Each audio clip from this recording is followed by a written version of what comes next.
They got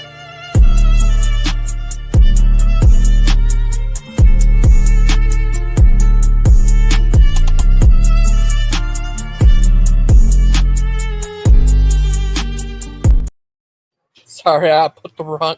I had the wrong intro. It's okay. Is it working? Yeah, it works. Oh, good. See, it I must think be from your other account being connected. yeah, The one that got a strike. I unconnected it. That's weird. Yeah. I know it's Well, I'm gonna weird. hop off and let you do your thing. Okay, thank Go you. ahead and go. Yeah. Thank That's you. up to you. Thank you. Have a good stream. Oh, thank you. I'll be in the chat. Oh, thanks. Love you. I love you.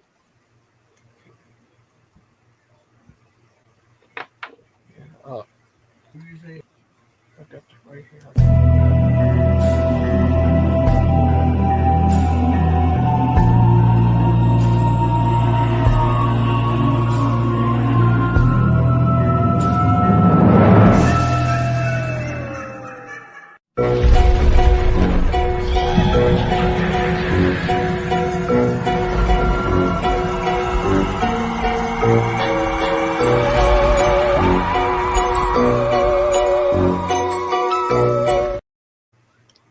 Hi, everybody. Sorry about that. I was having technical difficulties.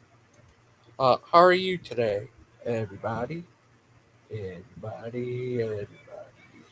How are you today? Everybody, everybody.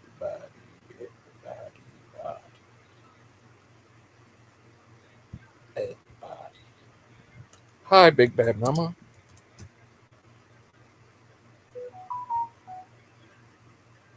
Thank you so much, Miss Maud. You're the angel. Uh, but he said he was funny. But yeah, hi everyone. What you doing today? Show it. Yeah, it was crazy last night. I found on the PG show is so crazy where they we it was great. They're having. I think they're going to finally have that show tonight. About the Egypt thing they're having tonight. About share a video. There, there, there. See, tonight they're having a show of about the Egyptians and uh yeah. I think I'm not sure what else they're having. They're also having a show about I think today they're having that, but tomorrow I forgot what they're going to have tomorrow. But oh, great to see you. Uh, yeah. Tomorrow they're oh, do I still have that percent on? What percent? What percent?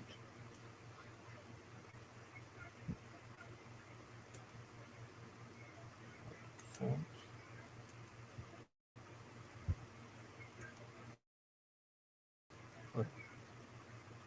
I have to see. Oh, there it is. Oh, oh, oh, oh. But yeah, today they're gonna be having first the Pharaoh's thing, then Harvard. Uh, oh, they're having power talk tomorrow, and the preteens after that. I mean, power teens, and then after that it's going to be about their nose arc, then about oh, oh, oh, that's crazy. But yeah, it's been crazy like all day.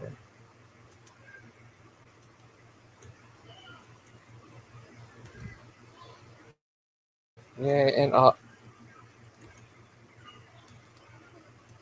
Power Guys, they're having a show tomorrow, and today they're having a show about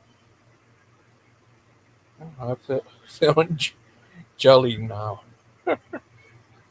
Oh, but yeah, it's all crazy like that. And I feel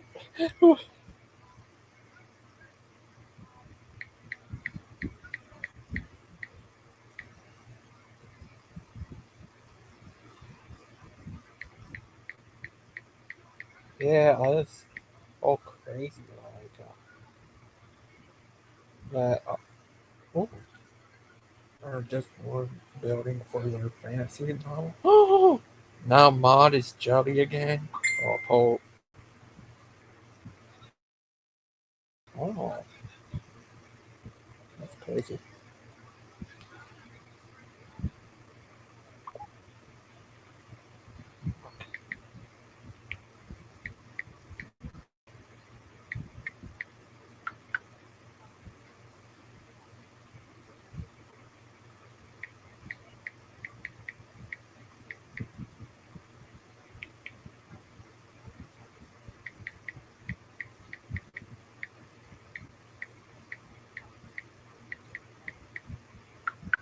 Yeah,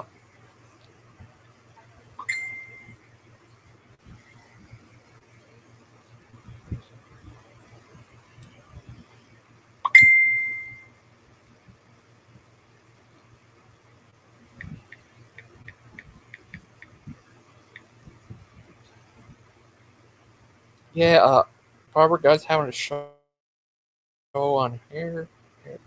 Look, just crazy. Oh, uh, yeah, it's all crazy like it. Not only that, uh,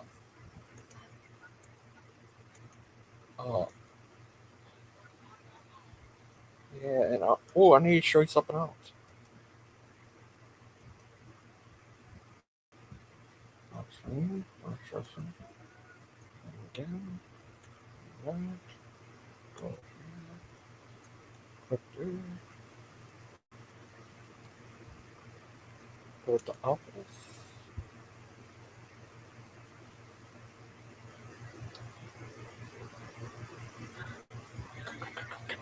Oh, yeah, I, I don't get what's wrong with reaching today.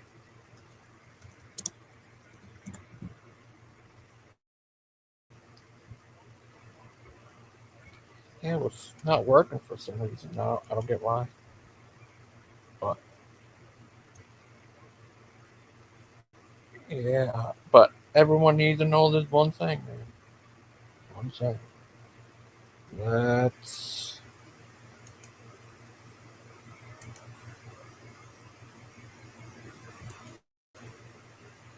don't be a sad Lupin. Be a happy Lupin.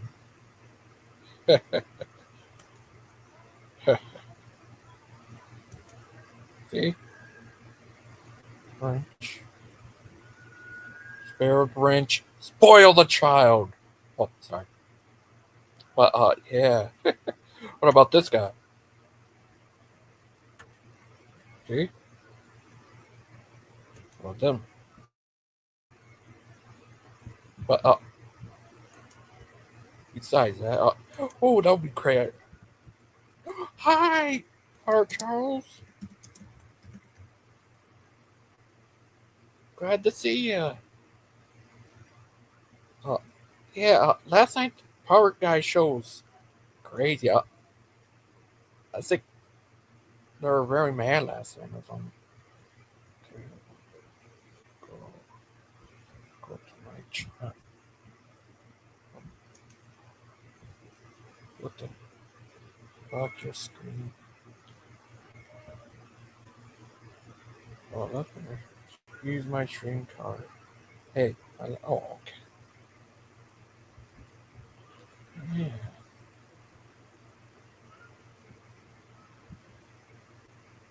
Yeah, sorry about this today. I was having problems, but I can show you a crazy guy.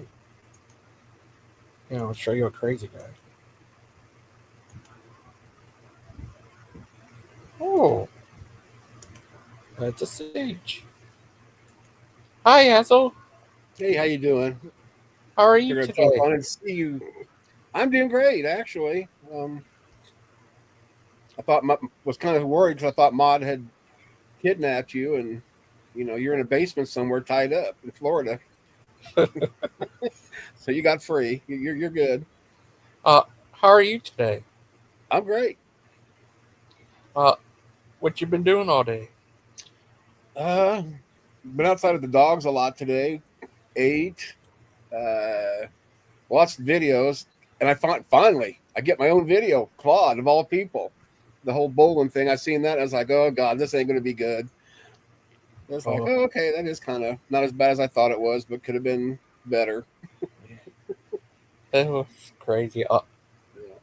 But yeah, I don't think they were talking about adults. They were talking about kids, stuff like that. But stuff like that was just crazy. But sorry about that. What happened there, uh, Azel? Oh, that wasn't your fault at all, Gigi. You Thank know, it's you got consider the source. That's all I do. I wasn't even really mad. That's what was funny. Somebody said, "Hey, I dare you to go up there and get rid of Steven." Like, okay, challenge accepted. Yes, I'm a 60-year-old that can't bypass a dare. No, I couldn't even say that. I'm not even going to say that. I'm going to qualify that. but Certain dares I do. I don't do all of them, but but you don't look 60. Maybe 30 or 40. geez, I'll take it. I'll just tell my doctor that when I'm 90 years old that he's only 50, but he's dead. Uh, but you're a good guy. Oh yeah. Today they're going to do the show about the pharaoh, who was the pharaoh of Egypt. But who's Yeah, the they pharaoh? could Yeah. tell me the sky is blue right now, and I would still have to go outside and look at the sky to verify that it's blue because I don't trust anything that comes out of their mouths to be Yeah. very accurate. Um, Uh, probably. Everything's Bun's fault. Yeah, we'll just say it's Mark's the Jesuit priest's fault. Uh, That heretical preterist. yeah. I think they talked about him last night too. Oh, they talk about everybody except God. Literally. They want to sling the mud. But I definitely, from the few times I've been over onto the petty guys, streams and have seen them, there's nothing very edifying to that. I mean, we've got more into edifying things with us just BSing about the Bible and just general chat than they do when they get serious about the Bible. And then you got Stephen trying to, and I who was it? I just read this earlier. Sorry, give me a sec. Stephen tried to bully, Daniel, to come on or try to insult him. The same thing he did in one of Claude's videos with me that I'm a coward, and he's an idiot. Stephen is like that black guy, and this isn't a racist thing, but everybody's seen that movie where, white people in movies versus black people. The white people, yes, just go ahead and leave me behind. I'll be okay. Just save yourselves. The black guy, hell no. Take me with you. But this is what Stephen reminds me of. He gets his ass beat, handed to him, and he's on the ground bleeding out. You walk 2 blocks away because you're done with it, and then he wants to jump up and act like he's a hero. Hey, come back here. Oh, it's a good thing you're walking away. I was just getting ready to kick your ass. Yeah, it's not going to happen. So, it didn't happen yesterday. It ain't going to happen any other time because I've got Steven's number. I figured out what pisses him off, and that's all I need. Oh. Okay, I feel good now. Just Uh, rambling. uh, that one guy Jane wanted me to give him a wrench. I say, spare the wrench, spoil the child. Yeah, I think, you two have a difference of some opinions, and yeah, I just, yeah. I like Jen's. I do, but it's your channel. You do what you want. Oh, thank you. Uh, But just that don't get any scratches on the StreamYard car. Mod hasn't even paid this off yet, so yeah, no insurance claims yet. okay. I made a video joking around with him saying he's Steve Anderson's brother. I put his face behind. And that is a surprise that Jens would even come in here after that comment. I would not want to be associated with Steven Anderson, nevertheless, Stephen Ballless. He commented said it's funny. Yeah. He should take your wrench from you, there, Gangster Ghost. After that one, you should give him the keys to the internet car. Oh, but spare the wrench. But oh yeah. Do you think what would you do if you actually met Keely's? Probably not a thing. I wouldn't pay much attention to him. I don't pay attention to him now, to be honest. But they call him the Great One. The great Achilles. Yeah. But do you think what would happen if Achilles became the king of Greece? So then he'll be the Kentucky Fried Chicken frying king, I guess, because then that's where they get their grease. Uh-oh. I didn't know this. Charles is telling on Maud. Maud wrecked my stream card a couple times. I told her, keep on driving. So obviously he didn't give her the Porsche. He gave her the Yugo of the stream car. the starter kit. It's crazy. But know what they say? Don't be a sad Lupin. Be a happy Lupin. Be a poopin' Lupin. That makes a happy Lupin. Oh, here's that one thing he did. Lupin is a funny guy. What he said about Brother Pike, he said called Christian, the Dike, Christian Dike. He called him that. Funny. Even Brother Pike laughed at it, and he also he did yeah. See, the thing I don't know about with the StreamYard that you're using right now, you can actually put those pictures off to the side instead of having to look them up on your computer. They'll be right there at your fingertips over on like where it has banners. I can't remember. It's been a while since I've even streamed, so I can't remember what the titles are. But is it the overlays? Is that the section, or is it in like where the banners and then there's a section for overlays mod? It's been a minute. But yeah, you can just put those in there and just click on them and get to them a lot quicker. Oh, That's a suggestion from Mod, which, wow, she came up with a good idea. She must be like drunk today. She's a drunk Mod, not missing.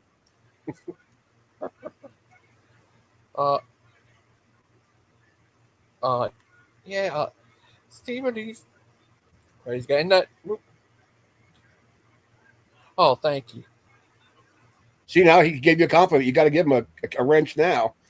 You can always take it and keep on blocking him. You're the owner. Yeah. What would, yeah. I did.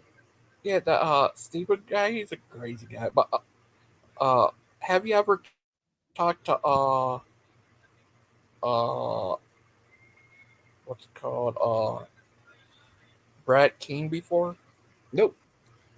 Never. I've seen bits and pieces of clips of his shows, but I've never been on his channel before.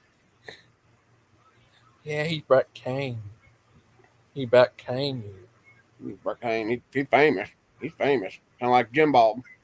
He's famous, dumbasses. He's a crazy guy. Yeah, they're going to join the Petty Guys Network. High quality religious misinformation. Starring Ron Wyatt. That guy, Kent. I seen this video from Big Bad Mama. He got kicked off of TikTok.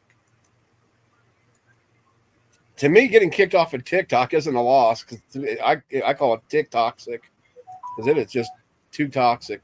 YouTube's bad enough, Yeah. but like all the other tweets and Instagrams, nah, I don't need all that garbage.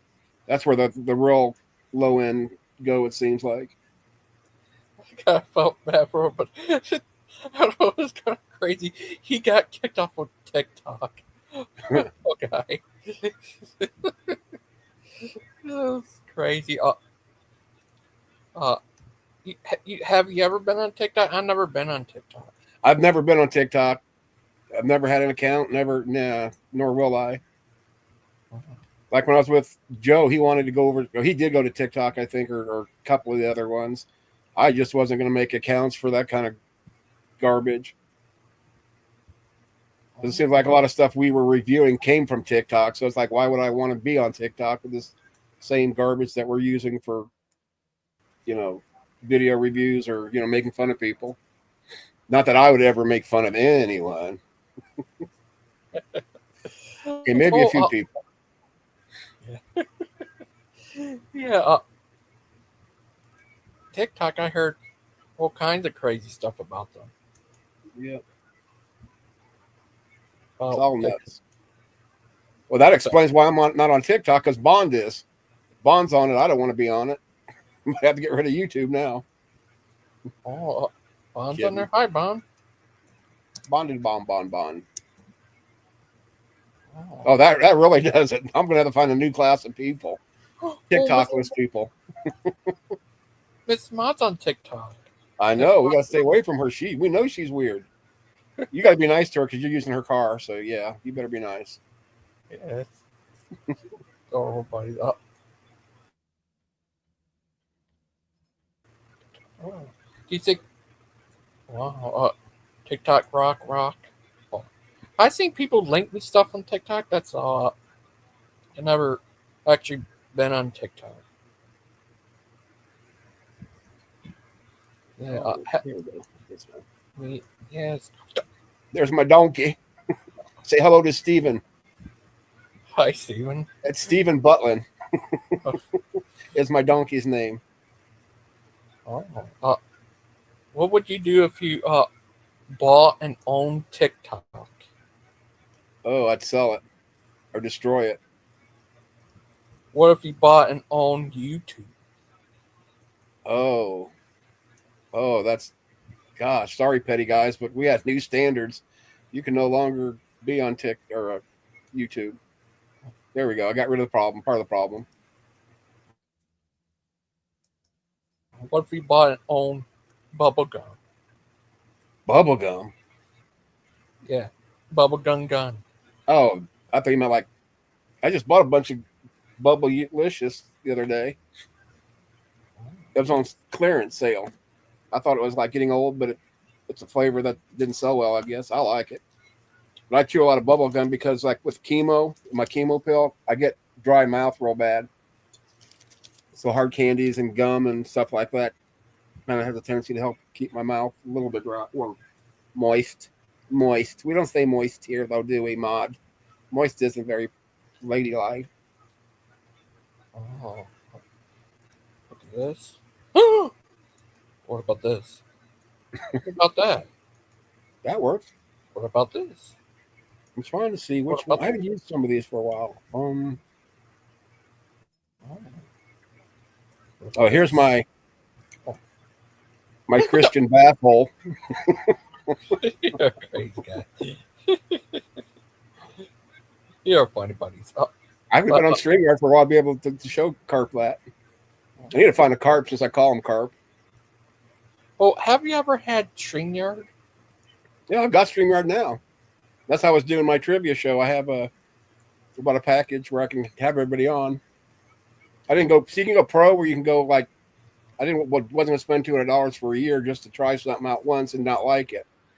So they offered it's called a central package, which is the same thing as the pro, except it's got the watermark in the corner. I don't care about a watermark. It saves me $100 a year. So yeah, I got StreamYard.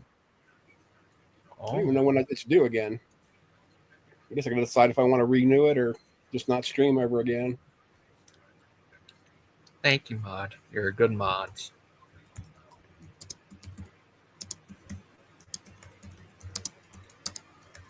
Yes, we need cookies and milk. If you can make some fresh cookies, that'd be great, mod. Oh, Call thank me. Whoa. That's back to my Blondie days. you. Sorry. And when I yeah, the other day, Mark showed me a video of this guy who looks just like, not just like, but a lot like Iman Shyamalan. Oh, what if he is? The Shemalama Ding Dong? Yeah, he looks a lot like him. And this other guy we saw in there who talked about debunking preterism, he looked very smug. Smug. Like Andy Woods? Yeah, that Andy Wood guy. He, Andy Wood. He's looks very smug. Yeah, But he also looks like David Wood. he does. If David Wood was very, very, very smug, he'd be Andy Wood. What if he's related to Andy Wood? What if it's just split personalities? It's the same person dressing up differently. Yeah, that'd be crazy. You have Andy Wood? That's weird. But when I Are they related to Morningwood? I'm not sure. Maybe they're Sorry. related to Hollywood. Hollywood. Is Hollywood I heard they said that Hollywood is actually something they use for the witchcraft. Is that true? It's Not witchcraft. that all I've ever heard was like when it used to be like Hollywood Land. Mm-hmm. It was supposed to be a housing addition, and it didn't work out so well. They just knocked off the land off of it, and they left the Hollywood sign there. And now it's like, what is that? A tourist attraction now to go see the Hollywood sign. Oh, does your grandson go trick or treating? Yes, he does. Oh, that's good. Yep. Aiden, he needs to go trick or treating again. He did. He did on his little scooter. Yeah. Then he was robbing probably little kids and driving by and grabbing and snatching little candy bags. Yeah. He's probably on the loose right now, and the police are looking for him. Grand larceny. I can imagine what he probably dressed up as his hero Brett King. Well, dress up as from Dune. He goes around in his scooter. No, he dressed up as Poopin' Lupin. Yeah. And he'd go up there, trick or treat, and start crying. I ain't got no candy. Can you give me some candy? I can imagine him go around doing that. But yeah, if he went to high school, they probably tell him, "You look too young to be here. You have to go to middle school." You can go back to 4th grade. That's just joking. I'm just joking, Aiden. He's a funny little guy. But, Dude. Oh, what's going on? Oh, Claude wants to know what is going on. Claude. Not so much what's going on, it's what went on. Yeah. Which could be anything. Yeah. Like the Illuminati. Oh, Daniel said he'd been illuminated. Illuminized. Are you illuminated? No, not today. Okay. My illumination burnt out when they new battery is. Oh no. But Brother Pike, he's the type of guy that doesn't wear shorts. I think that's heretical. Yeah. That's demonic. If you don't wear shorts, that's demonic. Yeah. But me, I just wear a suit and tie and a hat. And clean drawers. My mom always said, you always put clean drawers on in case you're in an accident and you go to the hospital. Yeah. You always got, I guess that's how the doctors know if you're healthy or not. They check your drawers. Yep. If they're dirty, you're in great need of medical help, I guess. So, what if you're in France with dirty underpants? Well, let's ask Claude. He would know better than us. Yeah, Lee Claude. The great Claude Dinsky. Yeah, he's a funny little guy. Do you think he's part of the Lee Claudes? But you see, yeah, Steven guy, they're a crazy guy. Yeah, it's so weird. So much has changed over the years. I remember my first time coming on there with Father Charles and Steven. They had a show together. It was completely different back then. Because even before they had the PGs, it was just called, I think, Jesus Form. Yeah, it was completely different back then. Yeah. No one fighting or anything. It's just so weird. You think that's weird? Yep. And now there's a lot of fighting everywhere. Not just, it seems like a bunch of communities. I mean, where I was before, and then obviously there was a lot of fighting, and I was involved in some of that. When I Yeah. finally got sick of watching what some people were doing and forcing onto other people, especially I don't mind social justice warriors. I really don't. It's when they go too far and, try to force people to use pronouns, or whatever, make a deal out of it. I think sometimes when you try to force somebody to do something, they're going to automatically shut down and resist instead of, a better approach. So I just don't get into the social justice Nazis at all. Yeah. Uh, uh, yeah. That's crazy. What Steven strike me as an angry and insecure person. He lash out at everyone he disagrees because of this. Because of what? Because of what? Because You of him don't? being angry and an insecure person. Who? Stephen. Oh, It says Stephen strikes me as an angry and an insecure person. With the insecurity, yeah, that pops up just in his narcissism. A lot of narcissists are very insecure. That's why they're so violent on some things. well, but he's good with Steve. Well, I mean, you can That's true. understand though how can you like feel good about yourself if you can't even take care of your kids or your family, and you have to rely on your wife for substances? Well, Doesn't the Bible talk about where the husband takes the lead and all things? yeah. But I see him take care of his son Bobby a lot. Well, yeah, but when you're behind on your child support and you don't care about paying that back for your own comfort, the children suffer. Yeah, that's Period. yeah that's sad. Hope everything he can uh hope things go good. We can help him out with his kids and stuff. Right. If he gets head out his ass and get off his butt, that's the first thing you need to do. Not be on the internet causing shit and worrying about what other people are doing. But oh, oh, he takes the pleasure. Oh, you ever seen the movie Cocaine Bear? I've seen the trailer for it. I never actually seen it. I saw it. It was a pretty good movie. It was crazy about a. Actually, it's based on an actual story, but in real life, the bear just died from. Yeah, Yeah. messed up. But the bear in this movie goes crazy. You know who reminds me of a bear? Jens. And that bear should get a ranch. Yeah, so he can post music links. Oh, I want to ask him. Oh, what would you do if you met uh you did you ever actually met Joe in person? The Kentucky Atheist? Yeah. No.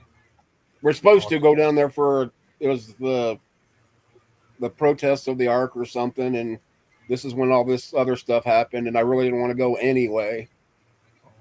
So it just sorry kind of about worked out better. But yeah, but but I never actually met him. Matter of fact, I haven't talked to him for weeks. I mean, it's no biggie. okay, so, but what if there was a big flood? The only one to be saved would be Ken Ham and his art. Ken Ham and his buddies. They have an art. Is that Yeah, crazy? but see, I got a bass boat. I ain't worried about an Ark. Oh, okay. But Ken, do you see Ken Ham is the original Hamite? He's the original something, but I wouldn't say a Hamite. It's more like an idiot. Oh. I see. It was so funny. What Bill Maher? It was a. I think it was in that movie. I heard religious or whatever it's called. He went into Ken Ham's office to talk to Ken Ham. It was so funny. Ken Ham really. He just said Bill Maher just got hammed by Ken Ham. But he told him, uh, uh, are you God? And Bill Maher said, no. Ken Ham lay back in his uh, chairs with a very smug look on his face. It was so funny. He just been hammed. Just been can ham. Uh, who you think have been a good wrestling match? Steven and Achilles versus AJ and uh, Well, just with those three, that wouldn't even be a wrestling match. It sounds like it turned into more a slap fight. Like girls, oh, quick, get away, slappy, slappy. That would be wrestling. you you could pick up the tire ring and phone in a garbage can. You are the great teddy bear. Yeah, I did wrestle for 8 years though, Oh, you through high did? school and college. So, Oh, wow. Do you ever DDT someone? well, it's not that kind of I wrestling. know. I mean, it's actual like we didn't have ropes. You don't have a ring. You just have a flat mat with a circle and a big old dot in the middle. Yeah, Yeah. no suplexes, no DDTs. One thing is, I wonder why they call wrestling rings. Why they don't call them like mats or stages? Mm. Well, probably because probably like the boxing rings, they're all square, or Yeah. unlike the But octagon for UFC and MMA. yeah, yeah, it was crazy. Wrestling ring. Wrestling. Did you ever went to the Olympics? No. My problem was I was too young, but like football was my focus. But I blew my knee out twice, and after the last time, they pretty much told me that if I ever wanted to walk, without a cane or assistance, I probably should give up football. So I did. Oh, Plus, I was married and had a kid on the way, so it worked out for the best, I guess.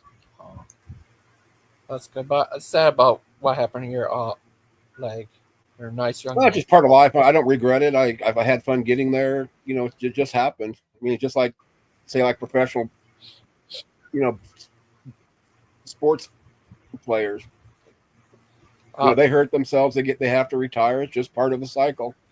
Some have it good, some have it don't. I can't complain. I enjoyed it. I wasn't going to be big enough, strong enough, or fast enough to play in the NFL. And I never had dreams to be, actually. Other than like, when I was a kid, last play of the Super Bowl, throw it 60 yards for the Hail Mary. Yay. But reality isn't the same. But I still yeah. enjoyed playing. I didn't walking away from it didn't take anything away from me. Oh, well, would you ever be in a UFC match? I actually or wasn't UFC back then. It was MMA is when it kind of first started coming out. I did train in MMA and do some casual, bouts between us, within the club itself up in Lafayette, Indiana. So that's it, not Louisiana, but yeah, it was more for just exercise and to get out and you know that's the one thing hard about being an athlete is, and depending on what kind of athlete also, but but like football players, you always want to be the biggest, the baddest, the fastest you can be. So you always ate a lot because you burnt so much. And the thing about once you walk away, you still have a tendency to want to eat that way with no outlet. So I used MMA training to control my weight because I love food. I still do. And now I'm a bigger guy, but I'm still a force to be reckoned with, even at 60 years old. Yes. Probably four. Well, 4 kids. Wow. but when I ask, what do you do if do you think What if you do if you met a ghost? I already see a ghost. I see a gangster ghost. And he's not Oh no. scary. He's my little buddy. Oh, oh, thank you. He's a fine young You're my ghost. big buddies. You're a nice young man. You play and act like a covered person. Carl. I first read it as a cleavage person. You're probably closer to the truth with cleavage than you're clever, because he is a boob. Oh, here's this video of a guy. Yeah, I think he was protesting against a whole gay church, I guess, and he Oh wait, I can't see. was outside the church saying, I think it's kind of creepy, but he said that he have a crush on Christ. Wait, I'm trying. Is that weird? Oh, I like. I'm not ignoring you, gangster. I'm really not. I love that Avatar. I'm big in the clown and like, what is it, Pennywise? Yeah. Whoever it is, I love the new one. Oh, do you like this other clown movie, Art the Clown? I'm trying to think if I've heard that. I've seen. I think I. Why does it sound familiar? I've watched so many movies and songs and stuff in my life. I can't remember what I or not. But I do love the clown Avatar. Yeah, he's more of a newer type of guy. Yeah. Huh. He's a real psycho guy. Yeah, I want to go see. I think there's the first two. Like right now, the Terrifier, or is it Terrifier 3 is out? Yeah. So I want to go see the first two and then watch the third one, because everybody keeps telling me that people are walking out because Terrifier 3 is so gruesome, and I love gruesome horror movies. Yeah, it definitely gruesome type movies. I mean, like the zombies. I love any zombie movies, any of them. Day of the Dead, Dawn of the Dead, Night of the Living Dead, on and on and on.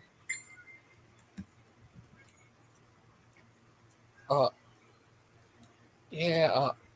Do you seen the remake of Dawn of the Dead? Yep. That was a pretty good movie. Yeah, for a sequel or I guess a redo, it was pretty good. Yeah, or reimagining, or right. Yeah, it was a pretty good movie. It was written by James Gunn. That guy a bit crazy, but directed by the guy who wanted to do Superman, Man of Steel. Zombies are Man of Steel. Yeah, not really. Oh. But what if they found a way to create a real zombie apocalypse? What would you do? Well, I'm loaded for bear, so as far as home protection, I'm pretty well set. Don't know about everybody else. Yeah, Mark, he could rip them apart with his bare hands. Yeah. And his teeth. His teeth are lethal weapons. And Lupin can pee and poop on them, so he's covered. As long as he's in the pool. Oh. Lupin, dee. He takes a poo on you and me. It was so funny that night. He did the DX thing too. It was so funny. I hope I want to ask him, see if it's all right if I make a like a short video of him and have the DX song playing. It was funny. Up in here. Yeah, he's just a crazy guy. Wow, Lupin is just insane. He's a funny guy. Take up the PG when I picked the avatar. Oh no. Him and his avatars.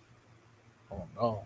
But yeah, I seen I think who was a clown in Day of the Dead? I think. Yeah. Clown zombie they had, I think. Well, you ever seen Killer Clowns from Outer Space? Yeah. Killer Clowns. That's a classic. Yeah, cult movie. Yeah, I got that movie. It's a pretty good movie. I wish they can finally make a sequel to it.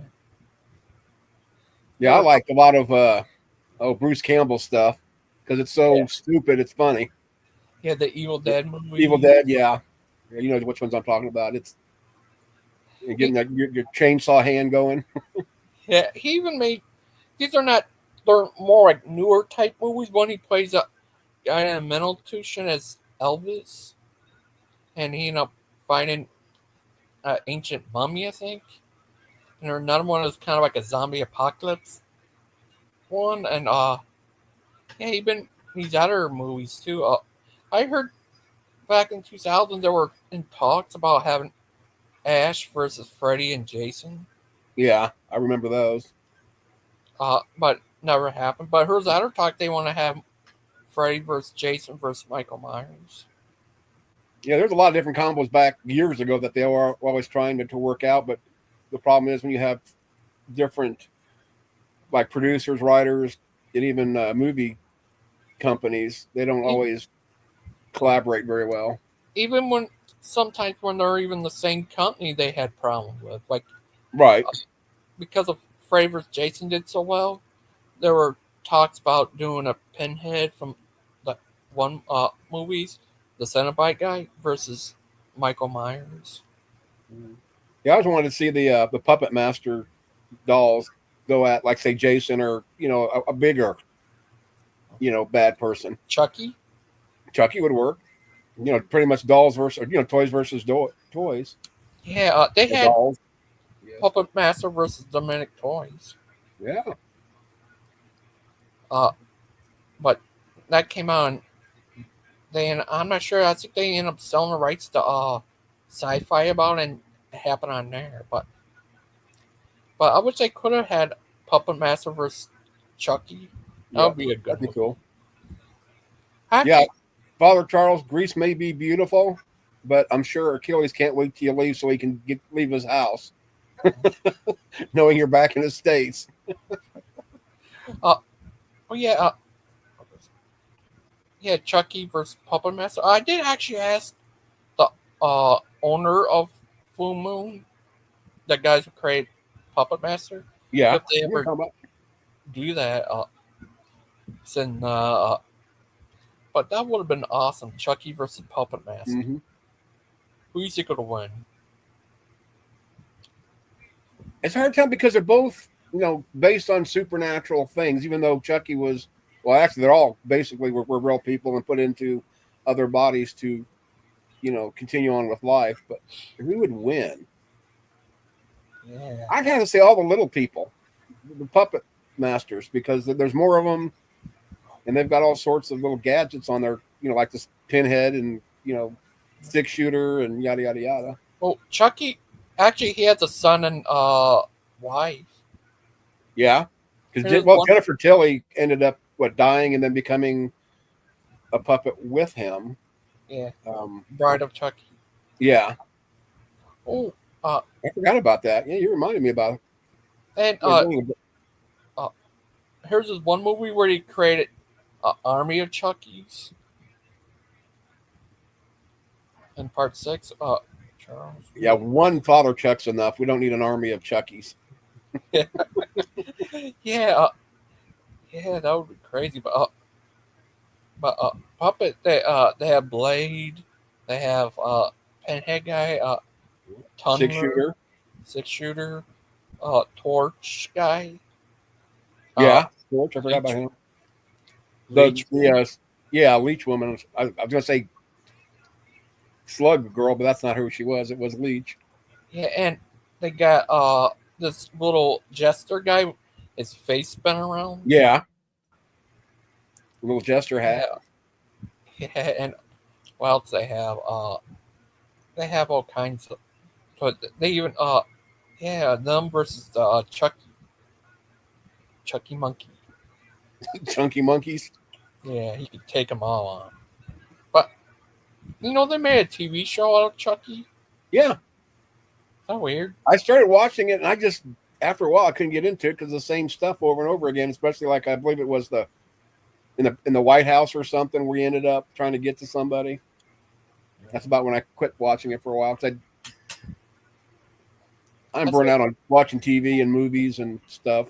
That's all I do when I'm not out and about with the dogs or, living life.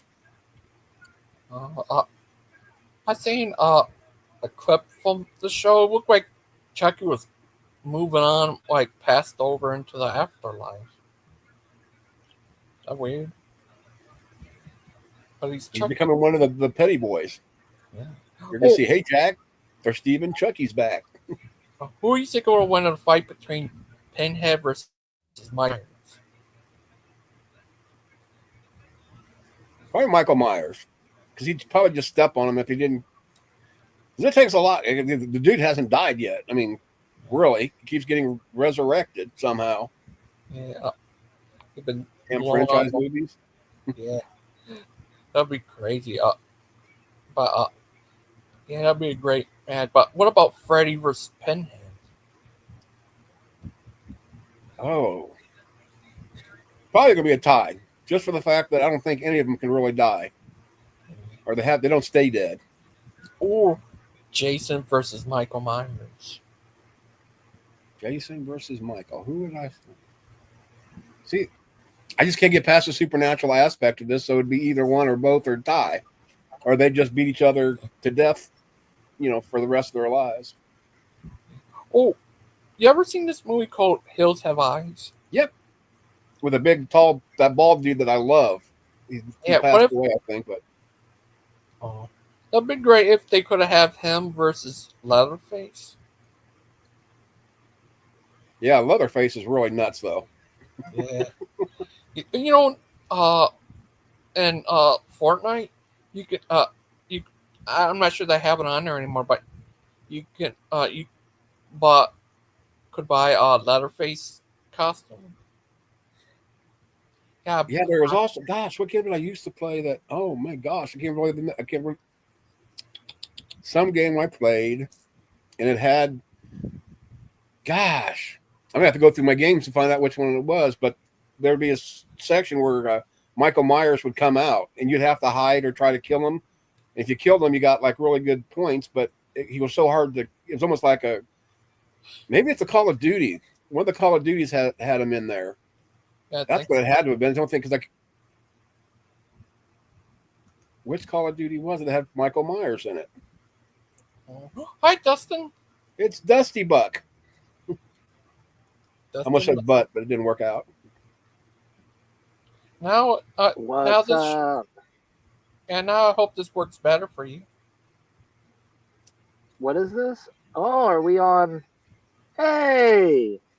Yeah! Now I don't get kicked off. Yet. No kidding. Yeah, on Restream, his have very like a lot of problems trying to connect. I don't know, it's weird. Sometimes it go a while, it actually works fine, and a lot of times it just Yeah, mess up out of nowhere and he knocks. it seems like every time I had an opinion somebody didn't like, I would get dropped. It was weird.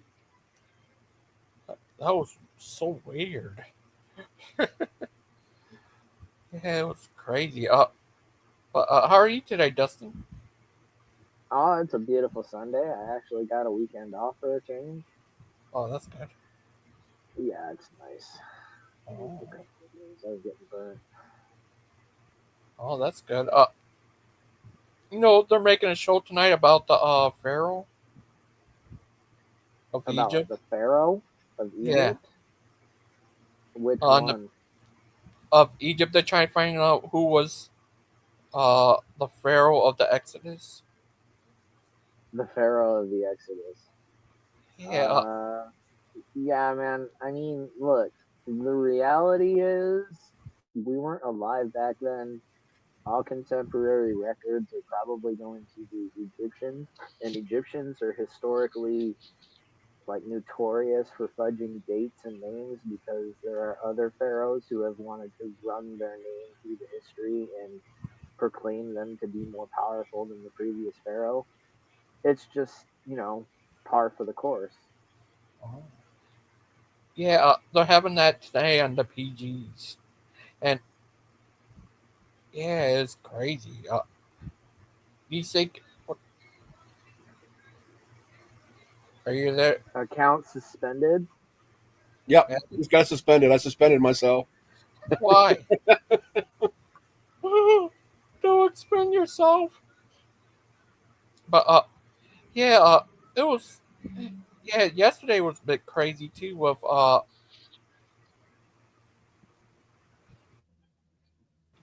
on the show and stuff. It was all crazy like.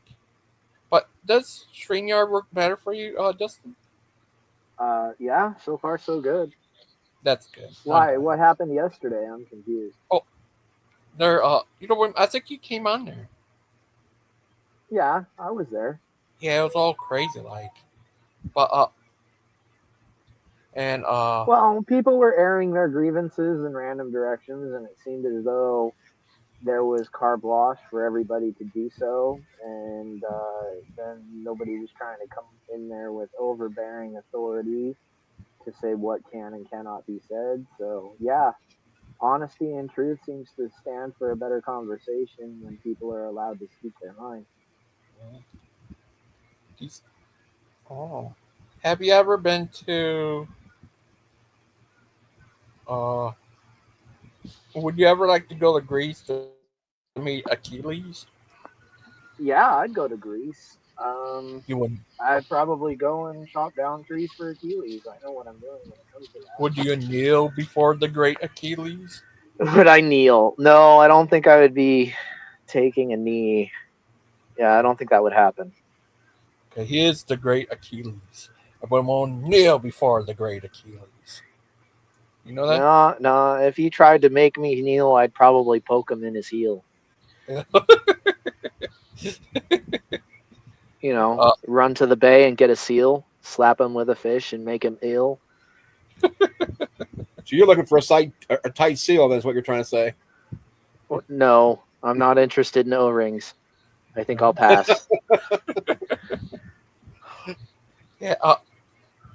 Uh, I forgot. I think they might put another show on Steven's channel. I don't Not a care, video. dude. I'm done with Steven. Dude, I'm done with that dude. I'm done. I'm just done. He he pretends to be your friend until you have an opinion that he doesn't agree with, and then all of a sudden, the mute button is his friend, right? And then he'll dump people because they don't agree with him. That's ridiculous. Like I thought he was a Republican, not a Democrat. Oh. Well, that what happened to you that other day? Uh, on the show with Steven? No, I'm calling it before it does. I'm done watching it happen, and like I get the feeling that the more I speak my mind over there, the more they get quick with the mute button. Oh. But oh. Well, they did you see the show they had with Joseph, the tech guy?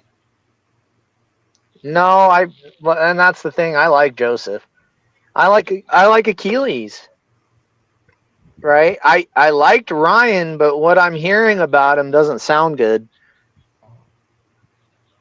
Uh, I think that might. Oh, Josh,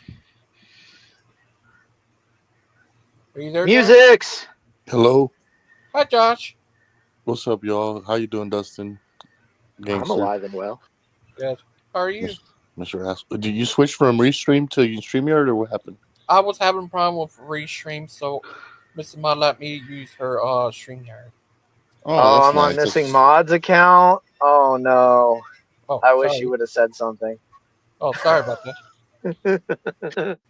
I All think of a it's on. sudden, weird things are gonna pop up on my face. Don't worry, She's I'm gonna the one. change your picture in the background or something. Yeah, don't worry. It's only herpes. Uh, Oh man, that's uh, something to worry about. don't worry, I'm in. Well, not for you. I don't think we're gonna have any issue as far as that's concerned. Oh man, I don't. I'm gonna move on the subject. Something else. Okay, razor tooth crotch crickets. It is. Gangster, are Yeah, you American? Or yeah. oh, very nice. I don't know why I thought you were like in England or something. Well, I'm going to England next year to visit my friend.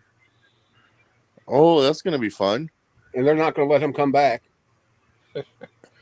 I'll my people know how to get people into the country. Don't worry, you'll be good. So that's how Steven Anderson got into the country, was Josh.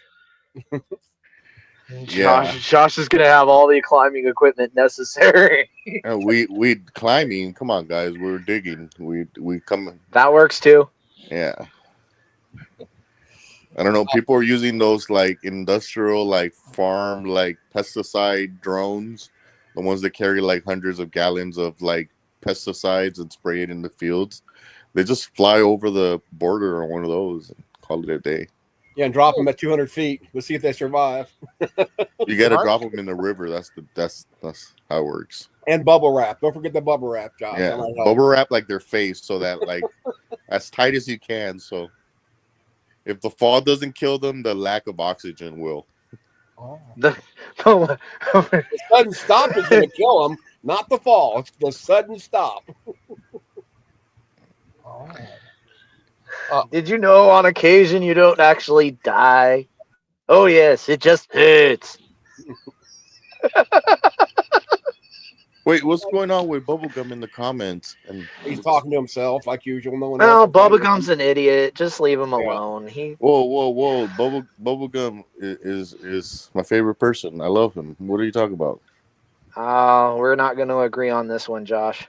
No, Yeah, Josh, well, we're not. yeah, you don't have to like him, but I don't know what's going on. He's going off. He's calling people bigots and retarded. So that's a little. Enough said. That's why I don't like him, because if you disagree with him for any reason or you ask him a question he can't answer, he starts going to ad hominem.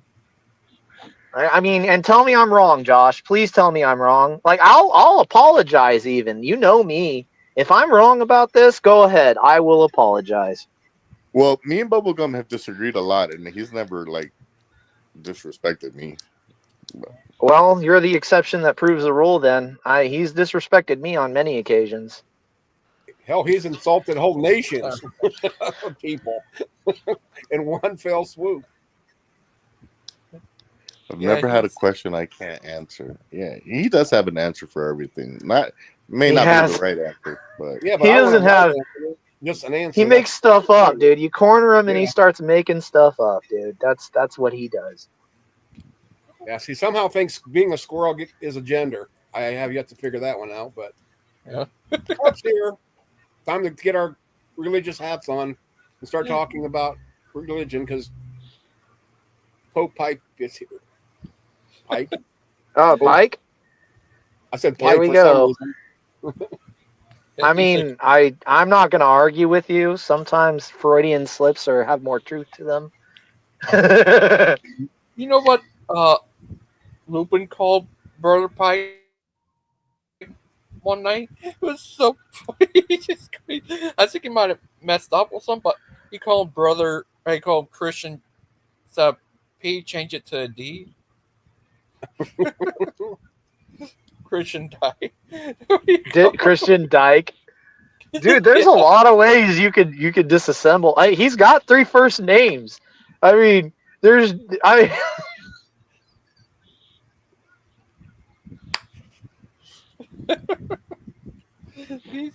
true. It's true. All 3 of his names are first names. I forget what his middle name is. Right. It starts with an R. I know that much. So Christian Ronaldo Pike. I call something him like that. Ronaldo works. I could see him with the glasses and the mustache. That's why that's it. That's why Pike does not wear shorts. He's afraid that if he wears shorts, everybody will realize he used to play soccer. He's a chicken legs. Ronaldo, the famous soccer.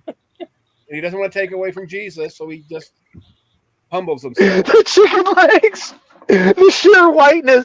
We could see it from wherever he is. It'd be like a beacon. He said it's Christian. I can't even read that because my eyes are so blinded. Hold on, let me get my eyes. It's better. Back on. Yeah, there we go. Rihanna Pike. I don't think that's his real middle name. Funny. Rihanna. That's what I call him. From now on, it's Rihanna Pike. Rihanna Pike. You dug that hole, Pike. You're gonna have to sleep in that one. Can you imagine now? No, what's going through my mind is how he goes around his house and poor Tammy has to listen to him sing, and he thinks he sounds like Rihanna. Maybe like Rihanna's dog if you stepped on her tail, but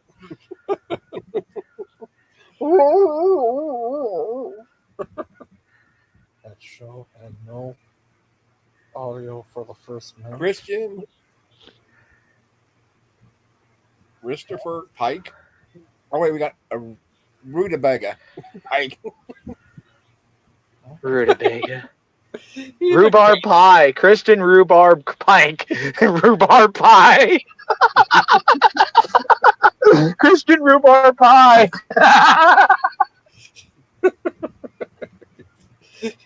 Crazy. Be my cherry pie. No, you went too far. Too far. Yeah.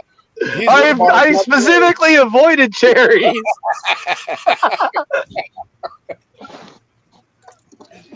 You gotta bring that back, dude. No, yeah, that's a classic, an American classic. Don't do that. We gotta bring back cherry pie like we do trying to get people to pay their child support. Make pie and pay your child support. I know what that's in reference to. You're an asshole. Well, there's a reason my name is asshole.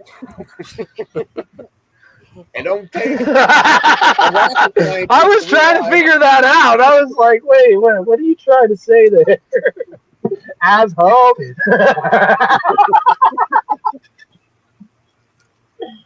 Oh, you're like Dorothy's like long lost cousin. Yeah. Instead of going to Oz, she went to hell. I'll get your doggy too, my pretty. Oh, but yeah, last night. Is that true? I forgot. Ryan, Joseph didn't have audio for the first couple minutes. Who's that? Joseph the tech Oh, guy. Josh dropped off. And stay out. You will be missed, Josh. Yes, you would. You're a fine young man. We're gonna miss you.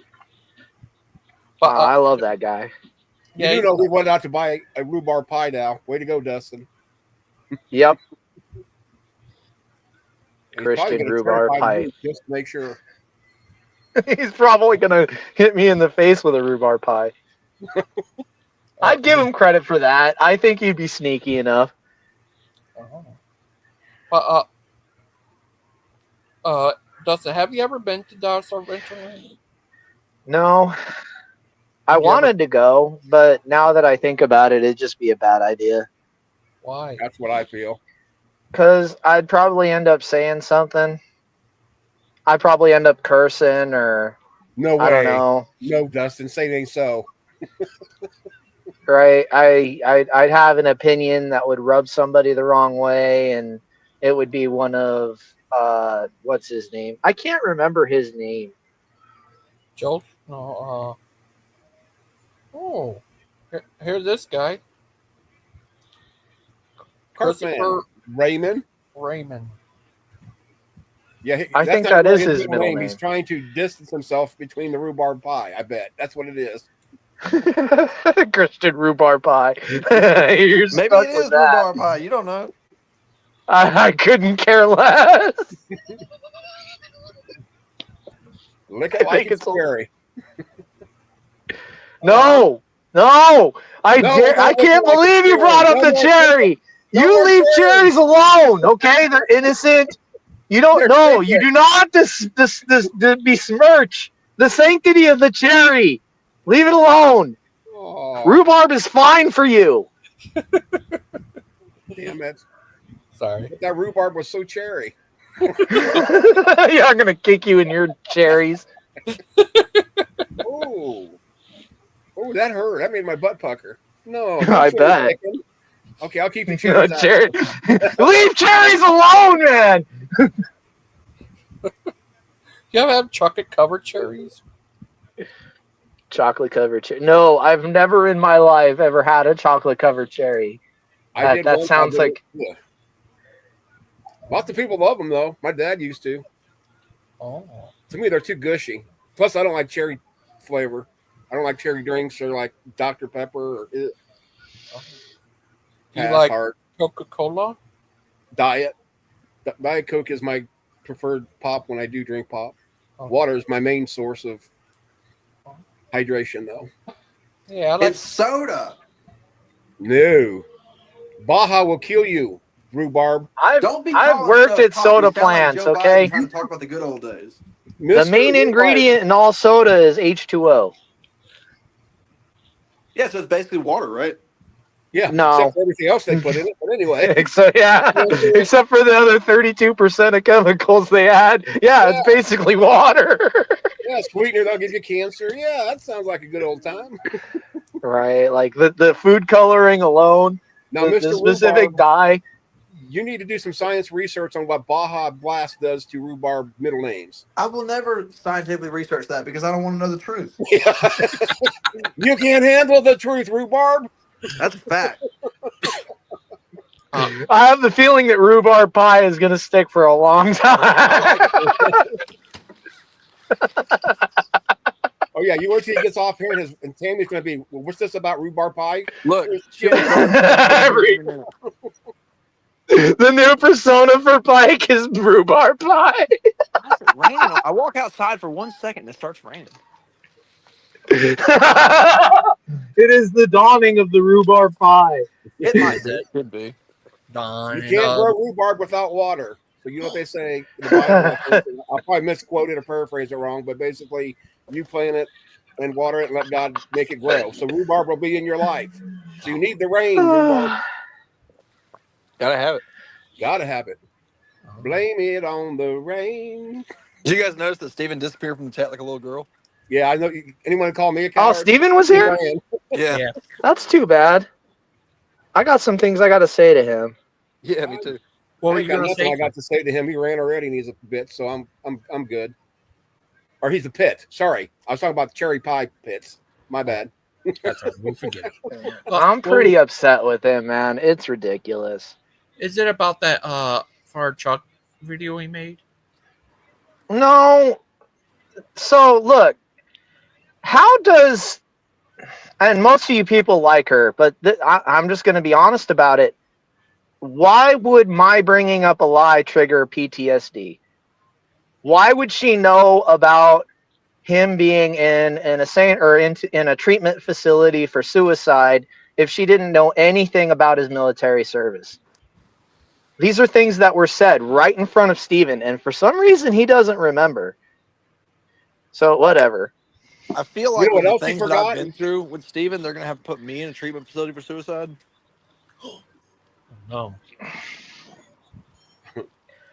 Yeah, I'm just done. It's funny how Steven has a recollection of certain things when he wants to remember. You mean like not remembering to pay child support? I'm not gonna kick that man where it hurts, okay? I'm just gonna keep it where it is That's between not me and keeping him. A real man would pay that and not even have to worry about making fun of that. That's That should wrong. be That's automatic. wrong for that. I'm not gonna go there. I don't know anything about it. He kind of told me something about it, but it's none of my business. I'm just not gonna go there. I think I'll probably go there. You know what I mean? Heck, I'll keep going there. It's fun. You know, if you can't baffle them with bull, shoot the truth at them and they take off running, obviously. Oh, you serious? And I'm the coward. Just ask. I'll tell you. Did you get kicked from Dell? Who get kicked from Dell? Was it you, Dustin? You know that? No, I was never there, but that kind of makes sense, though. I'm not gonna. Well, no, I'm not gonna say anything. It's none of my business. Okay. I don't know how he would know that, though. How would you know that, Claude? Claude knows all. Claude knows a lot of things. No, He's been no. investigating. That's some horse crap right there. You can't. He's all the way in France, and he knows more about DAL than I do. I got a direct line to DAL. How do you know? Claude knows a thing or two. He knows people. Oh, It's cold outside. yeah, he's a crazy little guy, Claude. I don't know what he's by himself on the video. He's just so funny. He's just a crazy guy. Logan, The it's cold. Claude. How'd it get so cold outside? Called fall. Oh, It's colder than Steven's cold heart out here. It's called global warming's a load of crap. It's going to need to speed up. Speed up, global warming. Yeah, here it is. We're not even through winter yet, and he's already ready for spring. I'm ready for a milkshake. I like Baja Blast in the middle of summer. Screw this winter shit. I'm getting blasted one way or the other, Asshole. You know this. You are. You're getting blasted. Hey, I'm not going to stand in the way. Look, I've been drinking those Baja Blasts like 3 times a day, and I'm pretty sure I have all the diseases now. No, I'm pretty sure you do. Your mental. He's going for broke over here. He's like Taco Bell. He thought, he makes my tumors look like little bitty molehills. Oh, God, don't say that. I bet you. Tumors on his booty crack. Thank you. Well, I'd be willing to bet that Christopher Rhubarb Pie is not far away from taking asshole hits like a bong from every female in the immediate vicinity. I'll put money on it. I don't know what those words he's got a mean beautiful in that wife. sequence. He's got a beautiful wife that I know he's afraid of, so I don't think he's going to I'm be very afraid. bonging Very anybody. afraid. Highly afraid. I've never I'm met her, and running I'm as afraid we of her. speak. She's mean, as though she's got an attitude. Well, she'd have to be married to a rhubarb pie. She was holding out for Cherry. How would you feel? She's got an attitude, as though she needs to calm down and just get a good attitude.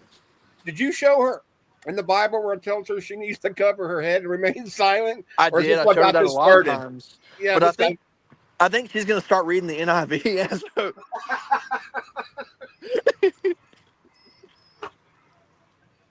Oh, Dustin, which version of the Bible you like the best? KJV? Are you there, Dustin? I think I like the Living Word, Jesus Christ, the best. Oh, that's good.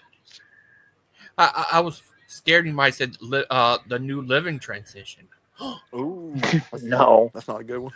Good, because that one's, I don't know. Look, We should man is fallible no matter how inspired he is. Especially Steven. Okay, I imagine that God has to get as good of a job done with the crappy tool that is man that he's possibly able to do, because he's got to find a way to work around man's flaw in order to reconvey his message. So It's raining out here. he's a perfect being using imperfect tools to teach imperfect beings.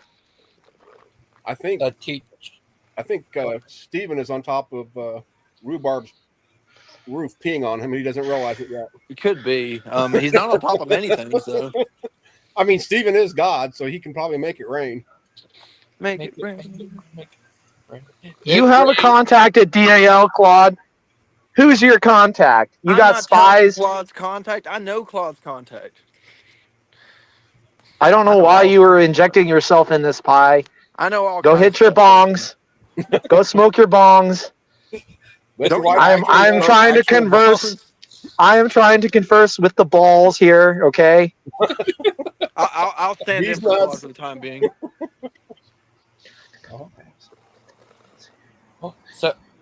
He's a secret agent. I know he's got the French spy thing going on. He's got. I know that. It's 007 balls. He's double. He's double balls. Living Claude information for weeks. He's double ball 7. 007 balls with his PP gun. His PPK. I can confirm that Joe the sound guy is in fact the mole. I can see him there with this big magnifying glass. Hey, monsieur, that is frog legs, not a medicine. Oh, great. Now he's go gadget dude. God, 007 balls. Inspector Gadget.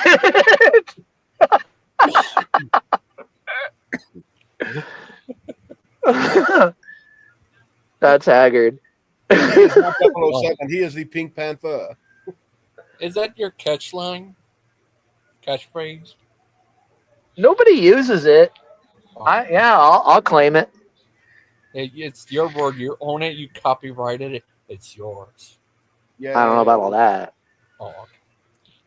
Are you sure? he's trying to copyright the bong hits. Don't let him lie to you, So GG. cold. No, rhubarb pie, however, that is my copyright. You cannot use that persona without written explicit permission from Buck Industries. Fucking, I like it. Buck Industries, It's baby. good. It's good. I Well, I am built Buck the in the system, so streets. we're in trouble here.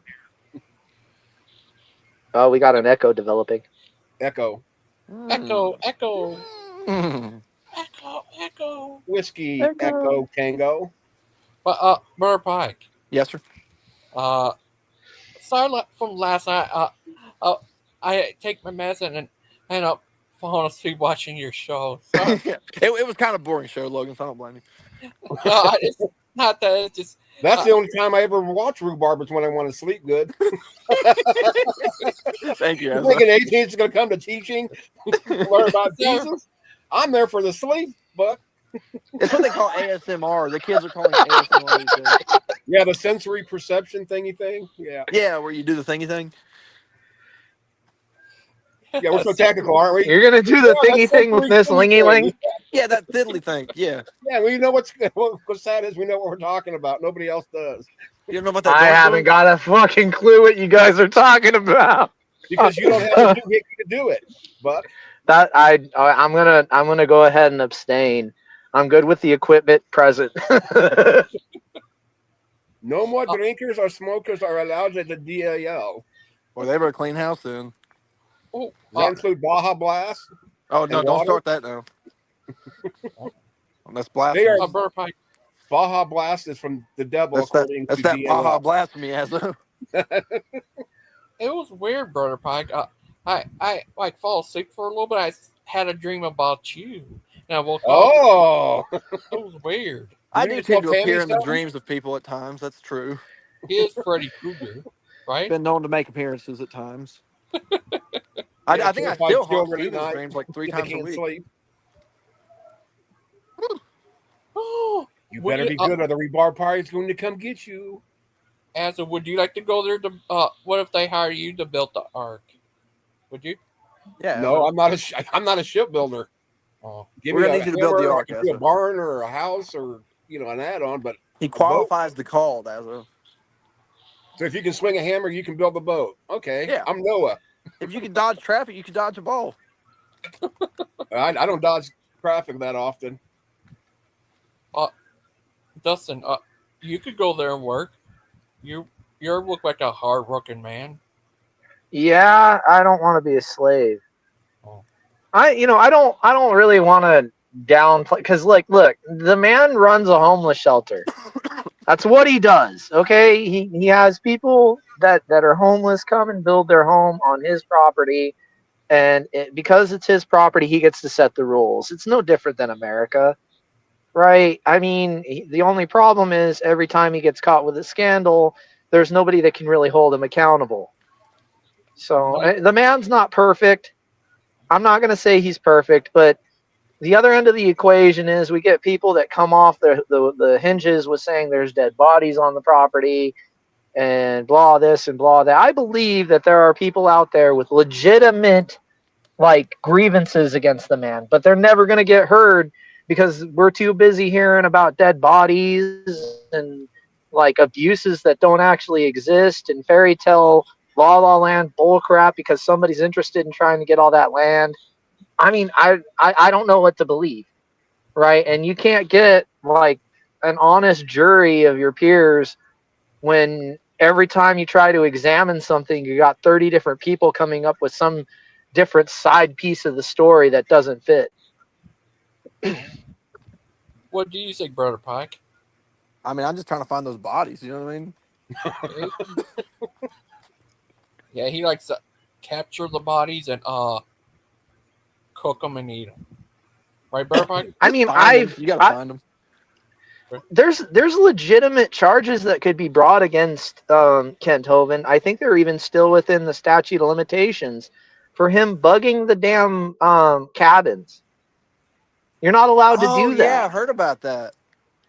You can't do that. That's a That's sick. legitimate charge right there. And he can't even pretend like he didn't know. Right? Go Bugging the ahead. Try and cabins. add a conspiracy charge on top.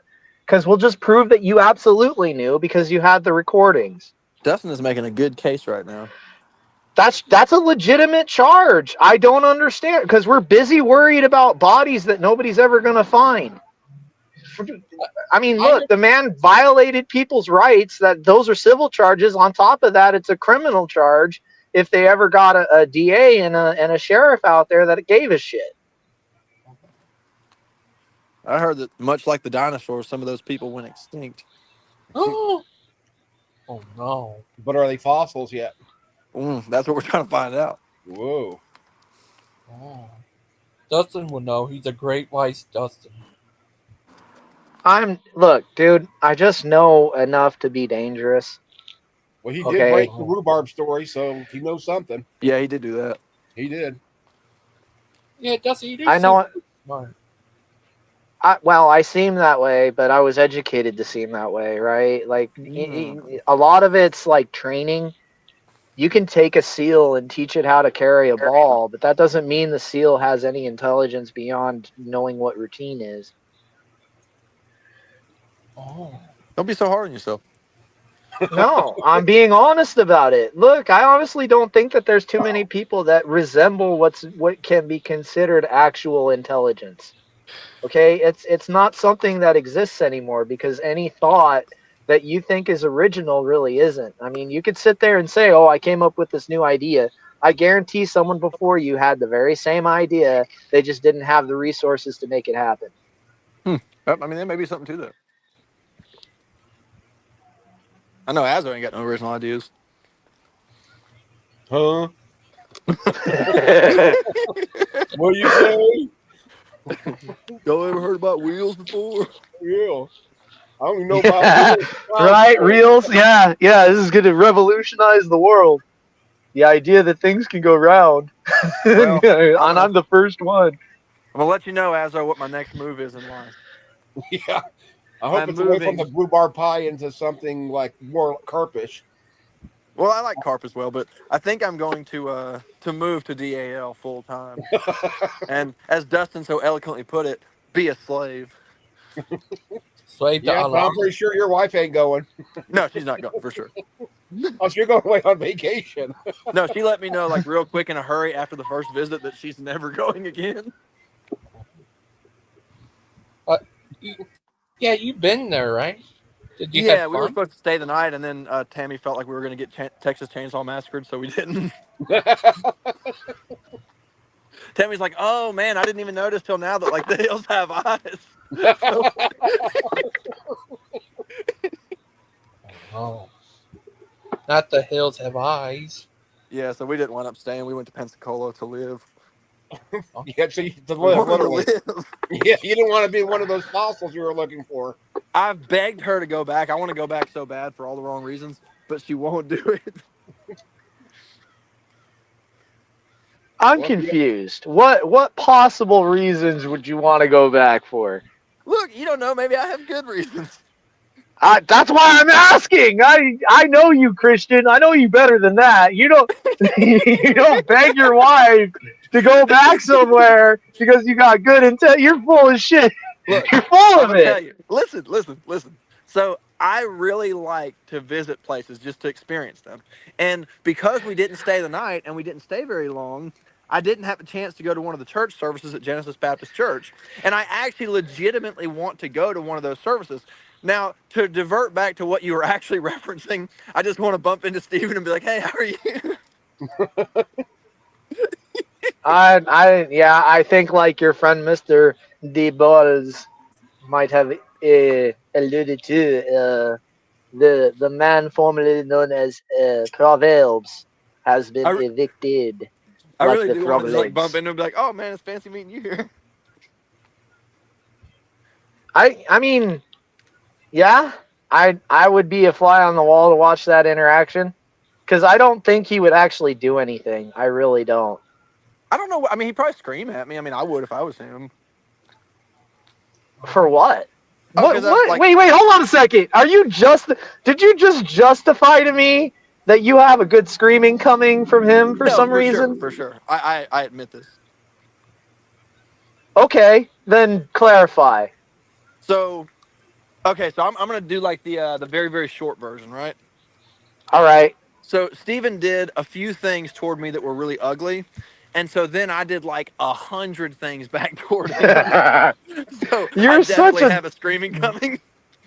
vindictive asshole. No, I really was. That's why I say I really have it coming. Look, I'm mad at Steven. It's not like I hate him. However, given enough time, I bet you that's going to be Well, the direction he I takes don't towards hate me. I don't hate Steven. I'm very I can't frustrated tell. with him. I'm very frustrated with him. No, you can't be as angry at somebody as I am at him without having genuine concern about them. If someone is just a perfect stranger to you in the emotional sense, then you don't care. You just move on with your life. I'm angry at Steven because he actually did things to make me angry. What am I missing? A lot of context. And the boat. Yeah, yeah, I am. I am missing a lot of context that I wasn't open to before, but now I'm starting to wonder because I never did get the other side of the story. Like Yeah, I I don't think many seriously, people like do. I tried. Like that's the thing, and you need to know this, Christian, because I think you already do. I tried to keep it status quo. I know Right? you I did. really did. I genuinely put effort into that. I tried to, make everybody so that they all had an equal say. It seems as though there was no stopping the personal attacks and the outright war. I mean, Stephen just went and declared war and didn't think about like casualties, strategy, what his actual plans were. I mean, like The reason for the he got. war. You got to I mean, have the mind first to be able to do all that. right? Well, okay, don't go too far. Steven's No, he not doesn't have a mind. stupid. He's an idiot. I'm an idiot savant. So we have something in common, right? But I think I would make better general decisions than he would. But I think that's because my He's an father idiot. probably took a more particular interest in my military knowledge than his did. Well, I would like to bump into him randomly at Walmart sometime. Yeah, while you're still in your car. Yeah, just like oh man, what the heck? I didn't know you were gonna be here. Yeah. But I did. I And did. sorry Though. about that big dent in the front of your car, Steven. No, I wouldn't do that. But I would like to put him on the Not where spot because you a could lot of be stuff that he said. recorded. Well, he said so many things that are just, I know at this point people use the word lie so often it doesn't have any meaning. But he has said so many things that were just so blatantly untrue that I'd love to just like look him in the white of his eyes and be like, hey, what was that again? Oh. But Brother Pike, you ever heard of this old saying? Spare the wrench, spoil the child. Wait a second. I have Didn't heard of you that. tell me? Didn't What? you tell me that you were a Satanist at one point? Wait, say it again. Didn't you tell me you were a Satanist at one point? Yeah, I mean, I wasn't like a part of the church or anything, but I was an admirer of Anton LaVey. So, I mean, what could Stephen have said about you that would have set off such a visceral reaction? I'm He confused. he told Ryan and Andrew and Dan and some of those guys that I called the local police department and tried to have him arrested. Oh. And I've tried on many, many occasions to confront him publicly about that, and he disappears on 100% of those occasions. So in other words, you don't have very My, much pull then, because he's still walking around. I, that's what I the. didn't have a good case, Ezra. So, are you Yeah. telling me that somebody didn't do that? I'm telling you that I didn't do that. You didn't do that, I don't but know if it's somebody else did. possible. I don't know. I don't know the whole world, but I know that Steven knows that I didn't do that. I wonder where that idea came from because that's something he said to me. The desire to ruin my birthday dinner, which he was successful at through that medium. Interesting. Interesting. My I'm birthday dinner. confused. I was born on my birthday, Dustin. That's the reason I'm here. Oh. I mean, that's a factually true statement, but It's I a would like to see sacred. you prove that. It's a sacred thing to mess up a man's birthday dinner, Dustin. I'm not going to argue with you. and I think your grievance is well We stated. gotta we So, gotta do this, man, like the mob was gonna do Mike Pence. Not just kidding. mm, I No, I just agree kind of want to with confront him and you. be like, "Hey, what the heck?" I agree with you on a logical principle. Uh, I would shame you for your limerick and choice of words. Agreed. You ass. Agreed. You're Agreed. shameless. So He you're messed up my shameless. birthday dinner, Dustin. My birthday. I'm, but I mean, really, Mike Pence, you could It have was gone with so okay. many We can. better All examples. right. We'll do him like he did Cohen, and then. So, I mean, that's mildly better, but yeah, okay, I'll live with that. no, I don't care really. It would be kind of funny to bump into him, but I've accepted at this point that it's probably never going to happen. Oh. What about whataboutism? What about What's that? about that? Yeah, I've been wondering about that. What do you think, Bert? Do I really have to go through my spiel about that again? Yes. Yes. Just joking, Dustin. Dustin. Dustin, Dustin. Dustin. Dustin. If you had a son, would you name him Justin? Maybe. Dustin, Butt. I think it would be better than Dustin. Justin just has a better ring to it. What about Dustin Dusty? has kind of a. I mean, I've I like always Dustin. hated the idea that my name starts with a D. Oh. What Right? about Like it kind of gives me the idea that I'm kind of associated with doom. Because back in the Bible, your name usually like designates what and who and all these different things, like right? And D words are usually like associated with destruction, what about like David? demons, Democrats, demolition, destroy, Dustin. I mean, I don't want that. I'm sorry. I don't want to be in that Damien, category. like the Antichrist from that movie. Yes, and stop helping me. What Debauchery. about King David? I'll kick you in your debauchery side of your face, Mister Rhubarb Pie. I like rhubarb pie. It's not insulting at all. What about David or Daniel? Ooh. Yeah, no, Oh, I don't like the fact that my name starts with a D. I Okay, knew a guy named Dobie once. it's not ideal, oh, right? then he, Like my name when it comes to Norse mythology is Duststone, and that's Galstone. where Thor's hammer was supposed to have landed on Earth. What about Oh. Donald? What about McDonald? Donald, I mean What Donald about Big Don. DT? The word Don is spread throughout so many different cultures.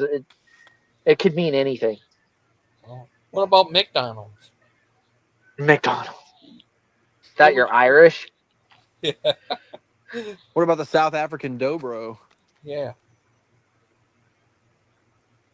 I don't know much about that.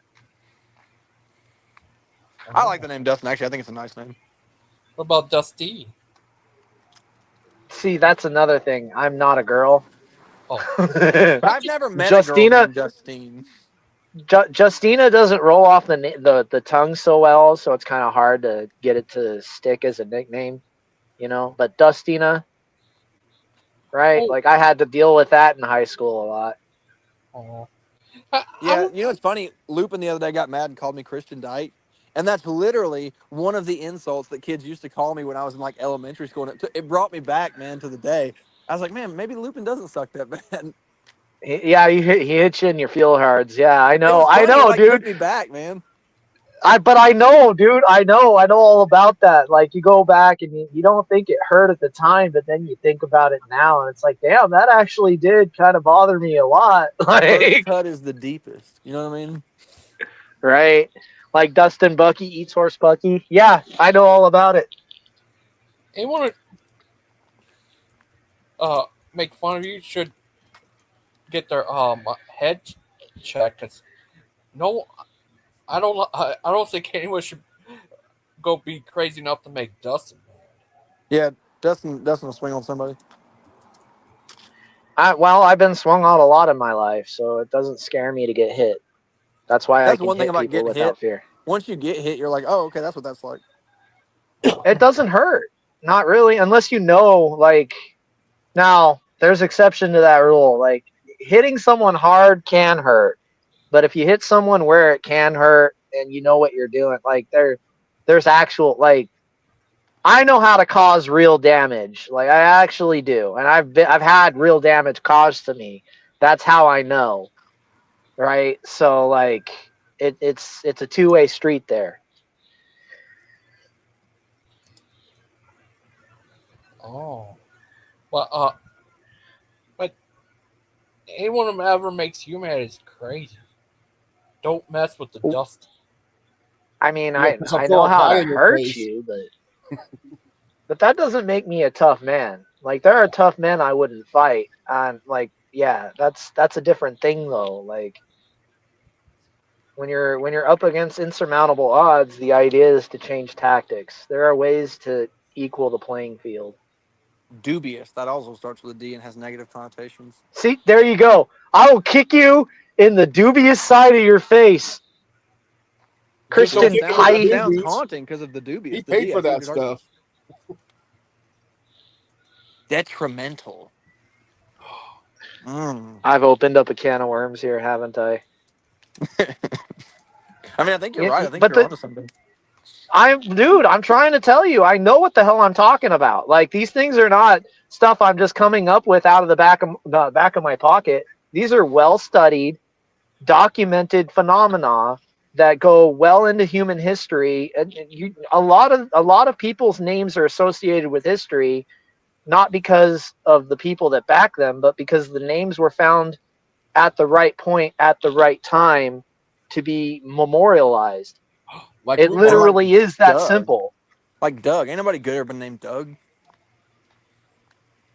Like, how does the name John become associated with a toilet? That's a good point. What It, about it it didn't. It doesn't have anything to do with the person anymore. Now all Brock? we know is John and toilet are associated, and it's irrevocably changed throughout all of human history. That is how these things happen. Hmm. Wow. Delilah, like that song everybody hates. I will kick you in your freaking pie. Oh, Delilah. I can put that song on if you want to listen to it. Hold on. But we, No. we don't. We don't want to do it. Dusty. uh, It's all for you, Damien. Damn rhubarb pie over here. Oh, damnation. I didn't think about that one. Oh. Mm.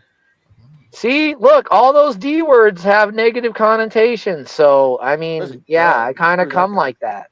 Wow. So don't bring up darn it. Oh, I, dad gummit. Yeah, because you don't want to darn your socks. Diddly daddly ding dong. can we move on to Steven? Come on, man. Oh, you know, we can always dog Steven. Dog.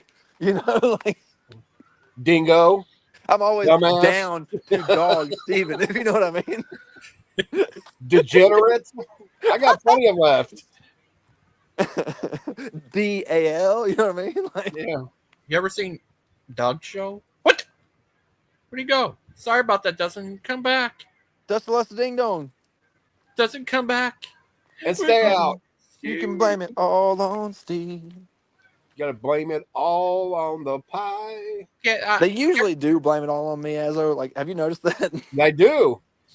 Everything that goes wrong, I always get drug into it. And Gigi told me this morning he stubbed his toe and it was your fault. Yeah, I do it all the time. Like, I stub my own toe and I'm like, dang it, Christian. Yeah, so when Gigi stubs his, he knows it's your fault. yeah. I do get blamed for a Brother lot of Pike. things. Oh, Discover. Phantom mentioned Discover, which is a card that I have to pay every month, which is negative. Yeah, but Brother Pike, Yeah, would you ever start your own venture land called Brother Pike Land? Yes. Yes, I would. Called the Pikeites? For the Pikeites, specifically. Oh. But, this is an interesting conversation. Oh. He forgot Deviant. Deviant. Oh, that's the worst one. Oh. Mm. Yeah, it was crazy the other day. But Distress. Dementia. You know what I mean?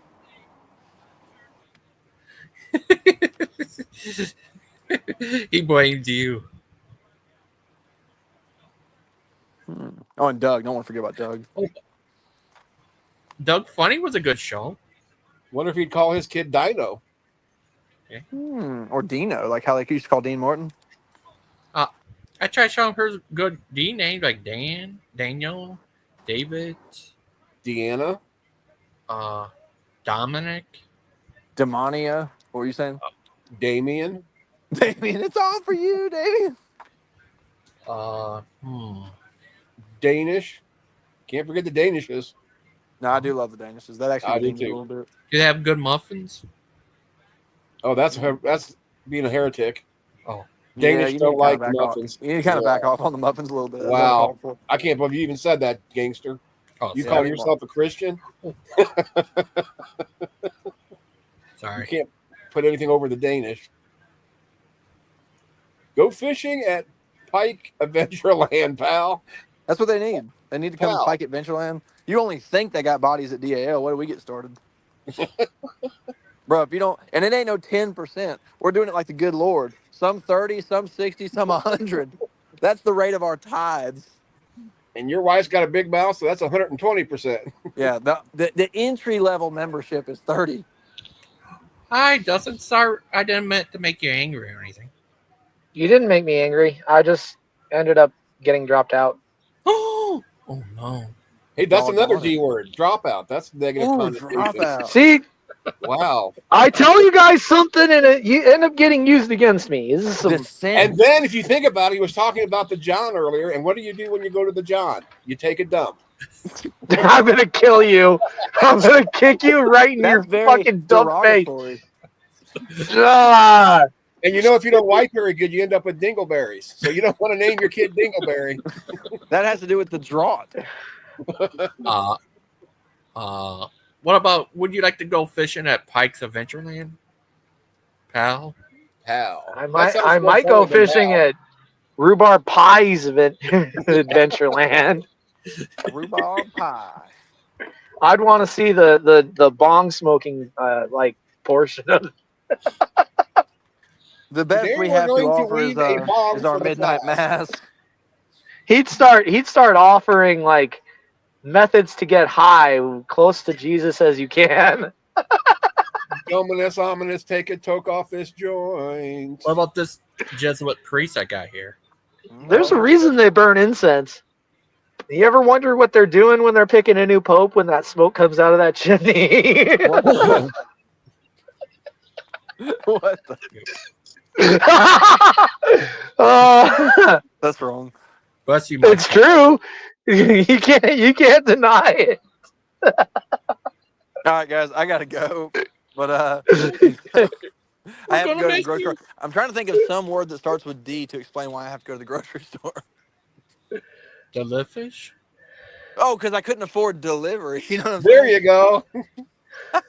And you wanted something delicious, and you had to go pick it out yourself by the deli. By the Yeah, deli. delicious doesn't And have the very donut. much to do with what you're eating because if it happens to be an animal, it wasn't very good for the animal. Yeah, but I You hate see, animals. what I'm saying though? You can't escape it because the letter D has a negative connotation, so they just associate the beginning of the word with negativity. It's just like that's how the human psyche works. You're gonna find it all over the damn place. You can deny it all you want, but I will show you anecdotal evidence after anecdotal evidence until you cannot deny it. I don't think that anecdotal evidence is usually what convinces people. Unfortunately, in this case, it's all I have. Well, I hope you guys have a delightful rest of your day. Oh, thank you. I hope you have a good and safe day, my child. Bless you, my child. I'm the Jesuit priest Mark. Keep doing what you're doing. And we're going to play dominoes while you're gone, Pike. Death Rhubarb and destruction pie. awaits. While we're watching Dish TV. Dish TV. Wash the dishes. But bless you, my child, brother Pike. I'm the Jesuit priest Mark Stoney. Y'all keep it real. If you see Steven, just ask him if I had to have him locked up. And he don't stick around very long, it doesn't seem like anymore. He's got my Right. Hey, it's good to see you, Steven. Did you ever get locked up? Did you ever get your child support caught up? You Yeah. ever thought about like not making up malicious lies? Has that ever crossed your mind? You Bless ever you, my think about child. serving the Lord, not The yourself? Lord I'm needs the Jesuit. service. He does not need you to make money off YouTube advertisements. Donkeys. We forgot about donkeys. Ooh, We need the donkeys. donkeys. I'm Mm. gonna Beast have a of whole list. burden, of course. I'm gonna have a whole list of D words we didn't think about the next time Dustin shows up. President Dan. All right, I'm done. Bye. Yeah, I'm bless you. gonna kill you, Steven. Hi, Ah! hi, Dustin. It's me, What? the Jesuit priest. I'm here for you. Phantom is having dessert in the desert by the deli. Yeah, bless you, Not my New Delhi, child. just the old deli. I'm the Jesuit priest Stone. I'm here for you. Oh, you're gonna summon a demon now, aren't you? Ooh. You haven't seen Marky today yet. Where art thou, Mark? Oh, he said he's. I asked him he was going to come on here, but he He's been on the. He's been in said the does. comments. Oh, I haven't Well, yeah, paid all that much. I just but missed it. said he's not up to it today, I guess. But don't worry, I'm here as Jesuit Mark Stone. I'm here for Oh, you. happy Father's Day, Mr. Cattle Dad. What?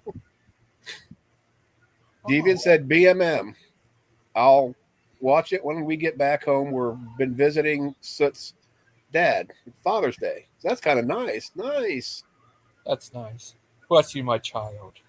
I'm the Jesuit Mark Stone. I'm here to bless Bless you. you and sin no more. Dustin, Yep. would you ever be? Would you ever uh, uh, be a Catholic altar boy with the great Jesuit priest Mark Stone? Would I ever be? He will I bless mean, when I was a young kid, I was pretty impressionable. Maybe. you. Would you? Nope, I don't like that one. Yeah. Bless you, my child, Dustin Buck. Bless you, my child. That's right. But Dustin What? Mustin Custom. What about this guy, Gangster Aiden, or Gangster Aiden. Gangster Steven? Gangster Steven. That's a legitimate picture, is it not? No, it's I put his face on some guy's body, but he did say someone.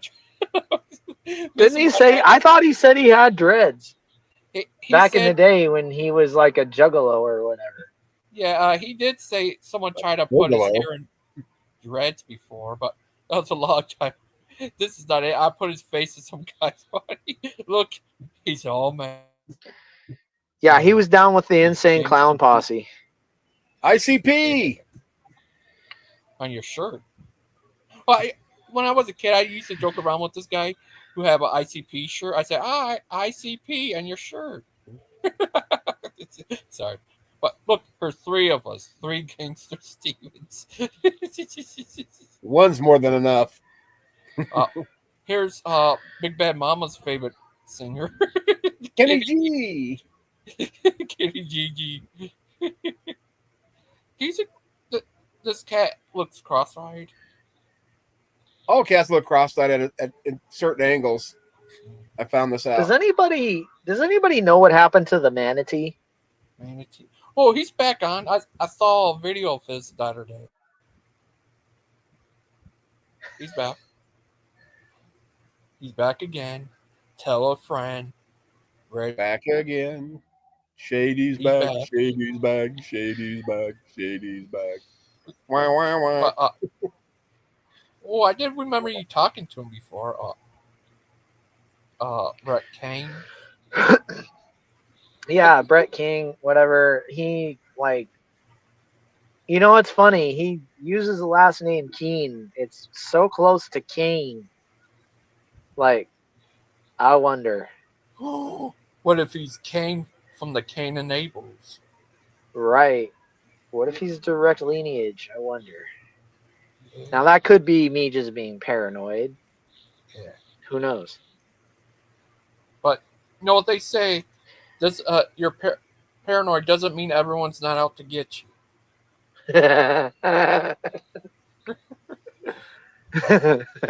That's hilarious.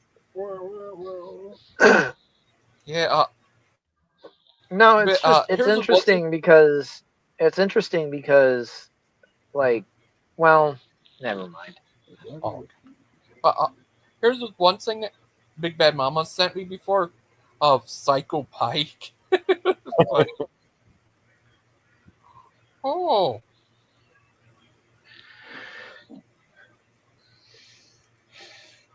but Dustin, what would you do if you turn into a dog man? What would I do if I became a werewolf? Yeah, Miss Maud said she saw this guy called Dog Man. What if I you? don't know. I don't think I've ever sat down and considered the idea of transforming from a man into a werewolf. I don't think that's ever, like, I've seen it on television, but I So it's don't got to think be I've true. ever imagined. I've imagined turning into a vampire. I'm guilty of that, but I don't think I've ever imagined becoming a werewolf as a child. No, that Oh, doesn't ring a bell. I can imagine you So, being a werewolf. could you? What do Yeah. you? What kind of a werewolf would I be? Anti D.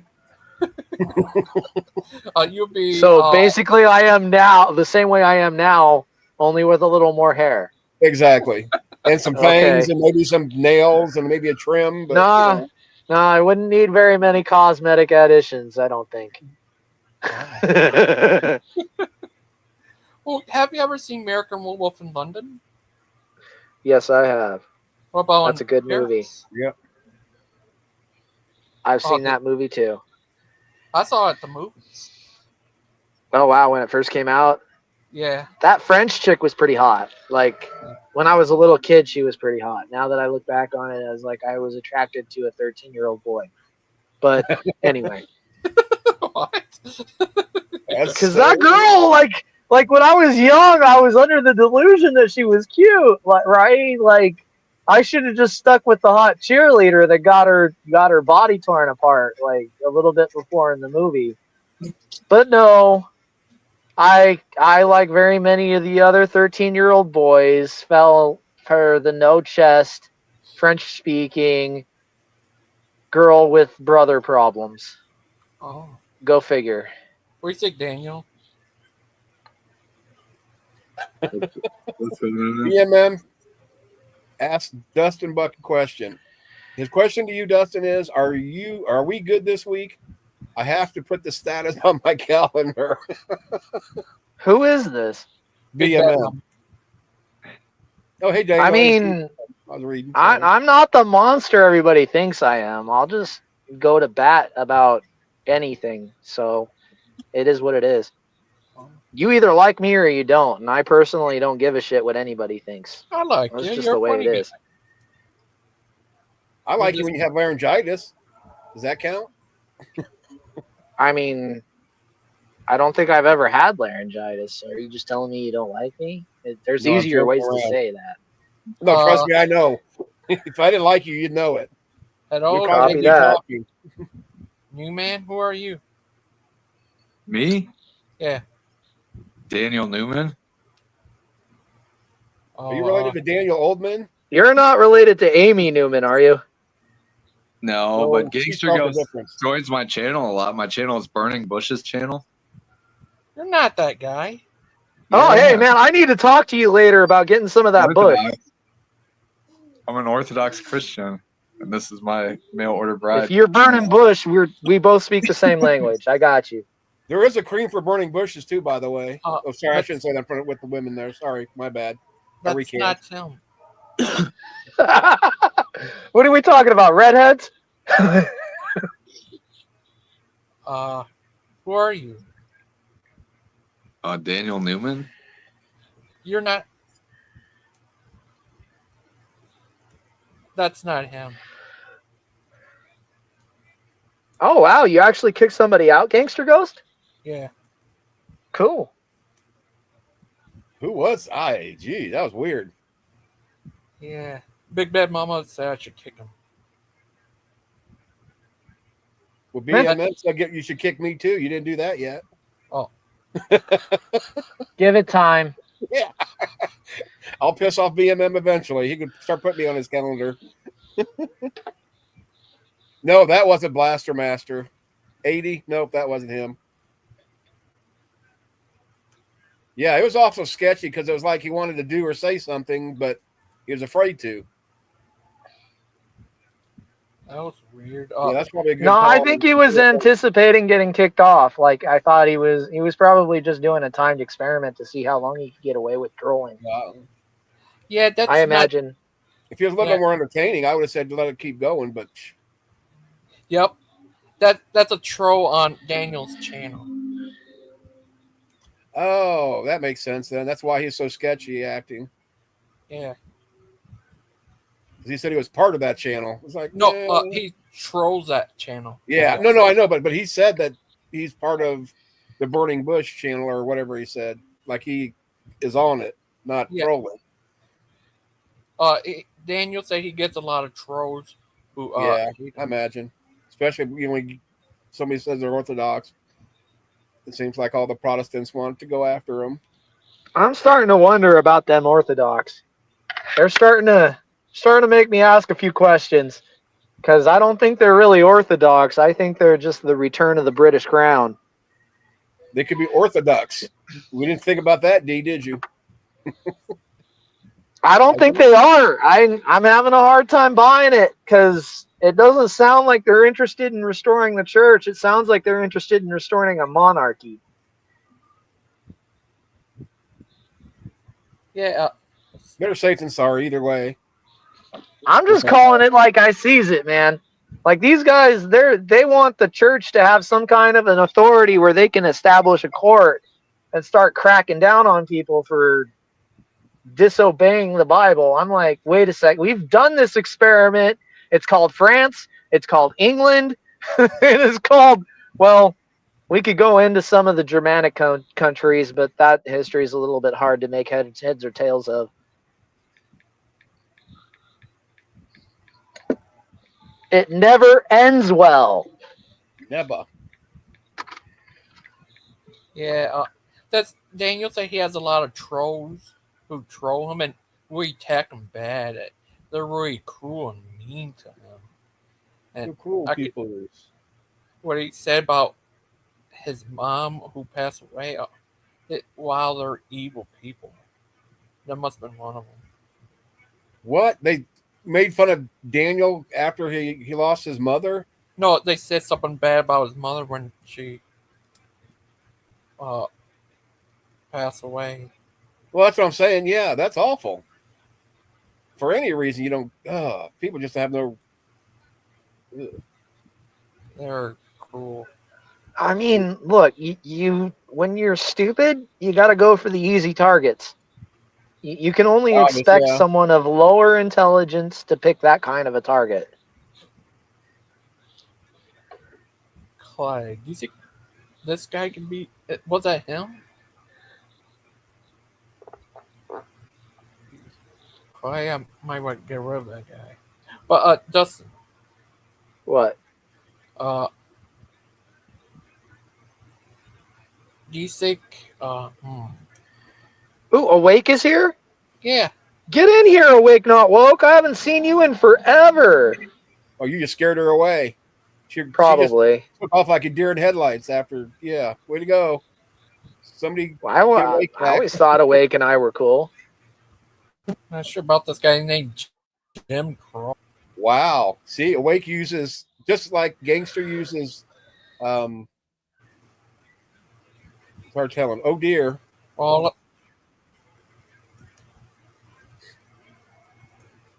Okay. I think the world is safe now.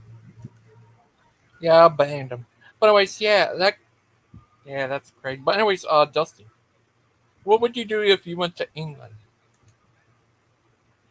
What would I do if I went to England? I'd walk up to somebody on a horse. And I'd start petting the human. Just because I could.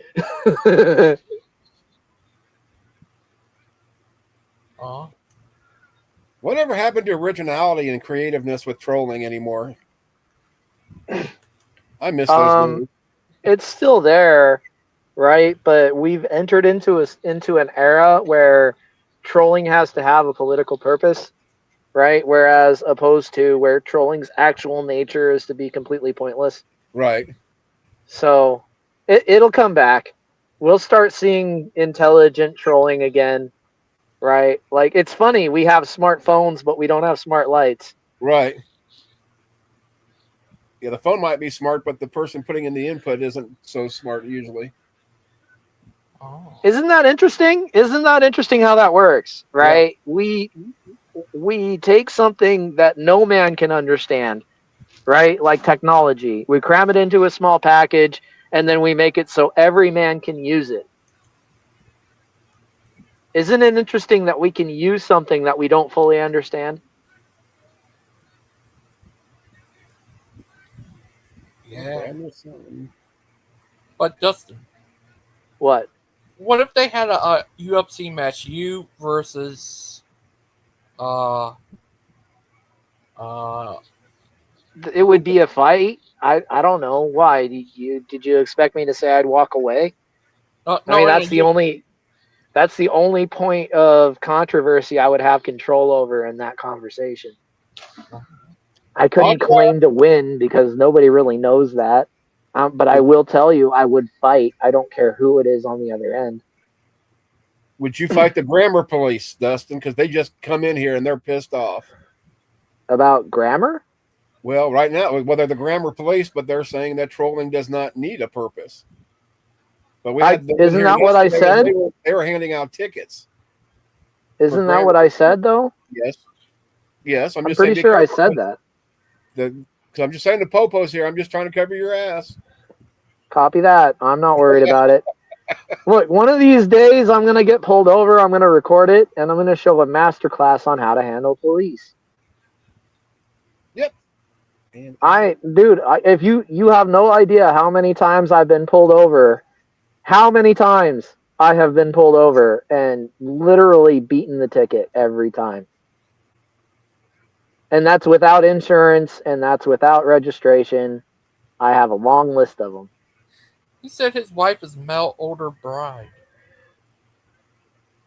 yeah. Well, Dan, what I I would don't do know. is talk to I, Daniel when you see him. Ask him about Clay because Clay might be telling the truth.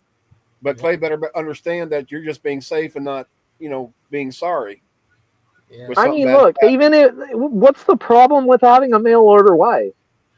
I don't Well, understand what the issue is. Like, I would not want to pick from the slop house that has become the American woman.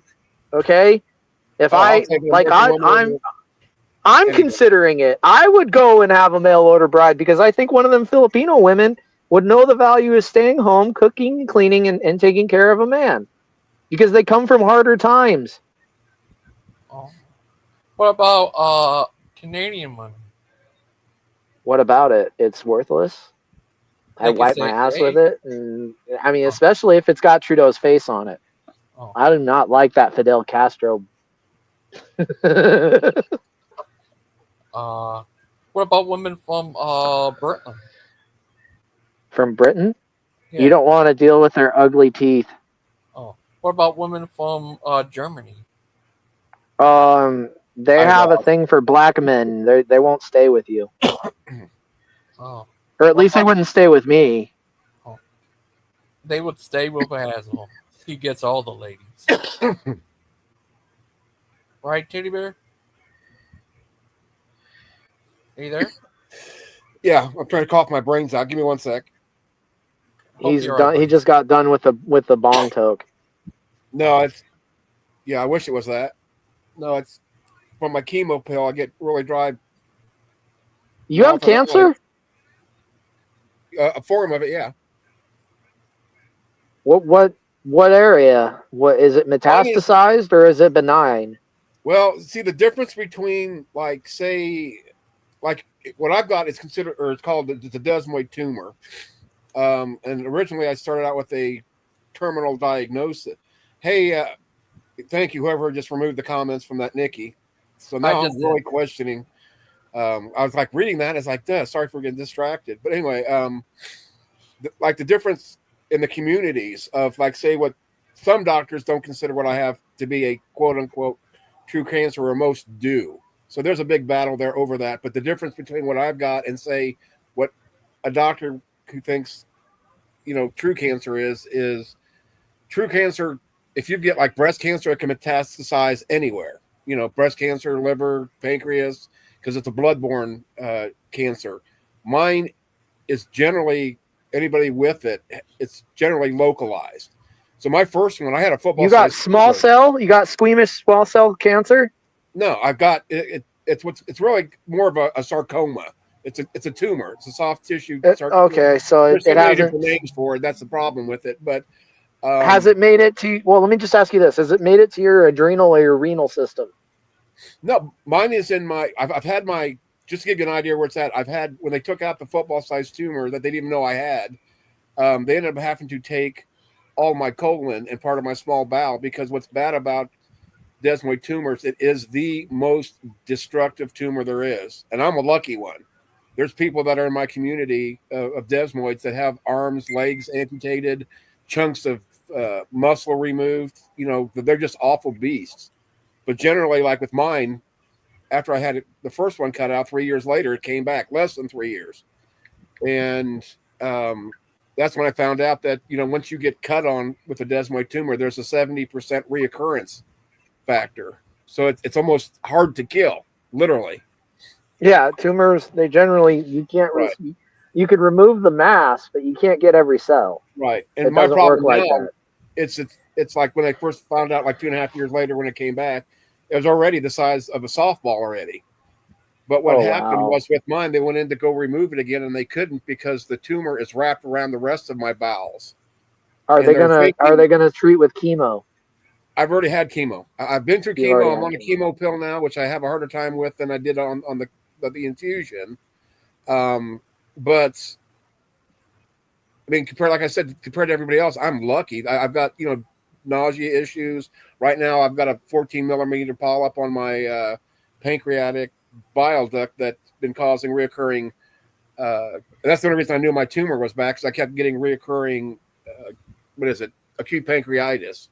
So they finally did an ERCP. As a matter of fact, just last Friday, I had another ERCP, or a type of upper GI to check the pancreas, because the camera's on the side and not the end, and they can actually look at the pancreas a lot better.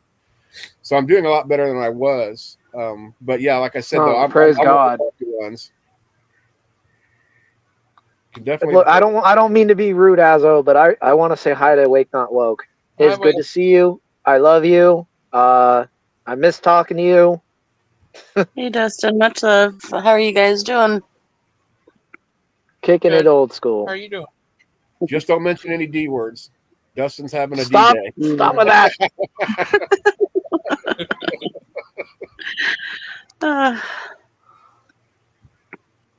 Uh, How you been?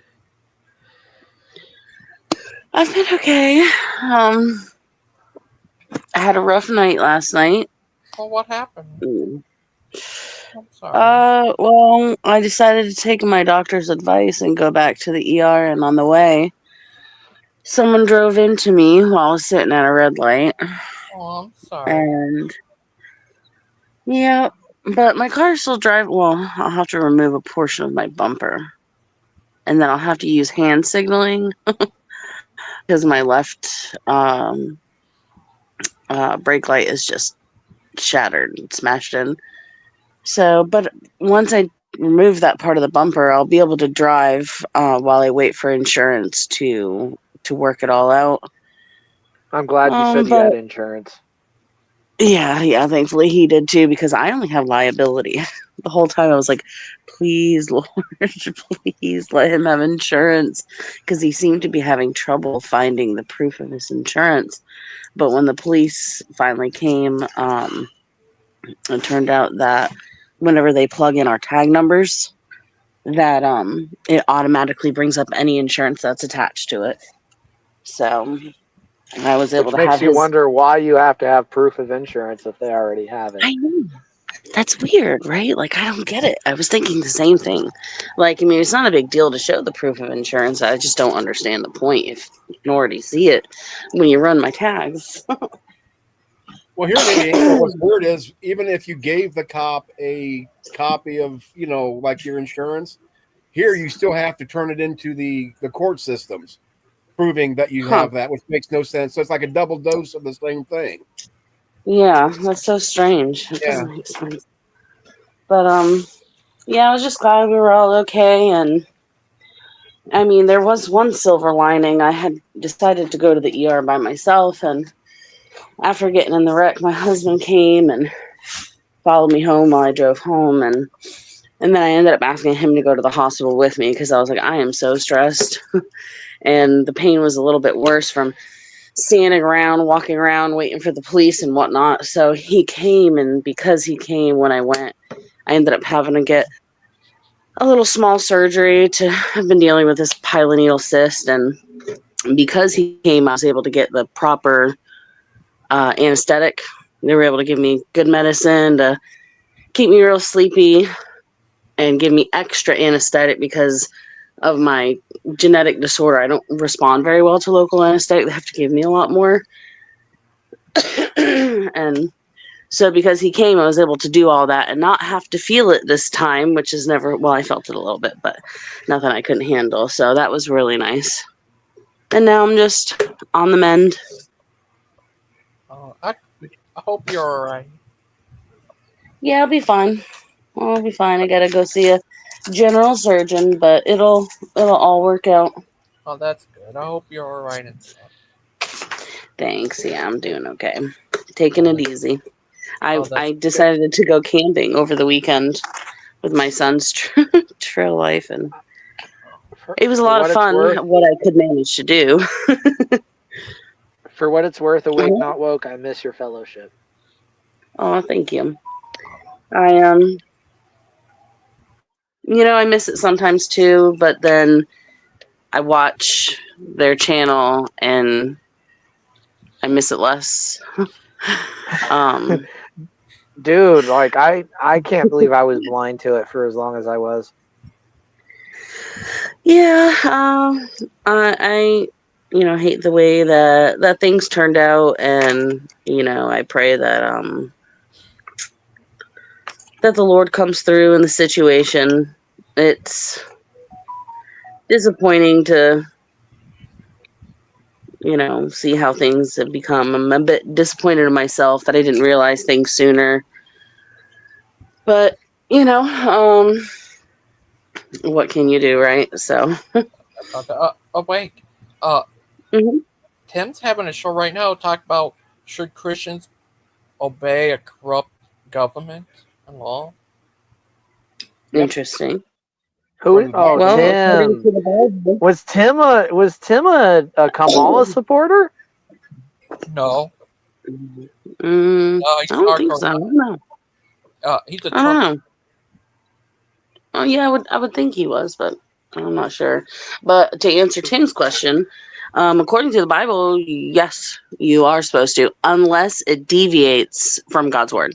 That's the Right. only time that you are supposed to not obey the government. What if the government tell you to kill and eat people? I'm sorry? What if the government tell you to kill and eat people? Well, that would be against the Bible. So, Okay. What does the Bible um, say about rhubarb pie? Yeah, What where is Christian rhubarb pie? That name is gonna uh, stick. I'm telling you right now. He's heretical.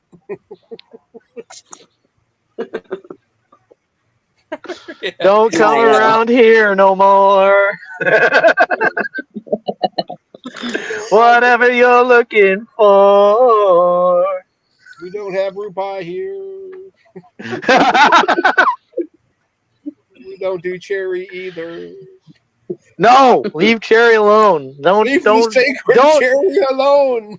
Don't do not besmirch the sanctity of the cherry. blaspheme the cherry pit. What about cherry dairy? How about cherry air? If you come up with a bottle of cherry milk that didn't come from a cow,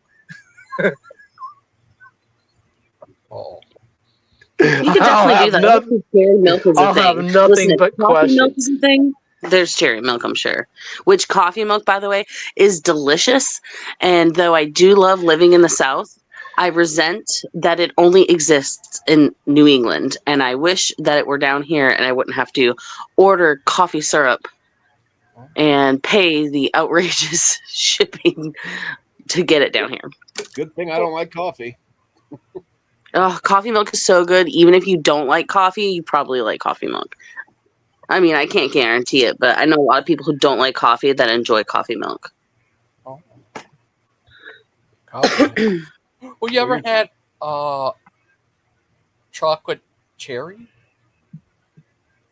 See, I don't mind cherry flavored candy, but I don't like cherry flavored ice cream, and I don't like cherries. Strangest thing.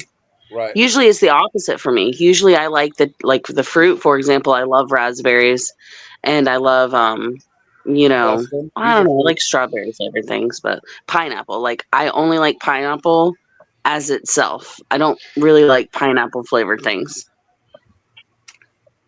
Oh, you ever I have just rather eat the fruit. pineapple on pizza? Ooh, that's blasphemy. Yeah, it's so funny because for so long I didn't like pineapple. I didn't like a lot of fruits. I had a weird texture thing that it took me many years to get. Well, there's still some things I have texture issues with that I'm that I'm working on. But even now that I do finally like pineapple, I don't believe that I would like it on pizza, but I might try it. I'd give it a try. I'll What try about most things, but I won't try balut. That will never happen. Eat it if you want. I will not ever eat it. What about Tomato is technically a fruit, so pizza's always had fruit on it. yeah? Well, Yeah, that's true. what about Kent's favorite pizza? Peanut butter pizza. Peanut Oh butter God, no, pizza. that sounds awful. I love peanut butter. Hey, I make a I really mean mean, peanut butter candy bar that tastes very similar to Reese's. But on pizza, no thank you. peanut butter pizza sounds like something an ex-smoker of like 60 years eats because he can't taste anything. Oh, God. I mean, well, that's no, the Yeah, yeah. only thing I can think of. Like, well, why would you do this? Because you can't taste food. but then they turn into baking desserts out of pizza dough and stuff, and some of those actually turn out pretty good, depending on where you go or who's doing it. Yeah, I can agree there.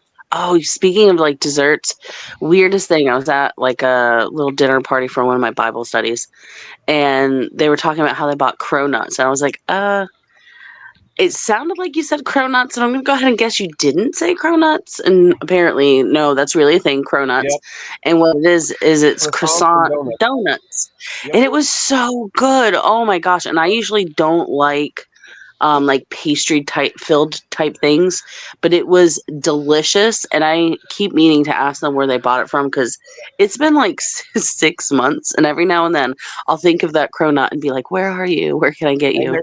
if they're not fresh, they're not good, in my opinion.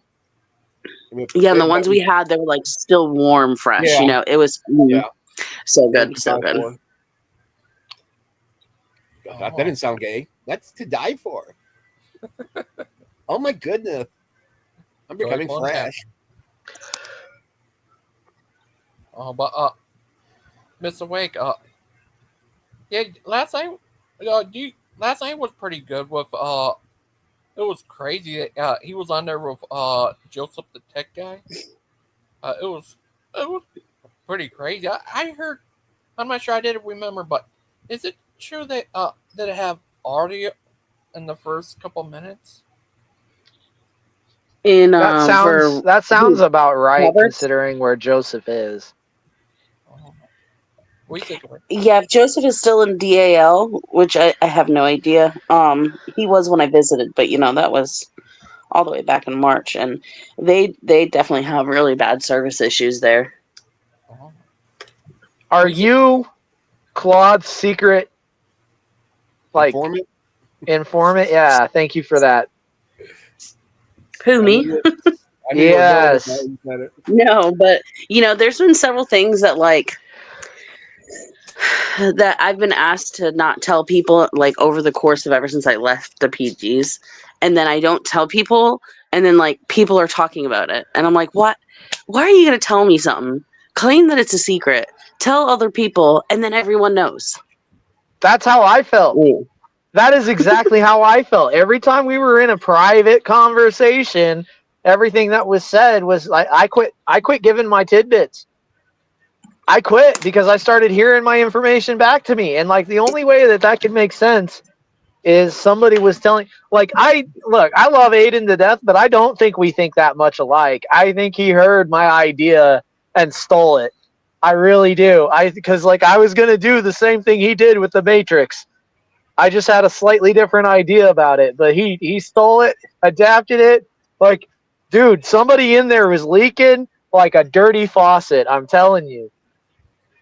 Yeah, but did they blame you for it coming out to begin with? Just like the Ryan thing. That's what pisses me I off. didn't get blamed for much, but that's Well, no, because no. What I I'm was saying is because, always. like with Dan in his video, he's like, "Well, we've got a whoever it is, an adult in a possible inappropriate, relationship or whatever it was with a minor," and then Dan turns around after it all came out that it was everybody else that was coming up with this and not him.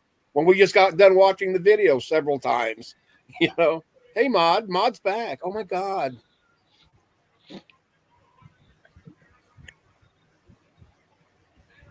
Oh, you must It be in was the comments. Hey, the Mod. whole. Hey, Big Bad Mama. Sorry, I have not looked at the comments. I always And then, forget when I'm on here. oh, Mr. Wake, do you ever watch Tim's show? Whose show? Phantom X11. You'd have to go back in the archives, but Aiden went and stole my idea about doing a podcast about a podcast, and he called it The Matrix. Oh, Huh. yeah, he said that a lot. Interesting. So it would be like, isn't that kind of what all of like this channel and Mod's channel and even PG's channels does sometimes? Like we play other people's podcasts and then Yeah. like make commentary on it. Oh, Yeah. it's like Inception. Not Yeah. before. No, actually, there was like a point where we weren't doing that, right? And like I started suggesting it, Yeah, yeah. and Aiden beat me to the punch, right? Like, and then all of a sudden, the idea of the response video started coming out, and then certain people could do it, and certain people couldn't do it. I was upset with that. Like the whole thing went sideways real quick. Who's blonde? Annoying now? Ted Nugent, Oh, cat scratch fever. I don't know. But Mr. Wake, Uh-huh. but did I think I saw one of your shows before you had on the ministry, your own by yourself show. Yeah, you'd be in the comments sometimes. Yeah, it's I been a while. appreciate your support when I was doing my shows. Yeah, I do them on my channel now sometimes. Like I did a podcast on the first 3 chapters of First Peter and then the last 2 chapters of First Peter. I had planned on doing like this whole series of podcasts on Amos, and which I do still plan on doing, but I've just been really busy with my different. I've got so many different things going on, and it requires a lot more in-depth study. And I've already put like, gosh, probably 20 hours of study just into that Amos study. So I've kind of hit pause on that one. You need to email me when you do that so I can come over and Okay, yeah. provide commentary. I've found myself doing them early in the morning before my youngest starts school because my oldest usually does his like self work that he doesn't need any help with, or usually doesn't need help with in the first part of the morning, and then my youngest doesn't usually start school until about 10 in the morning, sometimes 11 depending on what our workload looks like that day. So I found that it works out for me to do it pretty early at like 9 in the morning. But yeah, I'll try to remember to shoot you an email whenever I do them.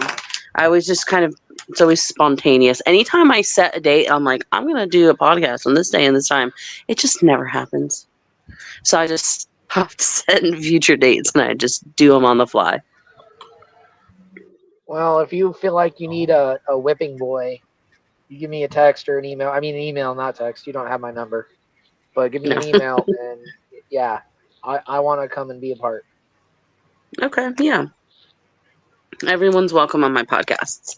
The only thing that I ask is that, people be nice to each other. That's it. Try to refrain from cussing. I'm not going to like immediately boot someone if they cuss. People who are cussers, it slips out. I struggle with cussing myself. Actually, I cuss a lot less than I used to, but still a lot more than I want to. So, Don't hate me because I'm I'm not stupid, going okay? to. No, don't worry. We can all be kind of stupid sometimes. It's part You're of. Sorry? you're very smart.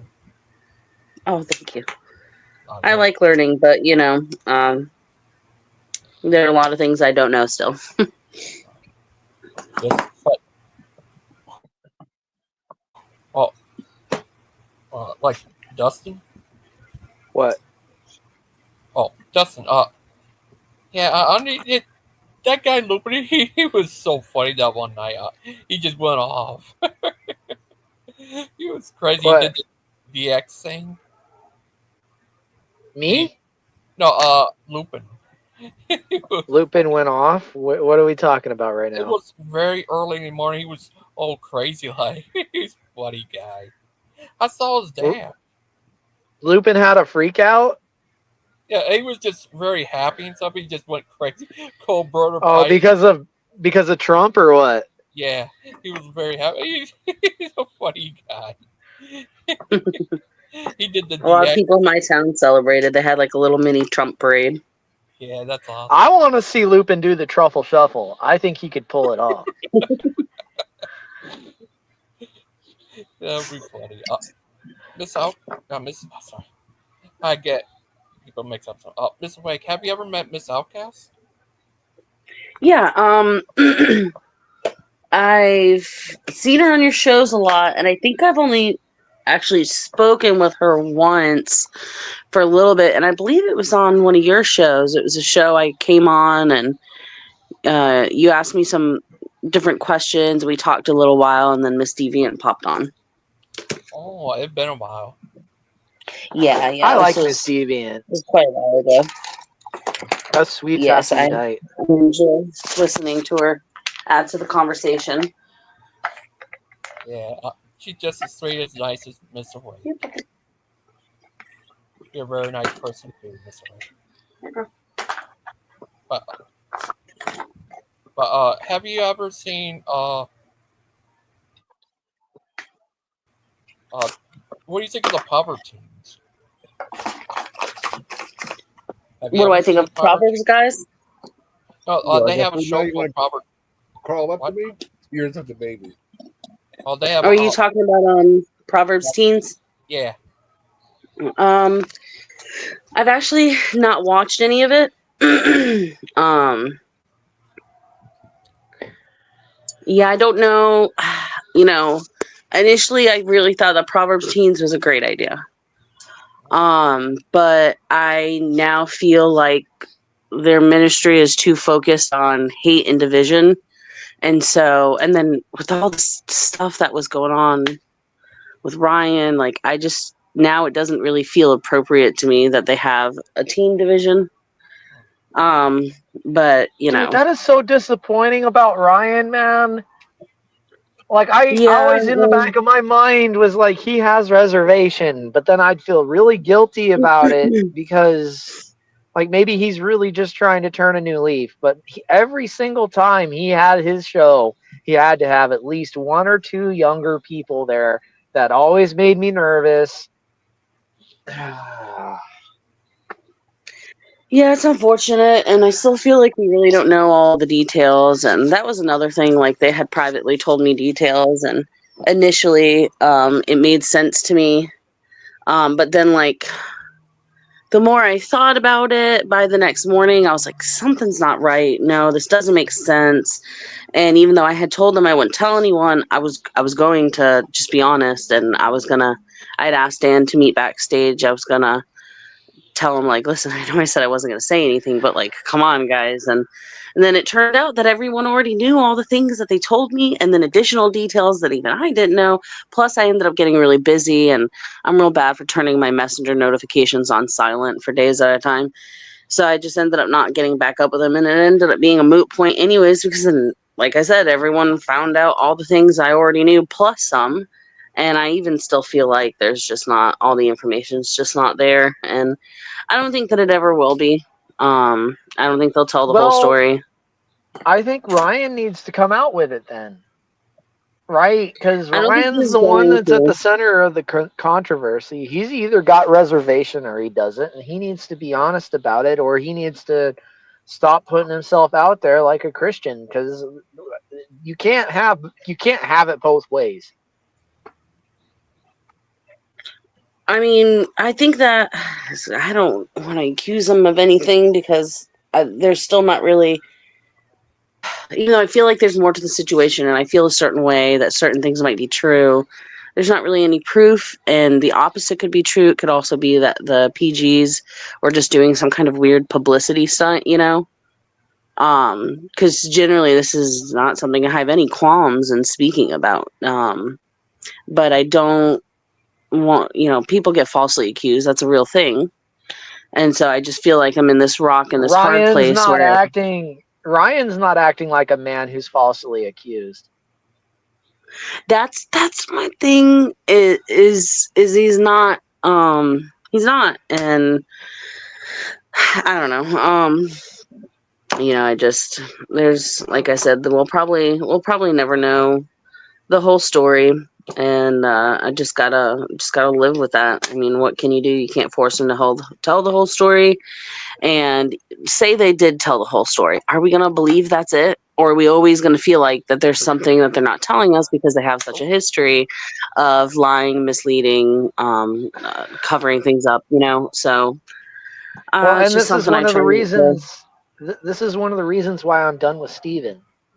I'm done. The man, he wants to pretend on one hand that he's being honest, but honesty requires that you tell the truth, the whole truth, and nothing but the truth, regardless. Mm, Right? And he's not forthright with his information. He plays it behind the scenes, and then he holds things back, and then he'll come up with the information when he feels it's going to benefit him. That, I'm sorry to say, is weasel behavior. As yeah, much as I I mean, want to defend, like, there's a part of me, like if I was talking to myself a year ago, I would have to fight myself on a very serious level. Like, it would be an all-out fist fight between me and myself right now, because I fought myself so hard to believe these things about Steven, because he gave me the Christian, the good old-fashioned Christian talking points that made me want to defend him. And now I'm looking at myself. I'm like, dude, I deserve to get socked in the face. yeah, that's kind of how I feel about it. There for a long time, I kept wondering, like I'd always had, some sort of issue with the way that he could be intense, kind of mean, for lack of a better word. But at some point, it just got too bad, and I found myself wondering, like, has it always been this bad? And I was just blind to it because I didn't want to have to No, no, no, respond it to it, wasn't or did it get always worse? okay. When I No, was I've looked dunking, at old videos, and it certainly has gotten significantly worse, like right? significantly worse. And No, I because mean, like there was a what can point you do? when Steven would actually listen a little bit. Like, he would back off on certain things, like, and you could reason with him, kind of. Then, like, all of a sudden, he just went all he's like, oh, we're going to a war stance. I was like, this happened overnight, and next thing I know, Yeah, everybody drops off like flies. I'm like, oh, somebody found something out and started spreading a rumor he couldn't answer for. Yeah, no, the year and some change that I was working with them, there was a total of about 14 or 15 different podcasters, and by the time that I left, there was like 2 left, 3, something like that. And they've got a couple of new shows since then, so they have a bit more than that now. But I mean, it's something that I noticed happening, and at first I didn't really question it too much, but as things just continued to progress, it just eventually got to a point where I was like, okay, I can't ignore this, and I can't be a part of it. And so I just had to walk away. It was difficult because they ended up becoming kind of very much like the church that pushed me away from God when I was a child. When I was 11 years old, I would have my parents drop me off at church every Sunday, every Wednesday, Tuesdays, sometimes as well when I went into the choir and became part of the worship team, and then they were just so mean to me. I was called a pagan and accused of practicing witchcraft because I read Harry Potter, and it pushed me away from the Lord. It made me not want to go to church. It made me doubt the Lord. It made me look into witchcraft, which I had never even considered despite reading Harry Potter. But in my mind, I was like, if you're going to accuse me of witchcraft, I'm going to see what this girl who's a Wiccan is talking about at my school. And now they've become that kind of person where everything is paganism, everything is witchcraft, you're going to hell for everything, faith only salvation unless you're Catholic, unless you're Orthodox, unless you believe in evolution, unless this, unless that, unless you're a Calvinist, unless you're a preterist.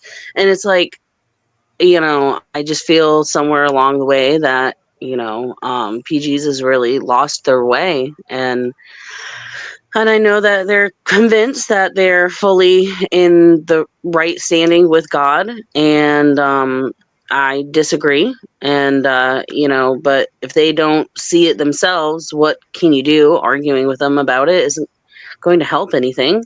You're supposed to address those kind of things between people, and then if they don't change or you can't come to an agreement, you're supposed to just move on.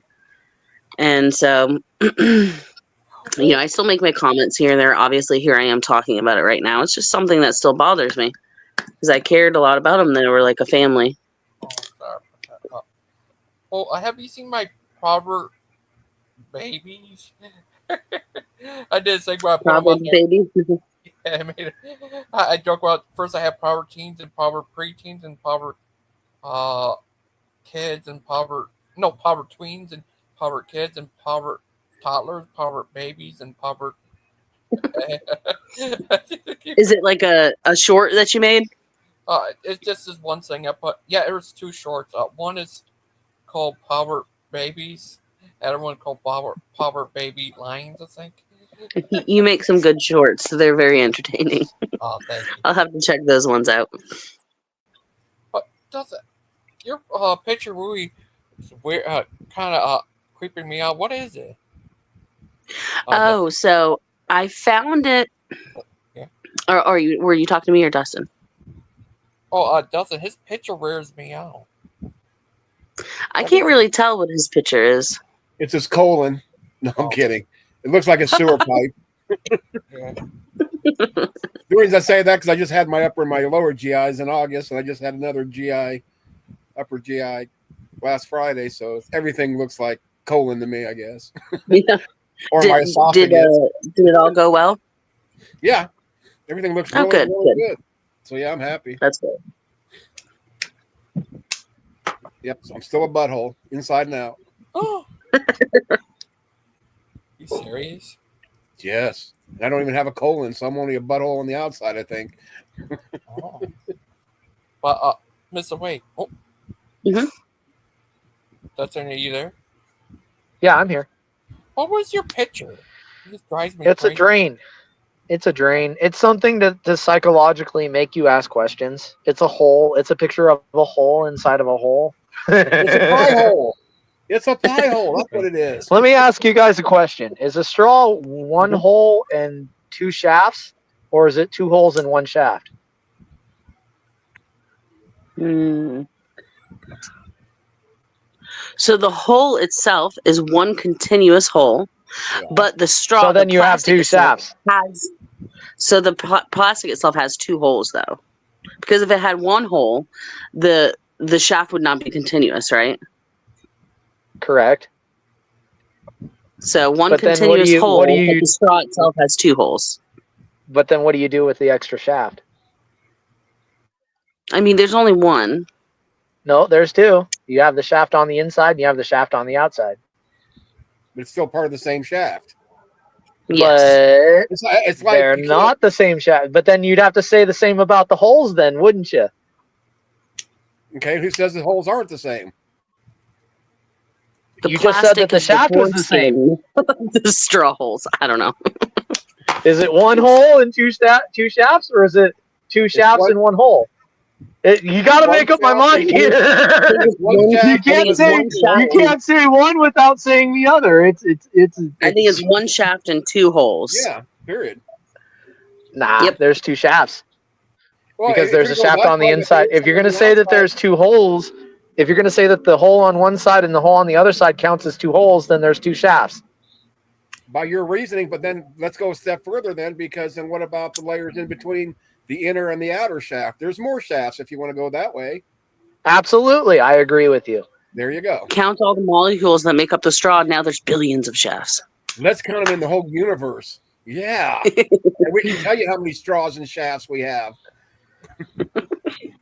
Why do I feel like we're Oh. talking dirty about shafts? And it's clean. See, Get it. I know how to psychologically manipulate you, sir. Oh Shafts no, and you think holes. you do? I allowed myself to On, go to that place on my own, not even or know how. well, allowed or guided. Potato, No, I've potato. got a gutter mind, so it doesn't take much to get me to the deep end.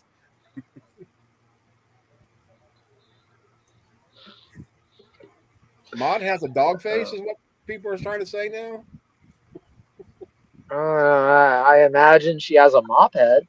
She said, "Did you get the pic I sent you of my puppy face?" And we're Michelle. Would you make me a thumbnail for Monday? I love your picture. Achilles doesn't know. I loved your puppy face. So that means she has a dog face because puppies grow up to be dogs. Are you talking you have puppy dog eyes, Maud? Is that more accurate? Maybe I'm just going too deep into this since the straw debacle. Oh, Miss Awake, would you Mhm. ever start a ministry? Well, I don't think so. I don't really know how I feel about women-led ministries, though I do believe that women have a place in ministries, but maybe not necessarily as the head of the ministry. Um, I'm still developing my theological beliefs on that. Uh, so it's hard for me to really have a clear opinion on the matter. Look, I think that women, much like at a certain point in time, eating meat on a Sunday could be considered a hell-worthy trespass. So too, a woman can, in fact, lead a congregation, but this has to be done with certain caveats, right? There has to be a certain amount of sacrifice. There has to be a certain amount of guaranteed education, and there has to be like a dedicated sense of um, how do I put this where I'm not sounding sexist? I A mean, I'm not dedicated overly sense sensitive, so of just say it. Go for it. a dedicated sense of commitment to orthodoxy of traditional positions. I'll just put it that way, Yeah. right? But Yeah, like I mean, I'm not gonna lie and say that I don't notice that a lot of the women-led ministries are not exactly biblical. So I definitely would have to agree with you there that what having some kind of, I mean, you use the word orthodoxy, but maybe it would be more accurate just to say biblical. I don't know. Saying orthodoxy just makes me think specifically of the Orthodox religion. It's kind of hard to have opinions, right? Without, I mean, because the thing but about but then what are you Protestant, drawing from if you don't have a base orthodoxy? I mean, I don't know yeah, where to go that's from my there. thing. So Is like it's the kind of church a I catch attend, 22. we have Orthodox roots, but it is not an Orthodox church. Like we don't have icons, we don't venerate Mary. Although we do have a lot of respect for her, we don't pray to her for intercession type deal, you know. Right. And so a lot of our um values and beliefs are very similar to the Orthodox. So there's a basis from tradition there. But if you're not actually Orthodox, if you're not actually Catholic, it's really difficult to really, you know, squabble over the specifics of various different traditions because you're already a schism from that, right? Like my church would be considered a schism from the Orthodox Church because it's not Yeah. actually Orthodox. You know, we use The wine farther instead. Sorry, we use grape instead of wine, grape juice instead of wine, for example. A lot of people are like disgusted by that. If they take great offense to it.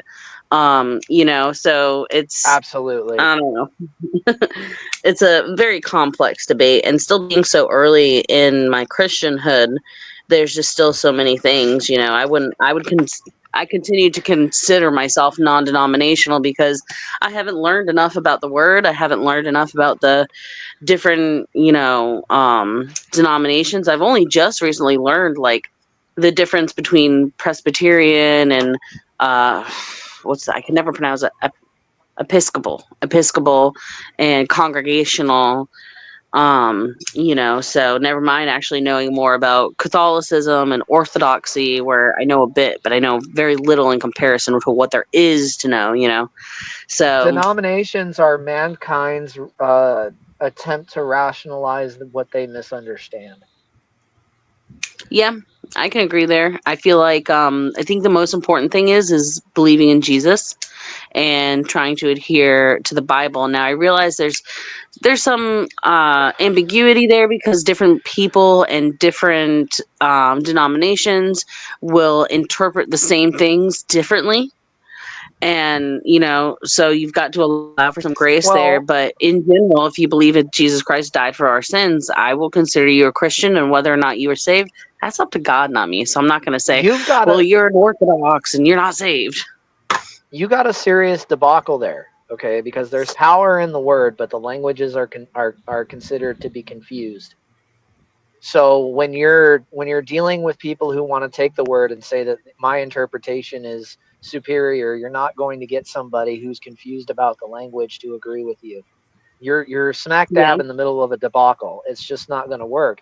And the reason that Jesus or God, however you want to interpret it, made it that way, in my opinion, was so that anybody who decides that they want to take authority in the name of God would have a hard time getting other people to understand that that's exactly what's happening. I mean, that's a fair point. A lot of people don't really, I mean, a lot of Christians really don't even read the Bible, um, regardless of denominations, you know. And my biggest thing is like, it's just who am I to say who is and isn't saved? Who am I, you know, to say what is and isn't the correct theology? And who am I to say that if you have a certain theological belief that despite your belief in Christ that somehow that, you know, damns you to hell or whatnot? I don't feel like I have any, not just any authority, because I certainly don't have any authority. I don't even feel like I have the proper education in order to really speak confidently on those matters. And, you know, maybe one day I'll be educated enough, but I'm trying to learn more about God and the Bible, not just so like I can answer these questions about If denominations, you're but just uneducated, because I if you're want to get uneducated closer. on these principles, you sure fooled the hell out of me. You're speaking very eloquently and intelligently to the issues.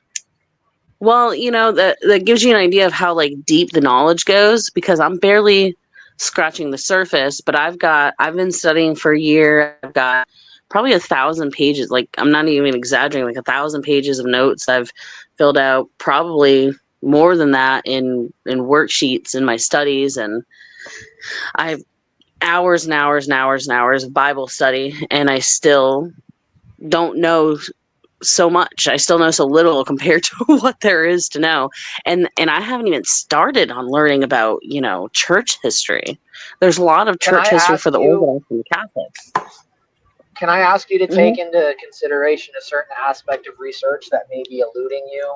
The Yeah. psychology of the individuals of the time period might actually help you understand better and give you a further grasp on what it is you're reading.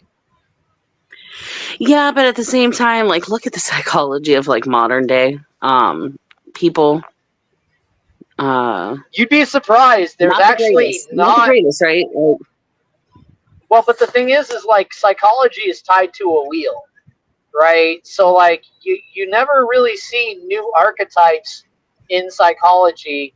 You just see a recycling of the old ones, right? So it's you can actually get a grasp on what's being said based on the psychology of the individual, and it does further educational principles that will open up your understanding. I'm just trying to give you a yeah. shortcut.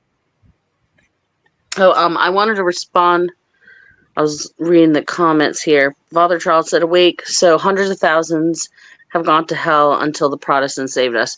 Nope, not at all. I mean, I don't think so. I think it would be silly to believe that Protestantism, anyways, that these different Protestant beliefs, the tens of thousands of them, are the only way to God because into salvation, because then that would mean that the gosh, and it'd probably be billions of people between Christ and the Protestant Reformation all just went to hell. And I just don't believe that, right? I don't believe that in the aftermath of Jesus's death, all those people just went to hell because they weren't Protestants, right? But I also don't necessarily believe that Protestants are going to hell because they're not Catholic or Orthodox, so um my beliefs may change as I mature as a Christian, and I just pray that God leads me in the right way, um, and that I can discern with the Holy Spirit uh, all the answers to these questions. True discernment, absolutely. God bless you. Awake, not woke.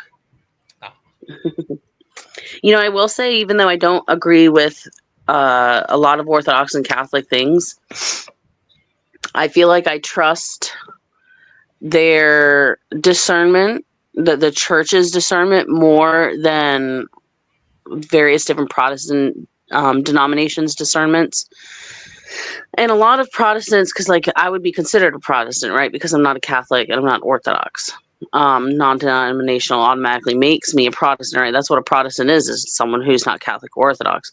So a lot of Protestants really disagree with me, like vehemently disagree with me, right? But the thing is Protestantism is like, it's just so new, so new, and there's no connection from the Protestant Reformation to Jesus's time, right? And orthodoxy and Catholicism has a much stronger connection to those old times and a significantly longer tradition. Now, I'm not exactly sure how long the Orthodoxy tradition is. I mean, but the Catholic tradition is thousands of years. It was formed like a few hundred years after Jesus's death officially, but I But believe it existed before then, maybe under a it different did, name and or it something like wasn't. that. It wasn't always about God. It was there. There were secret covenants and secret societies. Is basically what Catholicism grew out of, right? That's why they're catacomb, or not their catacomb. That's why they're maybe that's the right word. They're catacombs, where they keep all the records. Well, that's why they're Hmm. all sealed, because they don't want the truth coming out about that. The reality is the offering plate was considered a certain amount that you would get for a prostitute. Okay, like these traditions that we hold as holy are not what they appear to be. They didn't start out um, as like the church claims that they did. Hmm. Yeah, Catholicism in specific has a very dark and unnatural history before it became quote unquote Christian. Oh, Yeah, that's definitely just wait. something I would need to look into. I'm sorry, Gigi? I think. Oh, that's right. I think Protestants are the ones who broke away from the Catholic Church. Is that right? Yes, yeah, there's some kind of reformation that happened, like, I don't even know. I think it was the 1500s. I mean, and that is a long time ago, but considerably less time than Catholicism, you know. And then again, you know, you've got Catholicism and Orthodoxy, and there are some subgroups within, but for the most part, there's not a lot of difference between those little subgroups. You know, you have Eastern and Western and Russian and American Orthodoxy and Catholicism, et cetera, all these, you know, but in general, their traditions and beliefs seem to be pretty similar, if not exactly the same. But, you know, from one Protestant denomination to another, you can have something that's just complete opposite ends of the world as far as what their beliefs and their traditions and their values are. And I think that Catholicism that is. Go ahead. Catholicism was the most successful attempt to blend all the religions. That's all it really was. Because I mean, if you look at their traditions and their beliefs, it's a hodgepodge. Like like none of these things actually go naturally together. And the reality is, a lot of them don't have explanations for where the traditions come from. I mean, I guess it depends on the tradition. Like, one thing I never understood was the incense. Why did they use incense? And it wasn't necessarily that I was against incense, right? And I believe that the Orthodox use incense too. I'm not entirely sure. And, you know, I just started reading Revelations. When did I start that? Anyways, Incense, earlier this year. incense, both in Catholicism and in witchcraft, is the ability to control the spirit. Okay, like Well, if you read in they dress it up Revelations, like they're trying to mask the spell, and like the smoke is like a symbology of the spirit coming from this realm to the next. But the well, actually, reality is, there's some biblical context for it. Let me pull up my notebook here. Somewhere in Revelations, it's specific, and there's other places in the Bible as well. But from what I understand, but somewhere in Revelations, it specifically says. Now, I had asked a Catholic person once before, why do you use incense? And they said because the incense carries the prayers up to heaven.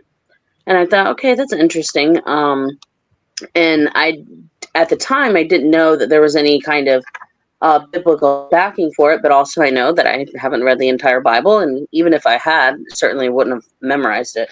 So, anyways, I was reading through Revelations, and I got to this point where they specifically say that that something about using incense to carry the prayers up, and I was like, okay, well, that's what the Catholics were talking about, is exactly that.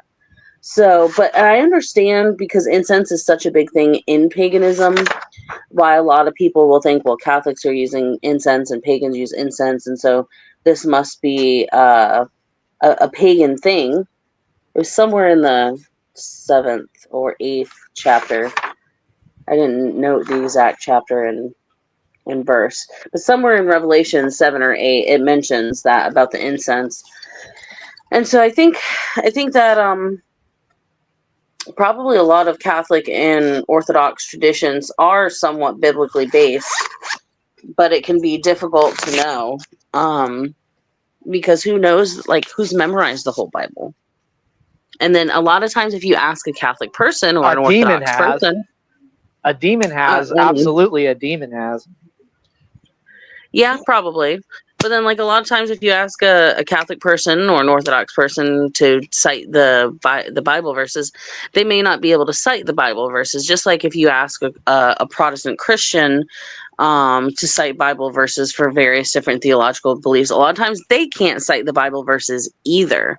What's happening with most of these people, whatever kind of believer you are, is you believe the authority in your church, whether that authority comes from the Roman Catholic Church or from Orthodoxy, or it comes from your Baptist preacher, your non-denominational pastor.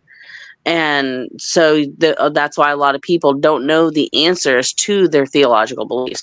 That's why I find apologetics is really important, regardless of what denominational belief you have. I think that is probably one of the most important tools in your belt into leading people to Christ, which is the main, goal of Christians, right? Is to bring more people to Christ while becoming more Christ-like. Because if you can give biblical explanations for certain beliefs, then it is a lot. it's a lot easier to plant seeds and bring people to the Lord, because if you go, well, this is just what I believe and this is what I've been told, and it's in the Bible somewhere. It's somewhere in there. Can't tell you where, but it's somewhere in there. People are less likely to take what you're saying seriously, you know. But if you can give a Bible verse, now it doesn't, you know, it doesn't mean for sure this person's suddenly just going to cross over and become a Christian, but it certainly ups the chances. And I think that it waters the seeds. I think talking to people about God with no apologetics, no knowledge of the Bible, is like planting a seed. But apologetics is like planting that seed and then watering that seed. And without that water, it's not impossible for that seed to grow, but it's a lot less probable and it's a lot harder. Oh, have you ever heard David Wood? Father Charles, no, my authority does not come from the PGs. I guess I would just have to say that my authority comes from God. And right now I'm just searching and learning and learning and learning and, you know, just going to keep learning. I actually plan on going to Catholic Mass for Christmas. The only people who have an actual, that's something that kind of actually bothers me a little bit. The only churches around here that have a church service on Christmas Day are the Catholics. So I will be at Catholic Mass on Christmas Day.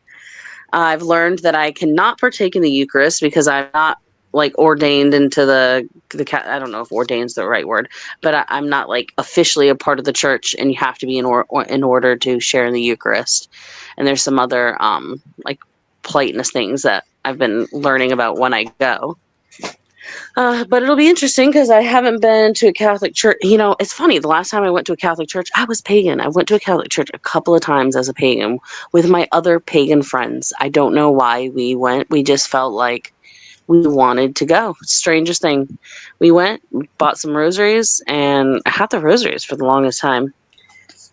And sometimes God speaks to us even when we're so far away. Honestly, I think that's probably when he speaks to us the most, but a lot of the time we just don't hear him. I don't think we're meant to hear God anymore. Interesting. Isn't that called, hold on, dispensationalism? It's like a part of the beliefs that there's no special gifts and that the Holy Spirit isn't working here the way that it was like during Christ's time. Is that correct? Well, I mean, I imagine that whenever mankind and God have a conversation, mankind doesn't like what God has to say. And, I mean, after so many times, I just stopped talking to him. Huh. Interesting. Well, you know, I had this. There's this book. What was it called? Hold on. How to Hear God by Peter Gregg. Great book. And there's a chapter in it. I mean, the whole book is hearing God, right? But there's a chapter in it that talks about people who want to hear God, but can't hear God. You know, because a lot of the times in the Christian faith, we'll talk about, you know, ask and you shall receive. If you just come to Jesus and you ask, you know, to speak with him, he'll show himself to you, or, you know, you'll have this experience or whatever. But sometimes there are people, even believers, who want to hear from God, who don't know how to hear God. And there's a whole chapter dedicated to that. And I mean, it's been almost a year since I've read it. Really, really great book. But he had a lot of interesting things to say about it. And one of the things that he mentioned in the book is something that my pastor mentioned at one of my favorite sermons that he ever did, which was basically about how we keep busy to ignore the screams of our souls. And in trying to keep busy so that we don't have to deal with the things that are going on deep inside of us that we don't want to confront, whatever they may be, because they're different for everyone, that in doing that, it drowns out the voice of God.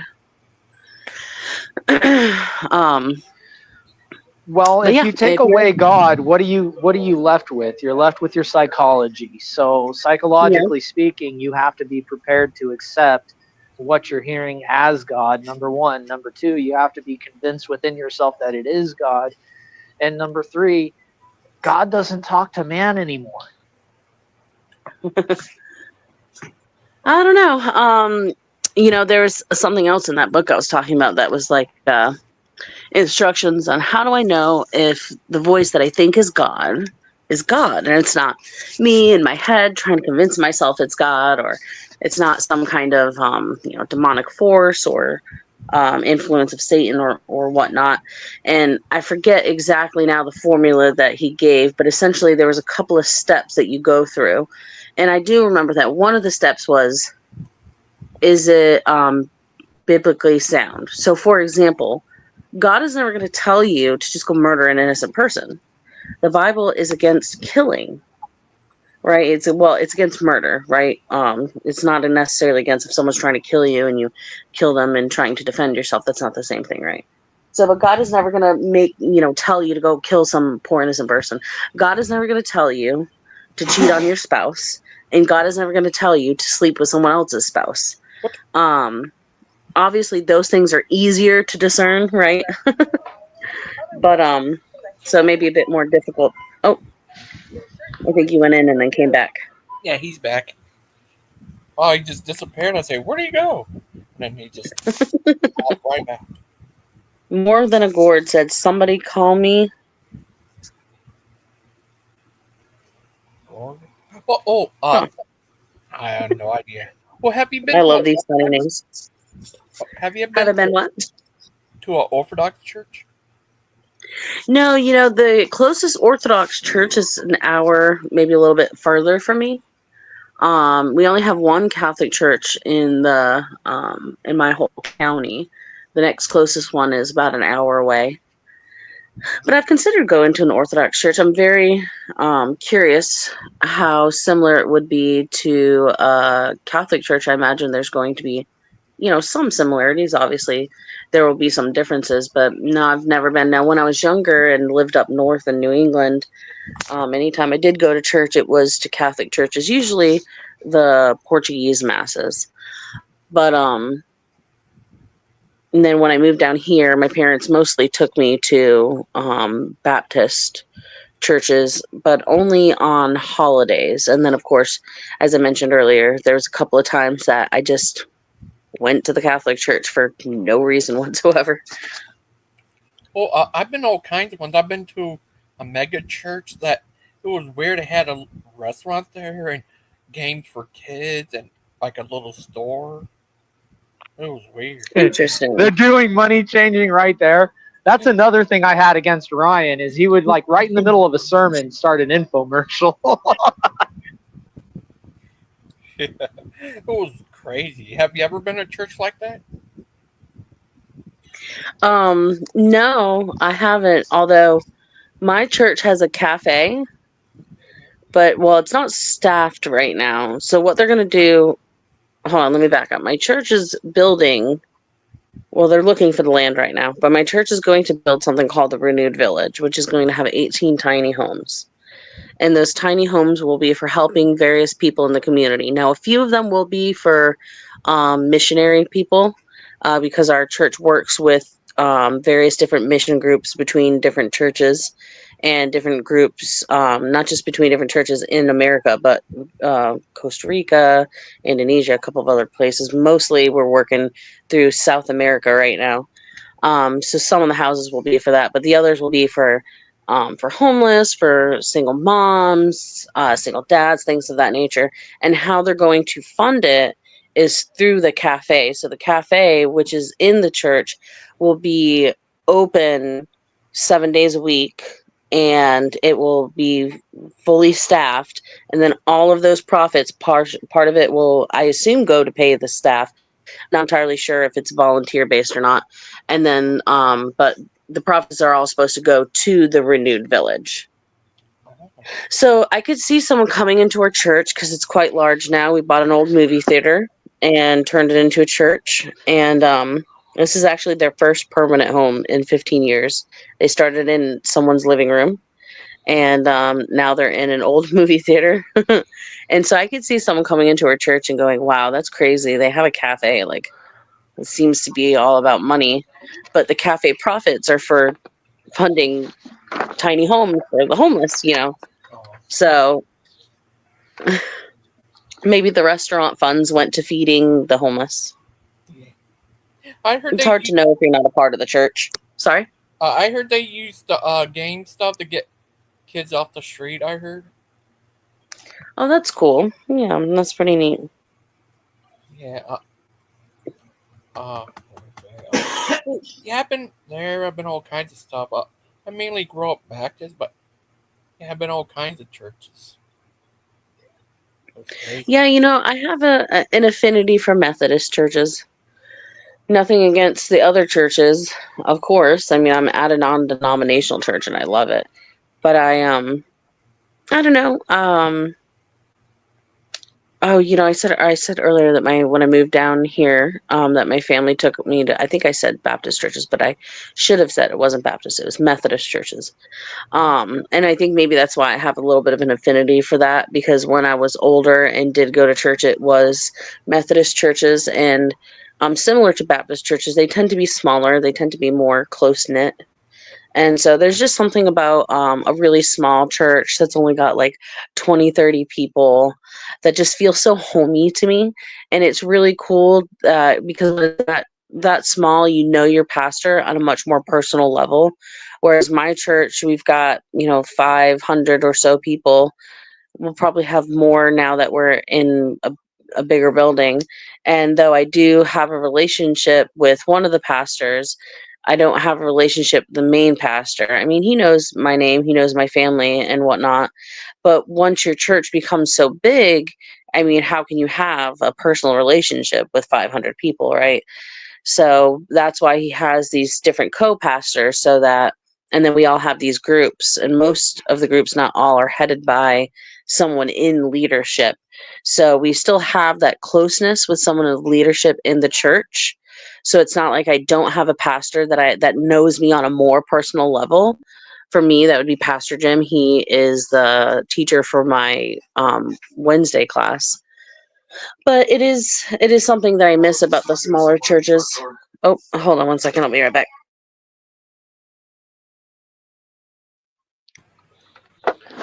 Man, I missed you, Awake Not Woke. You're pretty cool. But Dustin, What's up? uh, uh, yeah. What you doing? What churches have you been I haven't been to church in a long time. Um, I don't plan on going to like a church in a building. I considered Proverbs guys for a long time my church, but I don't think I can do that anymore. I don't know, man. I have a problem with churches because I know deep down inside that the church, in all honesty, is just a safe haven for cults and witches. What about that one lady in that Halloween show of the Power Guys? Have you ever met ladies like her? Yeah, I met a lot of ladies like her. That's why I know what they're all about.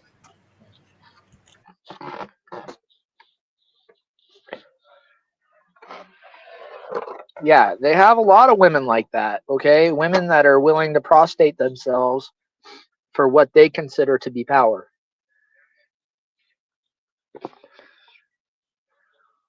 Uh, what if she tried flying a broom and tried turning you into a frog? What are you laughing at? I mean, I would probably bust out with my Harry Potter wand and cast a counterspell.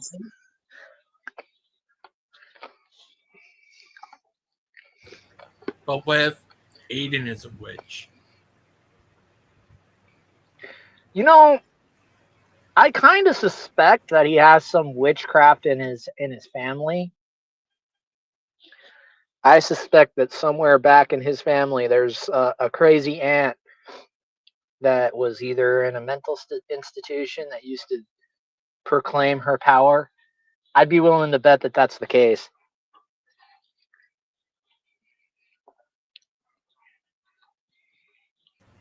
I can imagine seeing Aiden fly. Yeah, and probably in an airplane. Yeah. Hey, he said people he can fly when no one's looking. Like this guy. Or this guy. Or this guy. Or this guy. Or these. Or Big Bad Mama's favorite singer. Yep. Kenny Gigi. Who was that? That's Big Bad Mama's favorite singer. Mm-hmm. Call him Kenny Gigi. Hmm. That's his favorite singer of all time. He loves himself some Kenny Gigi. So hey, Dustin, I was listening, but my son's friend came to the door. My husband woke up from his nap. He's not been feeling very great either. So I was kind of running around there for a second, but I heard you say something about not going to a church. And I just wanted to say, I think that, wait, what verse is it? I can't remember the verse, but so actually, and I think it says it a couple of different places in the Bible that wherever two or three are gathered in His name, In that's my church, name, that's where I will So be. Yes, yeah, absolutely. yeah, yeah. So that's a silly song. I don't know if you can hear the meow music in the background, but it was funny. But Yeah, no. so Churches, like literally, they're just safe havens for witches and occults. Okay, I mean, you'd be very very surprised in your church of 500 how many of those people swing. well, you're probably right. And let me just say this: this is something that my pastor has done a sermon on before. Well, it was part of a sermon, anyways. Um, when you go to a hospital, you expect to see sick people. And when you go to a church, sometimes people are thrown off by sinners because they'll be like, well, there's a gay couple here, or there's addicts here, or those people, go to strip clubs, and those kind of people shouldn't be in a church. But those are the exact kind of people that should be in a church. Now, that does not mean that the church should affirm what they're doing. The church shouldn't go, oh yes, just go to the strip club, my son. You know what I mean? They shouldn't be affirming it, but they should still be loving and welcoming to those people in hopes that in preaching the gospel that it brings those people closer to the Lord, whether they're non-believers and they become believers, or whether they're already believers but they're struggling with sins. I mean, we all struggle with sin, and some people struggle with different kinds of sin than other people. But I think that it really is just like the best place. Like as an example, there was a teenager that that I knew slash know that seemed to really like hate Christianity and Jesus, and she had a lot of mental health problems, which I don't judge mental health problems, but she hold on one second. Kenny Gigi. Oh, bless you, my child. I'm the Jesuit priest here to bless you all. I'm Mark the Stoner. Sorry, I was The getting a just little bit noisy, so I went to another room.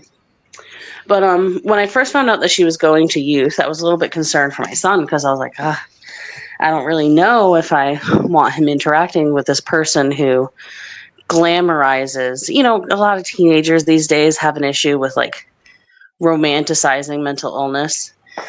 And so I was a little bit concerned, especially with her being so anti-Christian. I didn't understand why she was going to use my initial reaction.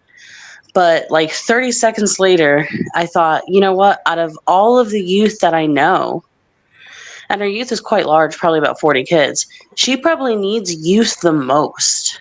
And so, her and my son have actually become friends.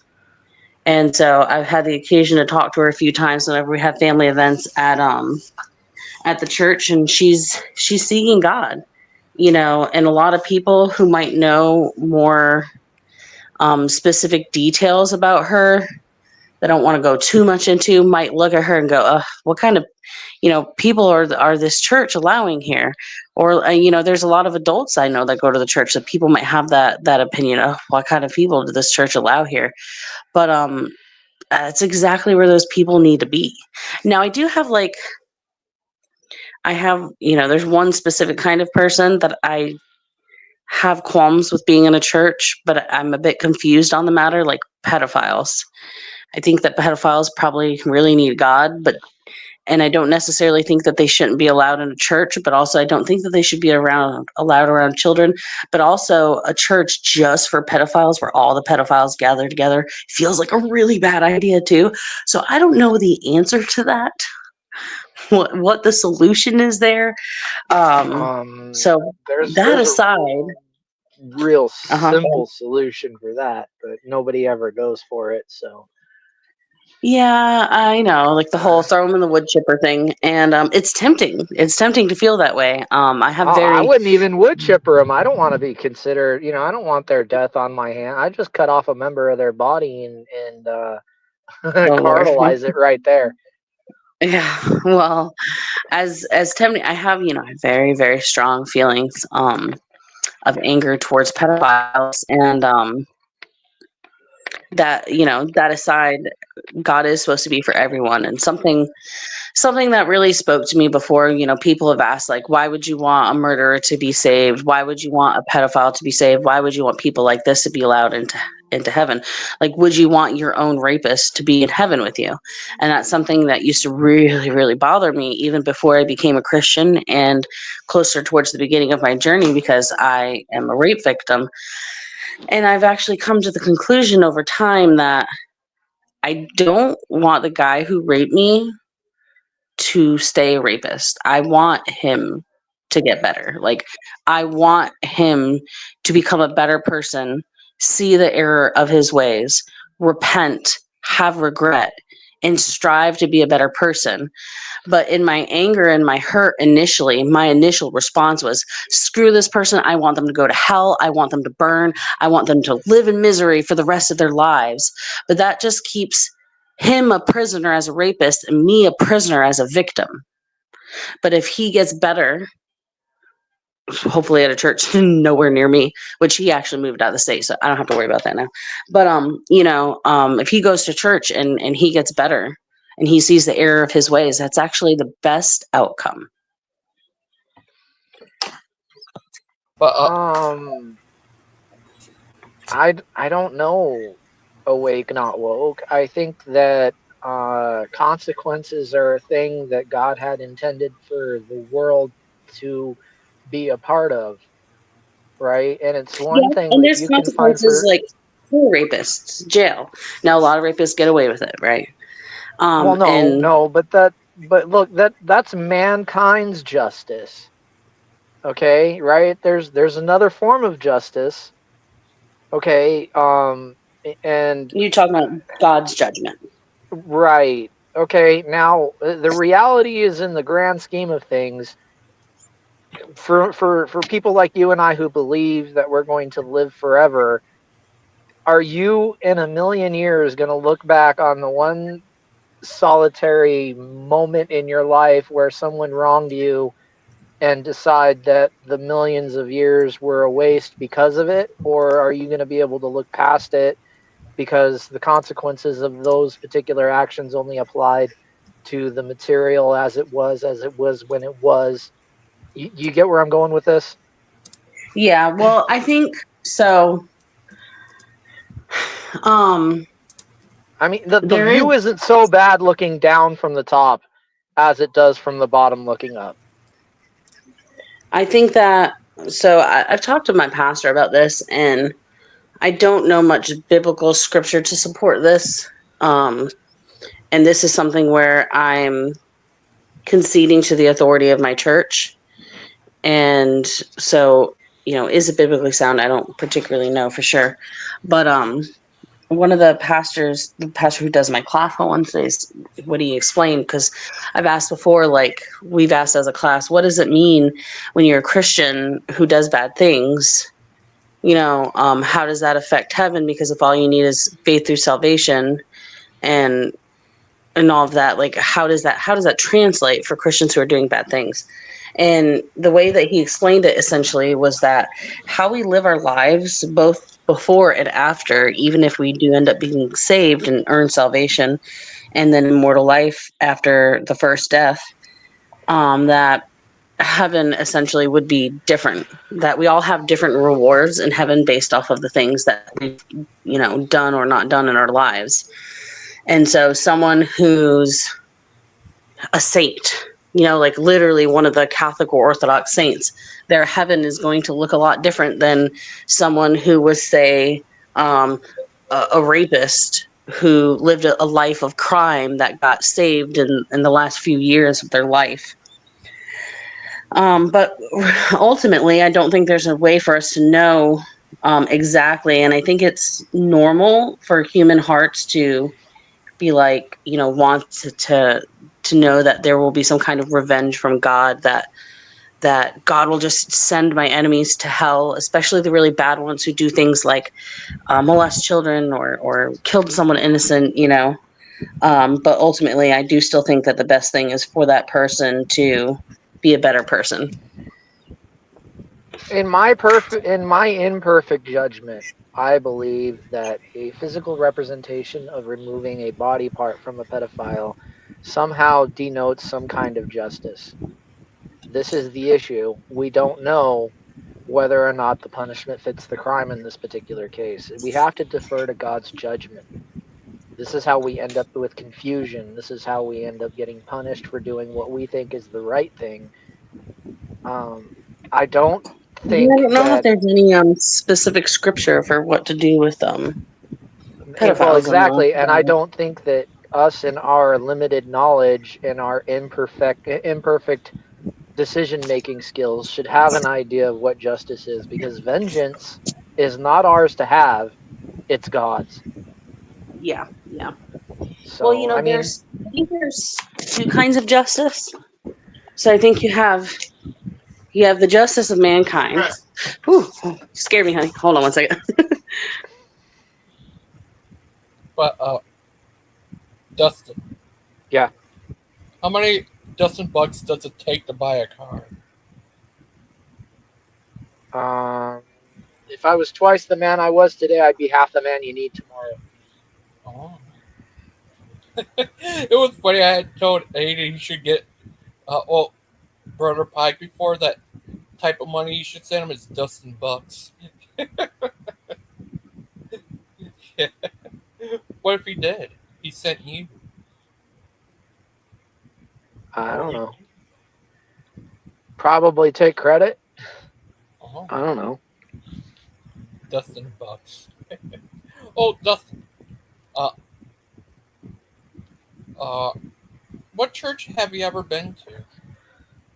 Been to a couple, mostly Christian. Why? Because I remember the first time, one earlier days I talked to you, it's like you mixed up about being a Mormon. I wasn't a Mormon. I was in Utah around Mormons. Did they ever try to Mormon? Oh yeah, they tried to Mormon me a lot of times. Like I did not like the idea that black people were like scarred by sin and that I had to wear a special kind of underwear and my marriage was to be in a temple. Yeah, I'm all good with Wait, all is that. that what Mormons believe? Was that? Is that what Mormons believe? That black people are scarred by sin? Yeah, Yep. Dennis Lee? They're yeah, where's that video at? You'd be very educated What? by That is that. disgusting. Yeah, it's horrible. Like Ugh, their whole belief system is disgusting. that's. yeah. Listen, I try to be polite about different denominations, but sometimes there's just no being polite about that. That's just disgusting. That's wrong. They're so wrong. I mean, I don't know. I don't know. I just don't know. Okay, I don't understand where they come up with this idea, what difference it would make in the grand scheme of things, and why you try to keep it secret, but then you'll turn around and let the cat out of the bag to certain people that make it past a certain level, right? Like it doesn't make Well, any that's a part. sense. Like, so a lot of people way overuse the word cult, and I get it. It's become more of like a vernacular like that's used in just like everyday conversation. You know, if I get upset about something, excuse my language, and I say that's shit, I don't mean it's literally poop, right? And so we've kind of done the same thing with the word cult, right? So a lot of times people will be like, that's a cult, that's a cult, everything I don't like is a cult. And it's really not a cult. But one of the requirements for something to be a cult is that you only can gain access to certain knowledge or information at certain levels. Right. That Yes. is like Yeah. a No, I'm clear aware of that. indicator of a cult, you know. Another one is that they try to make it very difficult to leave. And I don't mean like, oh, you have a nice home church and you decide not to be Christian and they're trying to guide you towards staying on the path of God. I mean, like, they try to make your life a living heck and they stalk you and do weird things that, you know, where they make you afraid to leave, like something bad is going to happen to you if you leave, kind of thing. And from what I understand, Mormonism can also be like that. They can be quite intense when you try to leave.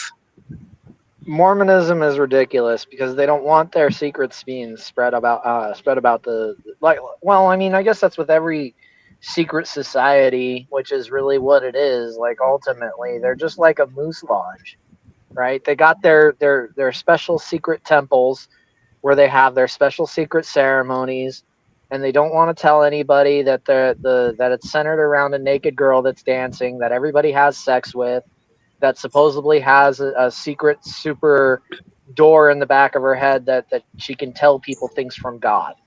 Like that's ultimately what it is. Like it's just a drunken frat party where they're having sex with girls. It reminds me vaguely of, hold on, what's the name of that show? Weeds. And one of the guys on there, oh gosh, I can't remember his name. He ends up like becoming like the head of some kind of religious cult. And what he does in the upper echelons of this cult is just has a lot of sex with women. What was his name? Anyways, it was a good series. That's what it's about. That's ultimate. Then why do you think they're trying to promote abstinence?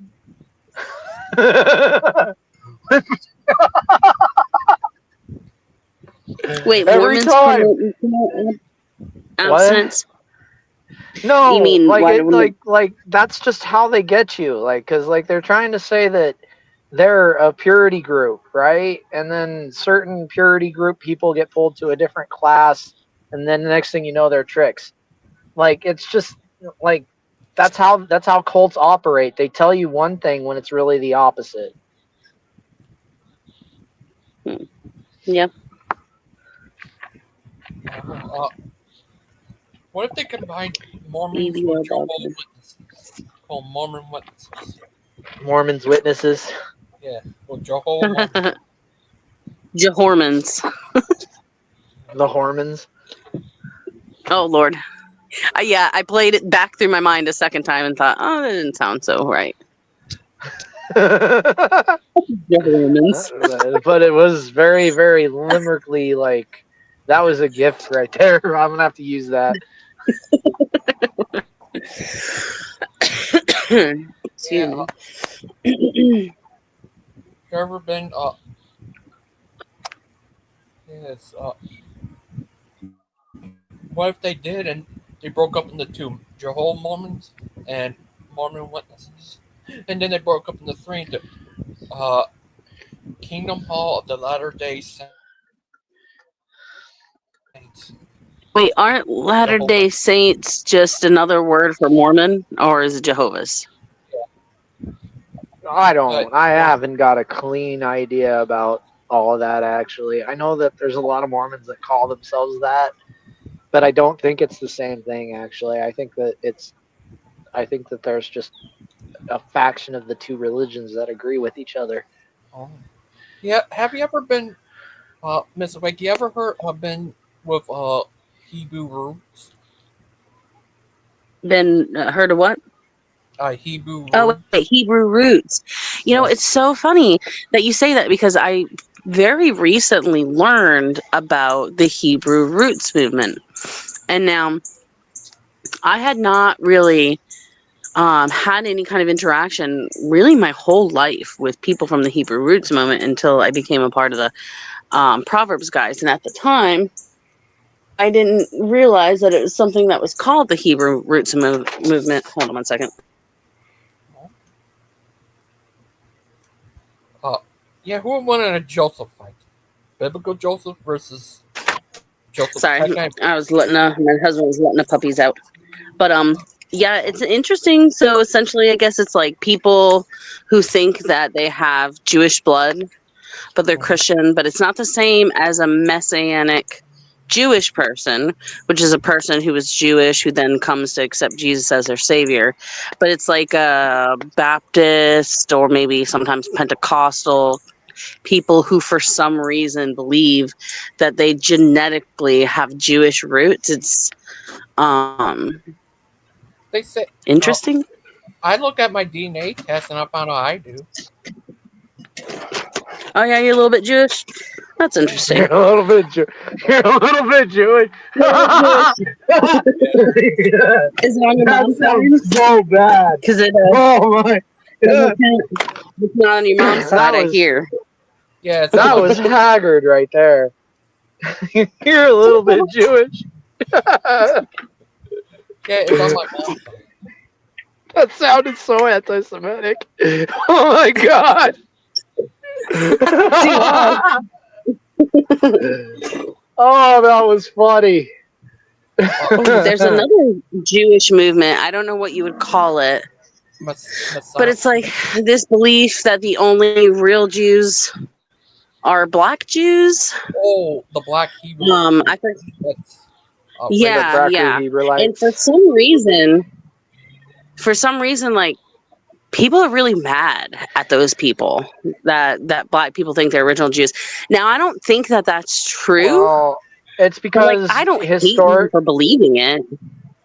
Well, it's because the Black Hebrew Israelites they're kind of militant and they don't like the gays. Like, I mean, a lot of Christian denominations don't like the gays. You mean they're like super hateful, like the Yeah, kind that like believe in yeah, throwing them off buildings? Oh, okay, yeah, that's not my style. yeah. That's If you very ever see very wrong. him, if you ever see him preaching, they like to use the word faggot a lot. That's Cigarettes. Right. cigarette. Oh Uh, uh, gosh, I don't think this guy is a part of the Black Hebrew movement, but there's this like black interviewer from Africa, and he says, "Why are you gay?" And so I just think about that guy anytime someone's talking about religion and Africans gay. Africans don't like gays, dude. I mean, it's No, something a about lot of them. I mean, being it over depends on where in Africa, here. but yeah. There's something about being over here. I don't know what it is. It's got to be in the water. I mean, I think Alex Jones was right, man. There, like I mean, maybe something's up, maybe a bro. little bit about some things, anyways, and maybe not everything. Um, but what's the saying? A broken clock is right twice a day, something like that. But yeah, they can be very. I mean, it depends. It depends on the denomination. They can be very intense, very very intense. Um, but there's a lot of Muslim people who are very hateful towards the gays as well. Now, I've met a lot of Muslim people in America who maybe don't, like most Christians, don't necessarily agree with the LGBT community, but they don't want to kill them. They don't hate them. They can even have relationships Get with those them, people and not get them be in a bigoted. different group and ask them. Get them in a different group and ask them. If there's a few more Arabs around, they might change their mind. Maybe. uh, Yeah, no, I'm telling you, peer pressure is a mother, and you never forget where your childhood was. Oh. What about My childhood was in a very, very diverse neighborhood full of mostly immigrants or the children of immigrants. what about I miss it. What what about what? about whataboutism? Huh?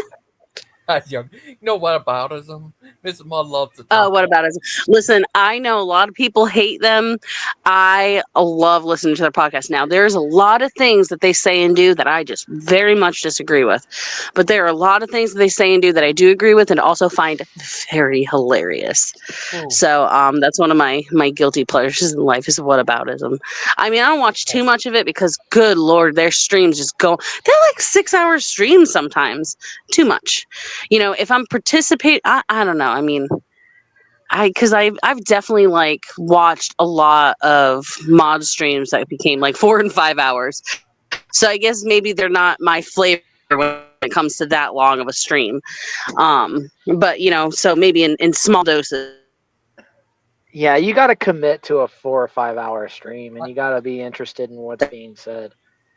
think you're breaking up there, Miss Wake. You there? Say that again. I think Oh, my internet went all funky. oh, that's all right. You broke up a bit, but you're working good now. Oh, it's back to normal. That's good. Found it. Well, guys, you ever heard of hear these people say they're Jewish who are Muslim? Saying it's a weird thing. This guy said he could say he's a Muslim. No, a Muslim who's Jewish. He said this one thing where you become a Muslim, what makes you a Muslim, then but instead of Islam, he's Jewish. It's weird. You ever heard of that? It's like doesn't have. Um, Are you talking about like Muslims who later on convert to Judaism? No, it's weird. He says he's still a Muslim, but he's Jewish religion. It's weird. that sounds like I mean, so it Muslim. sounds like he's got a Muslim daddy and a Jewish mommy. I don't know. It was weird.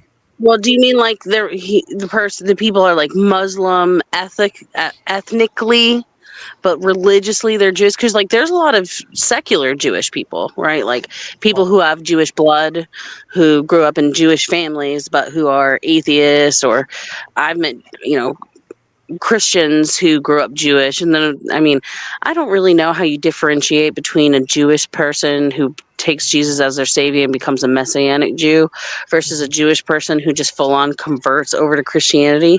I don't know what the difference is there, but I think there is some slight difference. But I mean, you can be Jewish and Christian. So I'll tell you what, though, I don't understand being pagan and Christian. That's definitely a thing.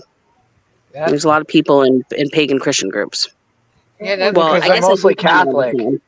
Because they're mostly A lot of it, Catholic. no, a lot of it actually revolves around Gnosticism. Right. Gnosticism is like like if Christianity and paganism had a baby. yeah. They believe that Right. the God of the New Testament is a good God, and the God of the Old Testament is the bad God. Is that true? Is that what Gnostics are? Not Gnostic, but I mean, Um, Gnostics, from what I understand, believe in Jesus of the Bible and believe parts of the Bible. But they believe not just parts of the Bible. They believe, I should rather say, that they believe in the Apocrypha. And I do not mean the Deuterocanon, which the Catholics follow, right? So you have the Apocrypha and then you have the Deuterocanon. The Deuterocanon is an extra, like it's like 7 books or something. The Apocrypha has more than those 7 books. Like, for example, there's the Gospel of Thomas, which I call the faux Gospel of Thomas, because it's not. It's rejected by Catholics and Christians everywhere. Like it's rejected as not a true biblical account. And in the Gospel of Thomas, Jesus says that only men can enter through into heaven. And there's some weird like trans stuff in it about women becoming men so that they can enter into heaven. That is not. It's not biblical at all, but Gnostics believe in all of those books, at least to some degree, including the Gospel of Thomas. And then at least some of them also believe in Gaia Sophia, which is like the feminine version of God. Um, it's not, it's kind of very much in like paganism that there's not,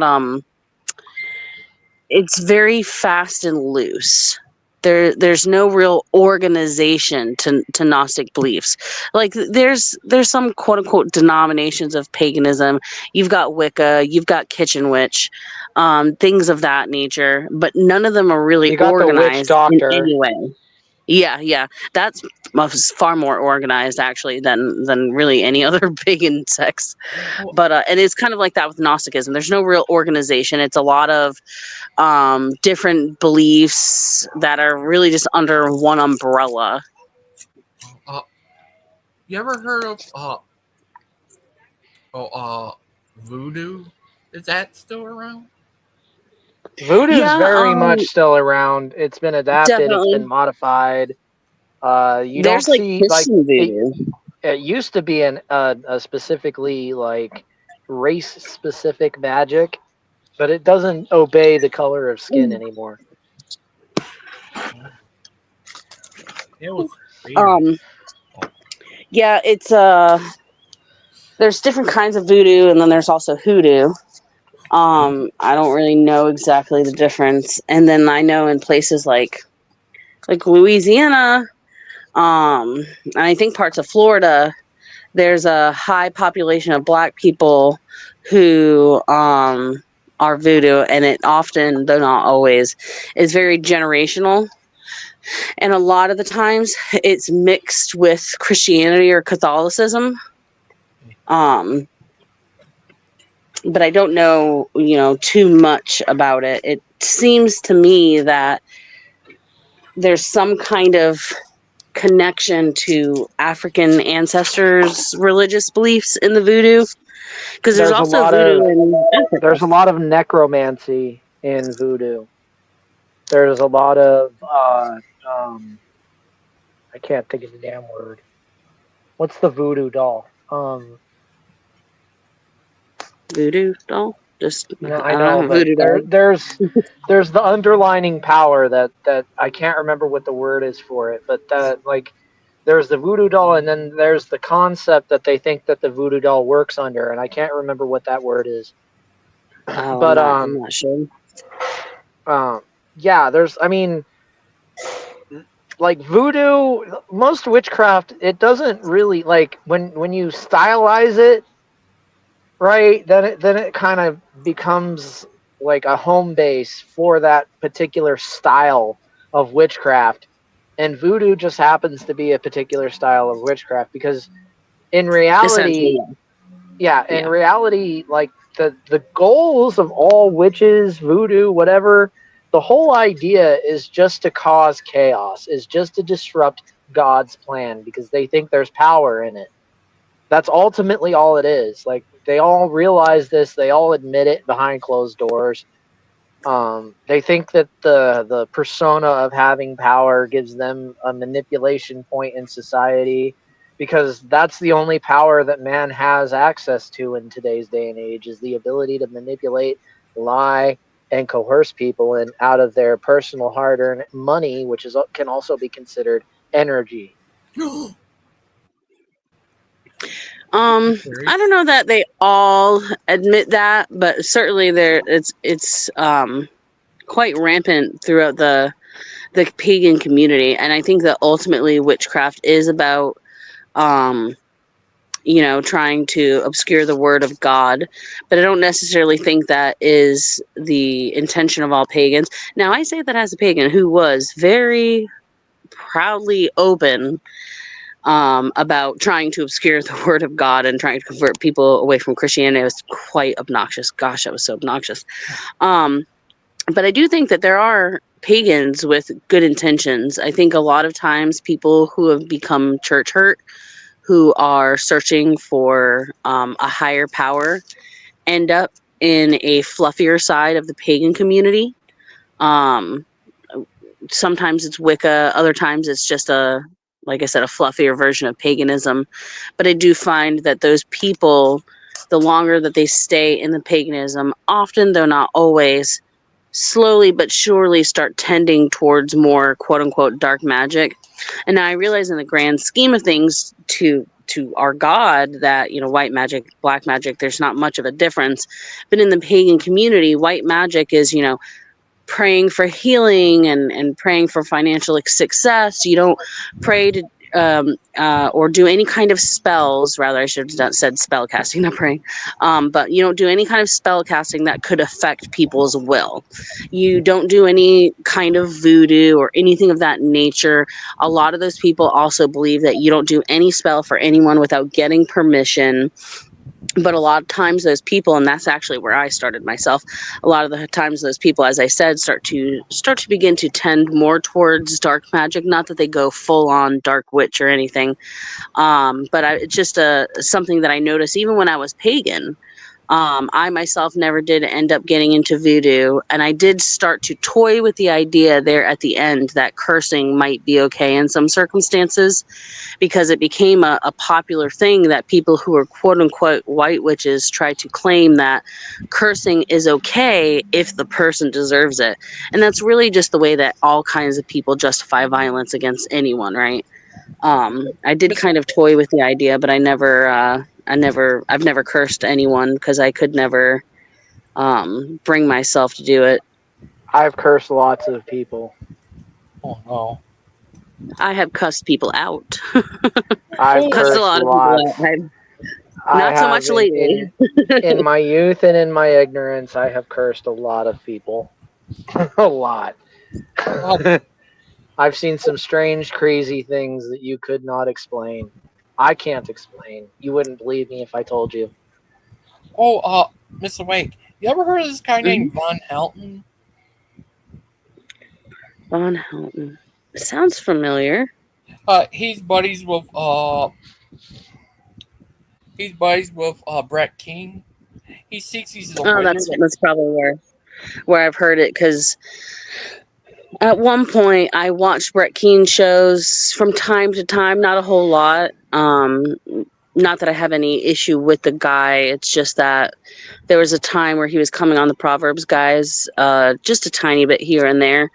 And so naturally I just, looked into his channel and whatnot. And so I saw a couple of episodes. Yeah, he believes in what they call gods of creation, and he's a wizard or something. Hmm. He switches his religion with whatever group he's with at the time. Just be honest about it. He's like an amorphous blob. He's a manatee. He does not belong in polite society conversation. Oh, not Like, Brett King. This his buddy oh, his buddy. I don't know Von his Helton. buddy. Van Helton. Yeah, he believes in the gods of creation and that he's a wizard or something like that. Hmm. Let me guess. There's 12 of them. I don't know. He didn't say it. I talked to him when I went on J Dub's show before, John, and that what he said. It was weird. He's a nice guy, but that's a bit weird. Mr. Mod knows him. Hey, it was weird. Yeah, he's been crazy. Say he hold back the storms from destroying, hurting people. I guess. You ever heard them try doing that? Yeah, they're called stormcasters. Oh, Yeah, that like if you ever come across old properties where they have like steel rods buried at all four corners of the property, odds are someone in the family believed in storm casting, and that was a form of protection. oh, have you heard of this other guy, Brett King's buddy? His name is Lucifer. No, I Oh yeah, imagine that. that's one of the episodes that I watched of his. Lucifer's like a Satanist. Yeah. Um, and they had a really interesting conversation. I don't agree with Satanism, but there were certainly a lot of things that I found myself agreeing with him on morality wise, and I couldn't tell you off the top of my head But it was just what it was just things like murder is bad and slavery was bad, and things of the nature where, even though yes, he's of a religion that's quite literally the opposite of my own religion, um I felt like there was some common ground there. He seemed like a nice guy. He turned out to, of course, makes sense. He turned out to be creepy. He tried to ask Miss Maud Oh no. to go on his satanic magazine where she could pose vault clothes. I guess it's weird.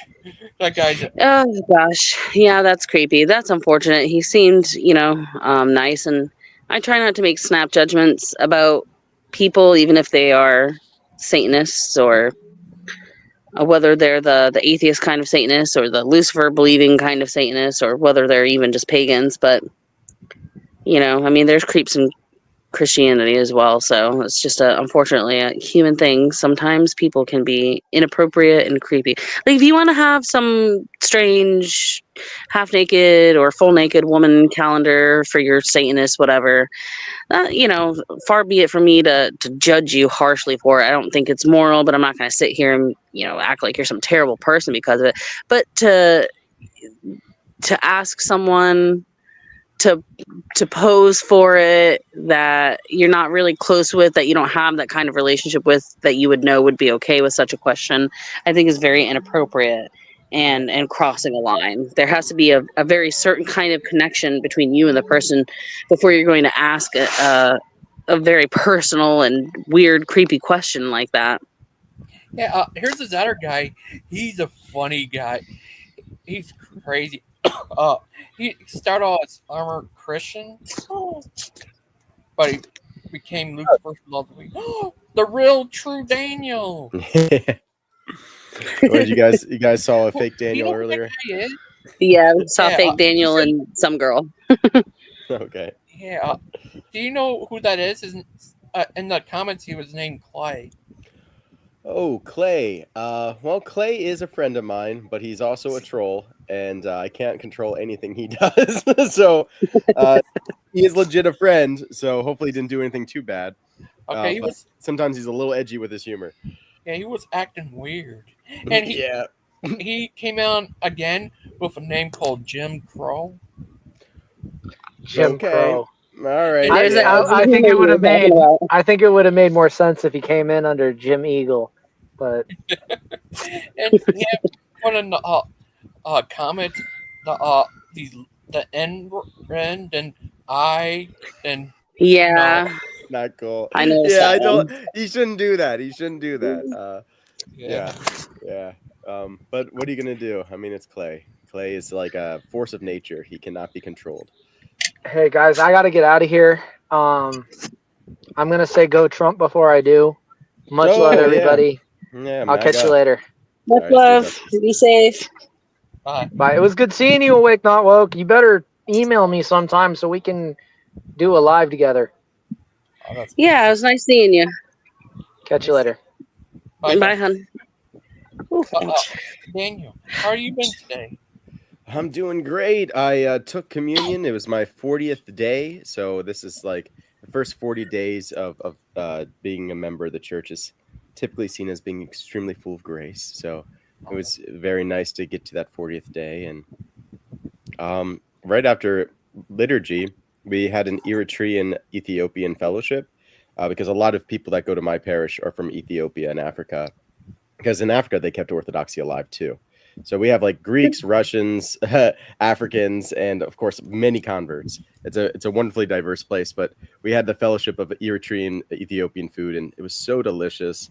And I came home and I just slept. I got home around like 12:30, and I slept until like 3. So that's why I'm like here now. Oh, yeah. Well, when Father Charles get back, we could have it where you guys could talk. Have a show where you guys could talk. Yeah, that'd be great. That'd be really cool. And you do remind me of like a young Father Charles. I know, I do. What if we find out you really is Father Charles and you didn't know it? It's possible. It's always possible, gangster. Um, You guys were talking about like witchcraft and all that stuff earlier. What was going on with that? Uh, I forgot. I I guess think it started with we started talking about cults. oh, I can't remember how the cult, it's just one of those things where you're like talking about one subject and then it just kind of turns into 30 different subjects. And Yeah, it kind of went from there. yeah. Some people, and it's by nature of the words like cult versus occult. Yep, Very yep. big difference. Although you could be in a cult in the occult. Yeah. It is possible to But a do lot of that. cults are not occultic at all, Yeah, yeah, like Dinosaur Adventureland or whatever. Yeah, as I've been finding out. Oh, yeah, yeah.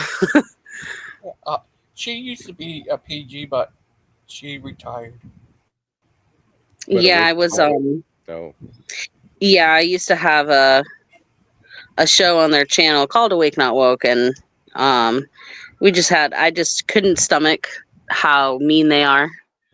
And it's not all of them, but the leader, he wasn't always quite this mean, but he always did have a mean streak. And then I found out some stuff about pedophiles in Dinosaur Adventureland, and I just like that was just it for me, And ever since then, they've just kind of seemed to have gotten meaner, which is very unfortunate. So they were like a family to me for a year. I even brought my children to meet them. Um, so it's really unfortunate that things have gone the way that they have with that ministry. But I just pray that God leads them back to the right path, and they get rid of that hate in their hearts and replace it with Christ-like compassion. Yeah, yeah. I mean, I know this seems like a harsh thing to say to them, and I don't know them as well as other people do, but they should not have a ministry. They should not be trying to teach kids. It I really agree. it's really problematic, given all the pedophile history and current allegations. It's like, no, don't be teaching kids. Like, you guys don't even know what you're talking about. You're not you're not good models of Christianity. You are the last people who should be teaching it. Yeah, I agree. I mentioned way earlier something along that nature. Initially I thought Proverbs Teens was a really great idea, but then like I learned about all the weird stuff with Dinosaur Adventureland, and then they started getting meaner and meaner, and it's like even before the stuff with Ryan, I felt like they didn't really have a place of having a ministry for children, because I just don't think that that's that kind of hostile environment is a good place to raise godly children. And then now with the additional allegations of whatever it was, that just makes it even more inappropriate for them to have a children's ministry, in my opinion, especially with the idea that this guy is potentially going to be welcomed back onto their panel after he's had spiritual counseling. It's just a whole thing. I think it'd be better if they just turned it back to Proverbs guys instead of ministries, and just did Bible studies. Yeah, that's more appropriate. Uh, very much more appropriate, because it's like people, it says in the Bible, who can teach, like, who do you call a father? And it's like, it's considered very serious. Like, there's a reason why we call our priests fathers, and they had to go through so Hmm. much. They had to go through seminary, or their monastics first. They know what they're talking about, and these guys just don't.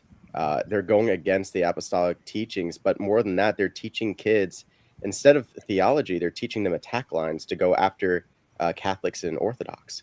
And it's like, that's Yeah. not theology to attack Christians. Mm-mm. No, No, especially not at all. not the ones that really have the biggest claim. Yeah, Yeah.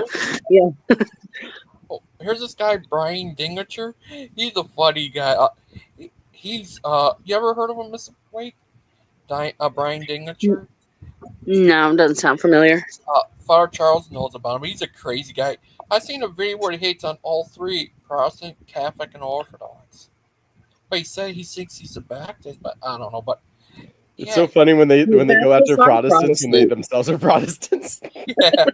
It's like, okay, I agree with you. Protestants, yeah, they really need to shape up. Uh, Same thing with Steve Anderson. He also hated on Protestant, Catholic, and Orthodox. So what is he? What I guess he's like the not. He's the self-justified Christian. He's the one that says, "I'm not part of them. They all have the flaws, but not me." Yep. He's Oh, that's the guy who was accused of abusing his wife and children, right? yeah. Yeah. He says he's a Baptist, but he doesn't like. I told him Baptists are Protestant. He said, "No, we're not. Baby sprinkling Protestants." Huh? That doesn't make any sense. They're definitely Protestants. Yeah, it's all basically all of Western Christianity that broke off from Lutheranism is technically Protestant, and people can call themselves non-denominational, but that itself is a denomination. Any schism outside of the church is a denomination. You know, I don't even think of the Catholics as being a denomination. I just think of them as being like the Western side of the church that became Hmm. incredibly intellectual and started putting all their faith in one person and became worldly. I mean, they have so much money. They command so much in politics. Like they're the worldly church, where we're the spiritual church. You know, Yeah, but we both have communion at least. that's. But what do you think of the new pope? I don't Not like him one bit. He's a Jesuit. So you guys were talking about like magicians and stuff before and occultists. I wasn't there for a lot of it. I just kind of heard a few like things like about Wicca, you know, like the read, like do no harm to anyone else. Like some of these pleasant new age ideas about, you know, the occult light out there, Yeah. Wicca. Fluffy paganism is what I Yeah. call it. Yeah, exactly. It's very nice. It's it's it's all about helping people, but yeah, it's they're an initiatic order, and they basically took over the position what the Templars used to have, and they are magicians. I mean, they themselves you know, practice Kabbalah and stuff. So they, I don't trust them one bit. I don't like that they're trying to create a one world religion that is ecumenical, where it's they say all religions lead to God. And it's like, yeah, that's a quick way to get everyone to be under your banner, but what have you lost? You know, you lost Christianity. You lost the treasure in order to, you know, have your name stamped everywhere.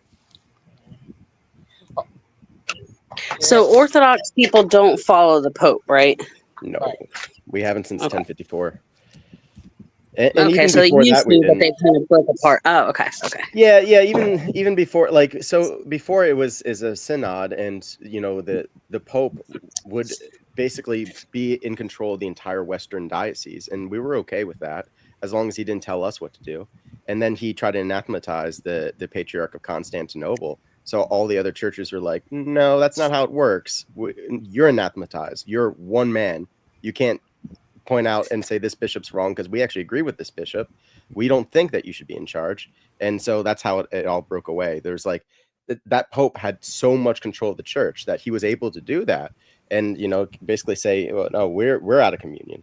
And we're like, no, you're adding to the theology. You just said that the Trinity has a new relationship, that the Son proceeds from the Father as well.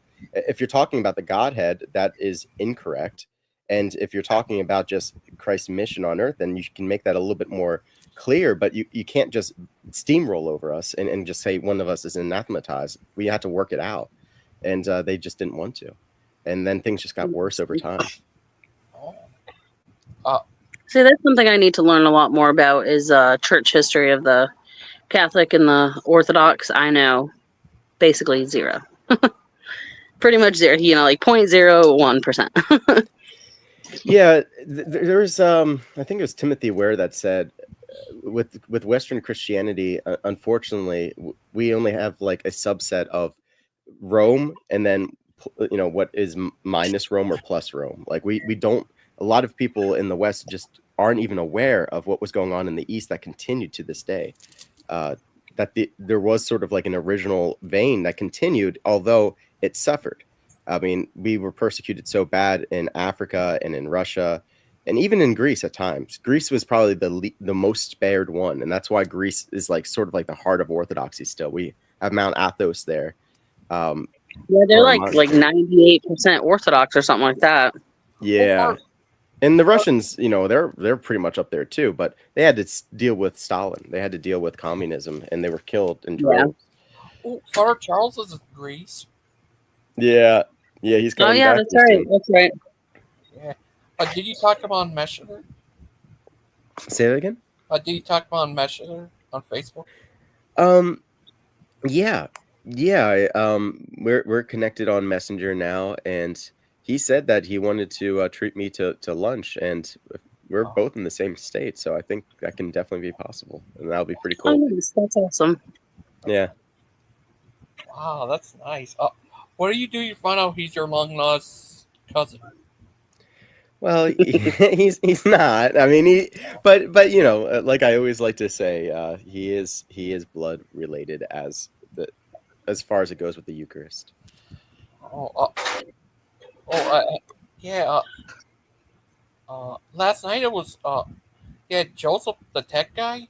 He's he was from Kent. Basic. Yeah, had a pretty crazy show on there today. I think they talk a lot about all kinds of stuff. I forgot, but yeah, and they're still going to have that one show about the Theotokos, but I think it might be the 13th. Yeah, they decided to switch it up. They brought it back again, huh? Yeah, at first I thought they. Yeah, I think they Uh, brought it back after you wouldn't talk with them, which is just not, you know. Yeah, they Uh, they they're really upset about that. Oh well. they're like, I'm sorry. I apologize. Oh, you won't come talk to us? Well, you're a coward. Okay, well, that changed quickly. Oh, that apology of Stephen's like lasted all about like 5 seconds. Like he immediately just went back to saying, "This your church is a cult. Theotokos is a whore. Your church is evil. It's heresy. Blah blah blah blah blah." And it's like, all It just right, hurts my heart, man. Why? Just why? it's pride. That's pride. And Yeah, that's certainly.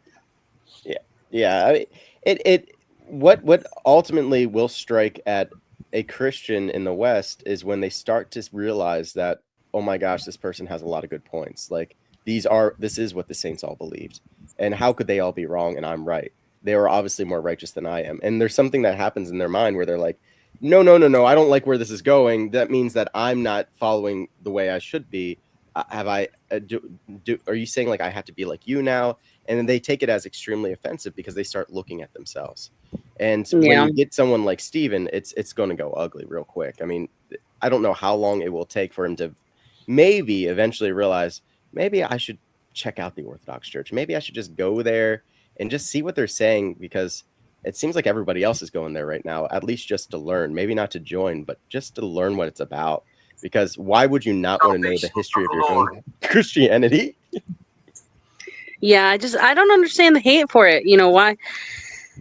I don't understand why it's so hard to get along with other denominations of Christianity. This idea that, you know, he's 100% right about all of his theology, and anyone who skews from it is, you know, Yeah, Stephen figured it blasphemous. out. Yeah, I guess so. I mean, We were waiting there's for certain Stephen small things that this you whole can time. disagree about there, but that they'll tolerate, but only to a degree, and only as long as they like you. And then once they don't like they used to be friends with Christian Pike, and the fact that he's not I don't know what denomination is. He's not a Calvinist, but he has some kind of Calvinist-esque beliefs. Um and that, like, he believes in predestination to a degree, things like that. And when he was on there, you know, part of the Proverbs guys, it wasn't an issue. They disagreed about it, but it was fine. Now that they're not friends anymore, they're like, if you're a Calvinist, you're going to hell. So Yeah, I disagree with Calvinism too, but I actually would find that surprising. I would probably have to talk to Brother Pike about that to really flesh out what he thinks about yeah, it. he's Because not I was talking actually a to him about free Calvinist. will. Yeah, he agreed with me about free will. He's like, yeah, we have free will. So we both agree that God knows all things, and so that's how prophecies work.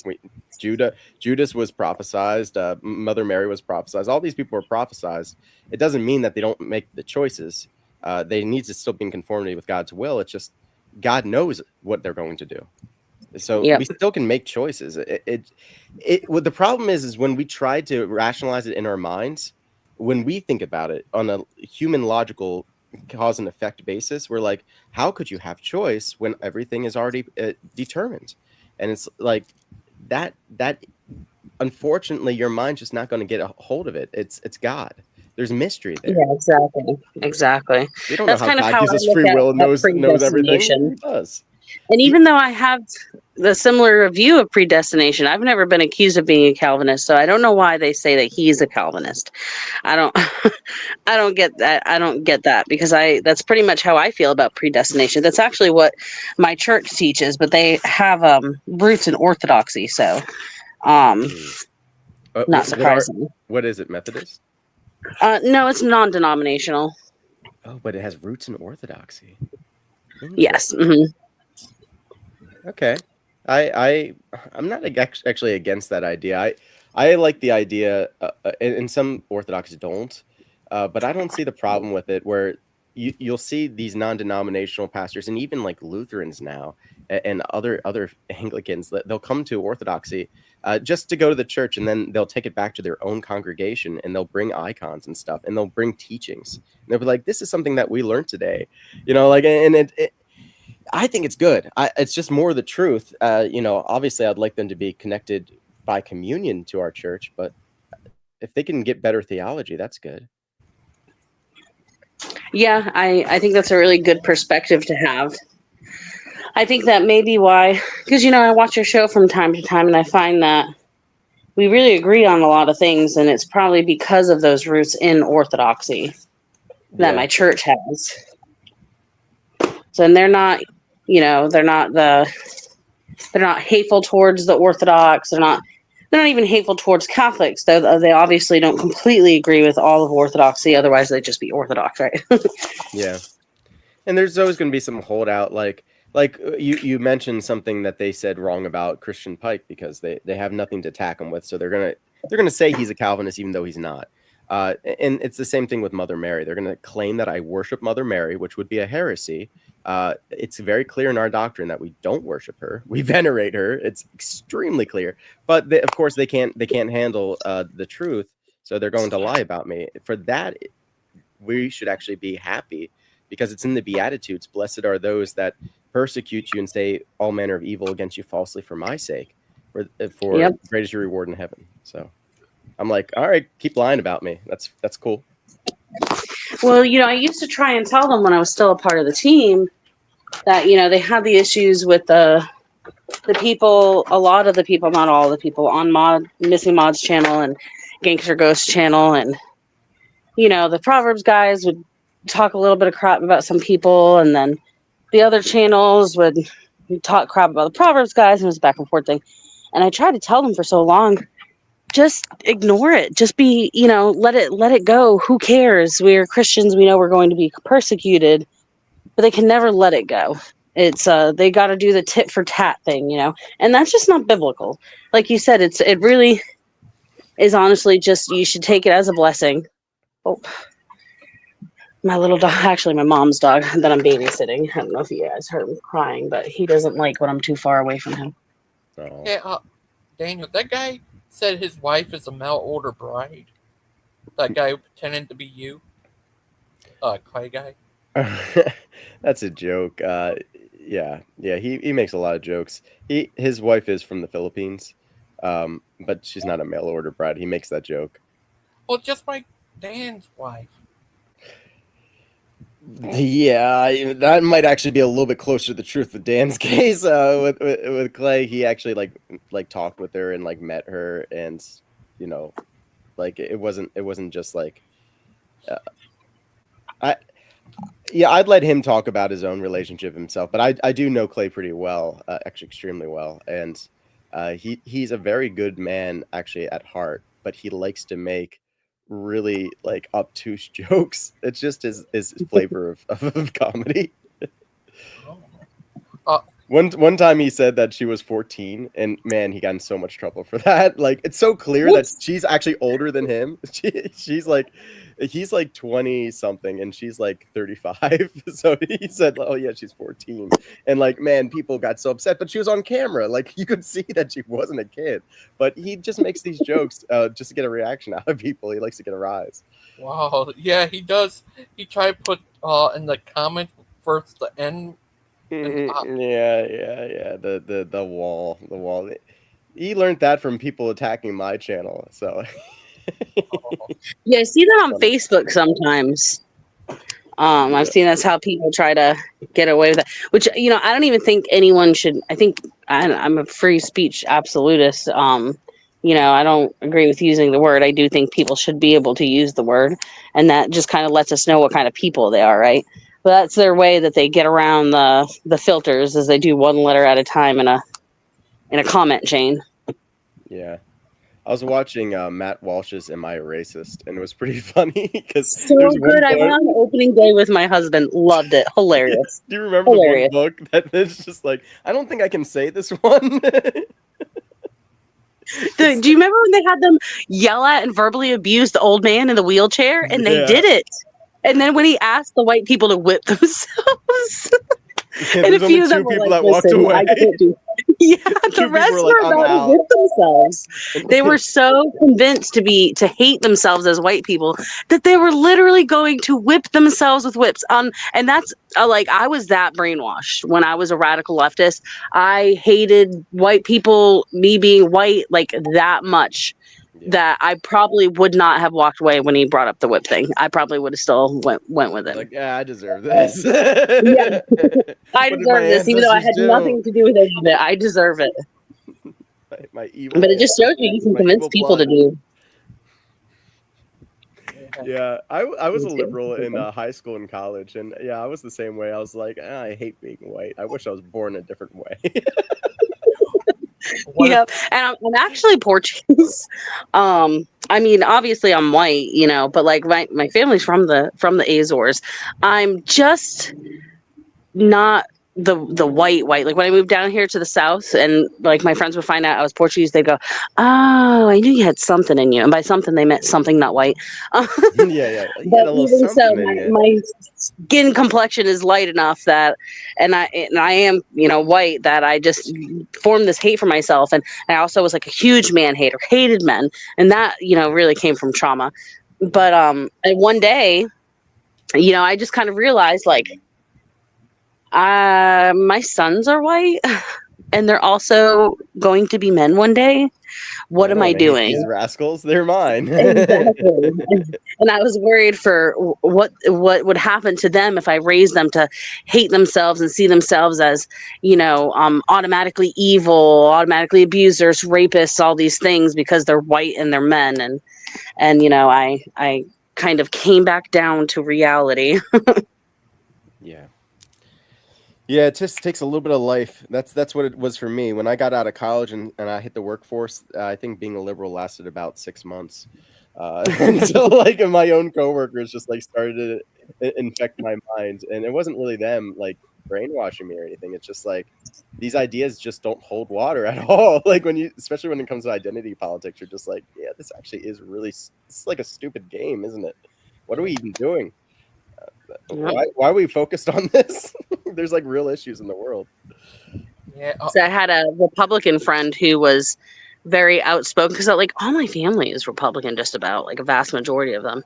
And I hated Republicans, and I hated white people. I hated men. And it's like essentially like I hated my family. But my family, because of the nature of being a traditional conservative Christians, despite the fact that I was so hateful towards people like them, they still loved me with open arms. They didn't agree with me on a lot of things. A lot of them unfriended me, but they were still very loving. But and they wouldn't argue with me about it. They were just like, we have our differences, leave it at that. But I had the one very outspoken Republican friend, and she would politely, but, strongly bring her arguments to me for why, she believed this and why she thought I might be misled about that. And, just it slowly but surely started to open my eyes. I started realizing a lot of the things that I was taught were complete and total lies, and it kind of went from there. And I definitely believe God had a part to play in it. That's for sure, because it was around that time that God started working on my heart and softening it. Yeah. Yeah, I feel like and it's good to never lose that right there. I mean, that is one of the many blessed names of humility is being able to admit when you're wrong and like seeing other people's perspective. When I first got into Orthodoxy, someone from my parish who became a very dear friend of mine, but at the very beginning, I thought she was crazy because it was right after October 7th, and Israel was like responding, and I was always raised to love Israel, and it's just like Israel's our best friend, and then she was just like, Dan, you don't understand like what the Palestinians have been going through, and what they're about to do to them is going to be awful. I'm like, what, are you crazy? Are you against the Jews? Like, we're in a church right now. Like, we're praying for Israel. And then I started to look into it, because she said, you're pretty smart. Why don't you just look into this? And I had to admit to myself that I really didn't look at the Palestinian side at all. I had no idea why they, for all I knew, they thought they owned the land, and this person thought they owned the land. But of course, it says in the Bible that they should have it. And then I started looking at what they were doing, and how there were Jews there before that had no problem living with the Muslims and the Christians. They all lived together peacefully in Palestine. The best, some of the most loving people in the world are in Palestine. They, just like from the biblical times when the Nazarenes, like in Bethlehem, for example, when the tax collectors were, the census was in, and Mother Mary and Joseph were coming back in to take their census. They were able to stay at an inn because every Palestinian family would just let visitors stay at their home. But this family already had another visitor, so they said, all we have for you is the manger. And that's where Christ was born at, so the prophecy could be fulfilled. But like that idea of just hospitality has always been part of their culture. And then here come these Zionists that come in from Europe, fresh with ideas of Nazism, because that's what they knew. And they brought it over. And it's like, even if they weren't maybe as bad as the Nazis were or whatever, like they were colonial. And they were just like, you get out now. This is ours.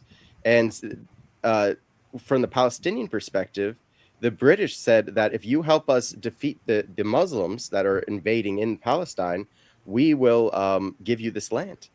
And so they reneged on that because the Zionists had money.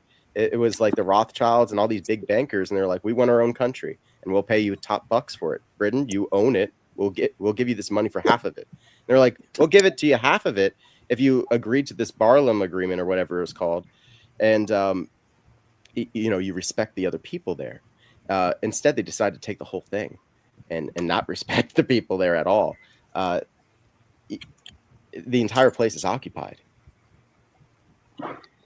Yeah, see, it's funny because I respect that you were talking about where your mind changed on something, and it's ironic because for me, it was the opposite. I was very pro-Palestinian.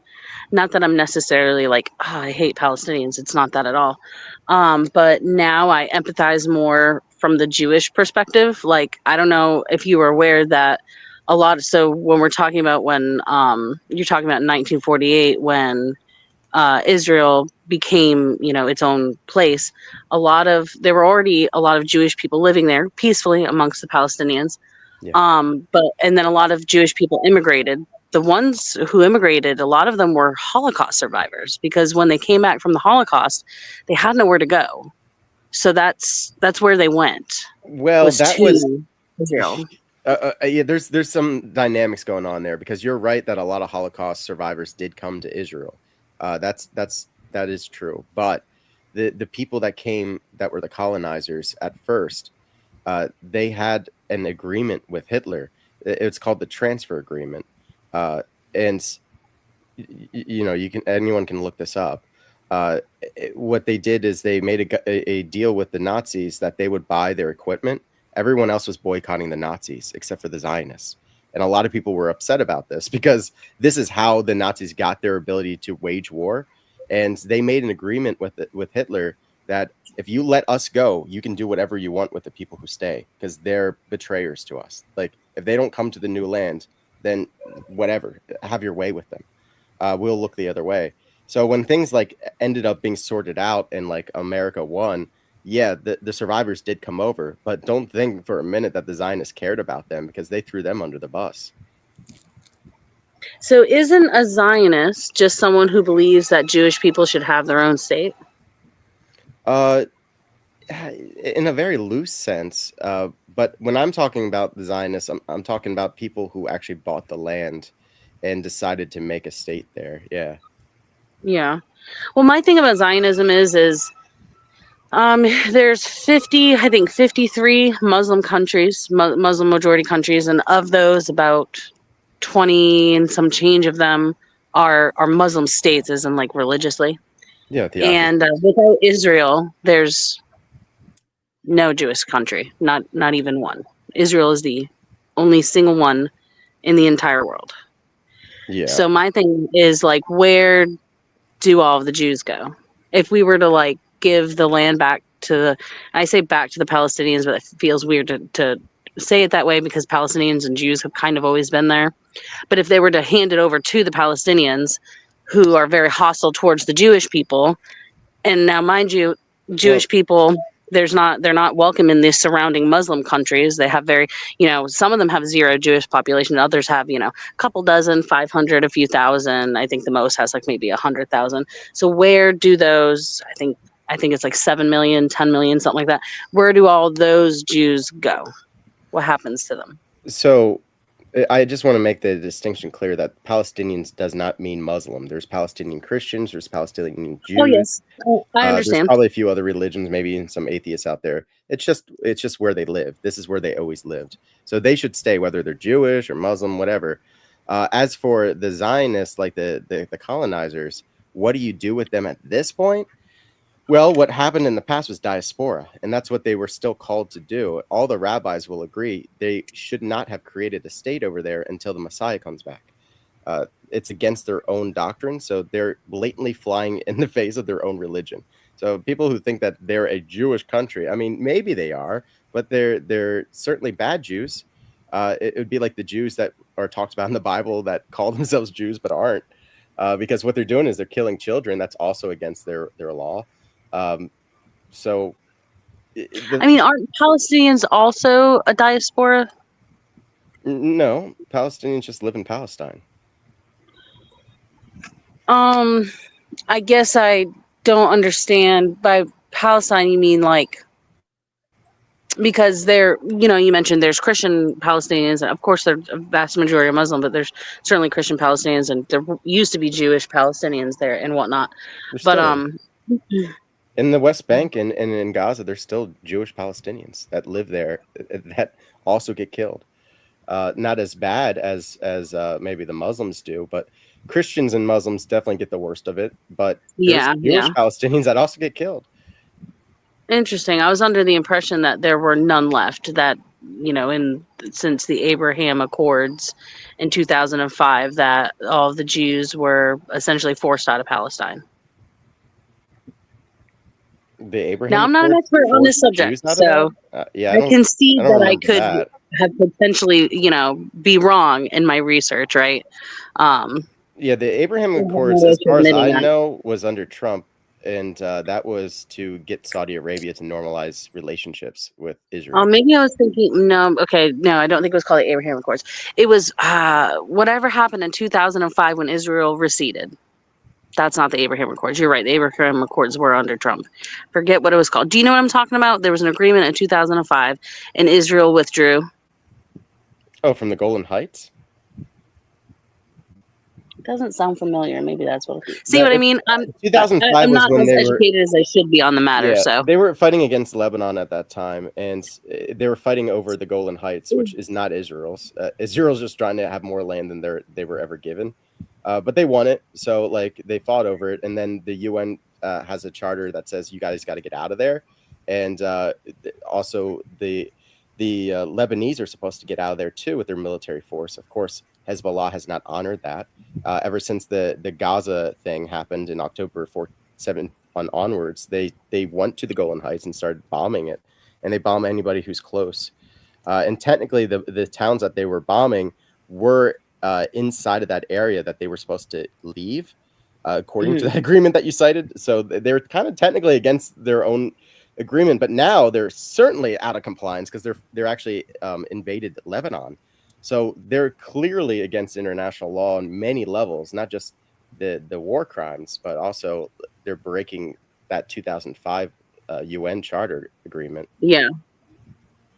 I'm interested in your perspective on what, since we're on the subject, what do you think that they should have done in response to October 7th. Now, initially, before they ever did anything, as far as war, they cut off the water supply, the free water supply, and the electricity they were providing. Free water supply. And demanded, yeah. So Israel supplies, in portion. I don't know. I can't remember how much, but some of their water and some of their electricity. Yeah, And from it's a my nice way of saying understanding, that they control their water and they turned it off. Yeah.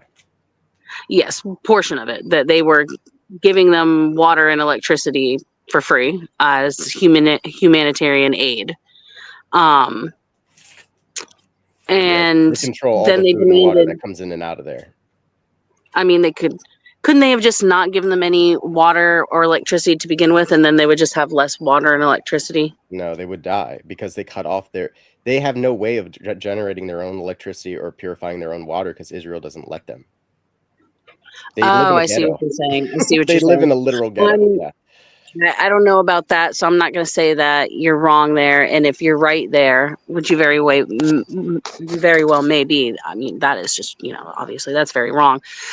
But so initially they cut off the water, they cut off the electricity, and they said return the hostages. And then they didn't return the hostages. How do you think they should have responded? Should they have just left the hostages? No, of course not. They had to respond. There's no doubt about that.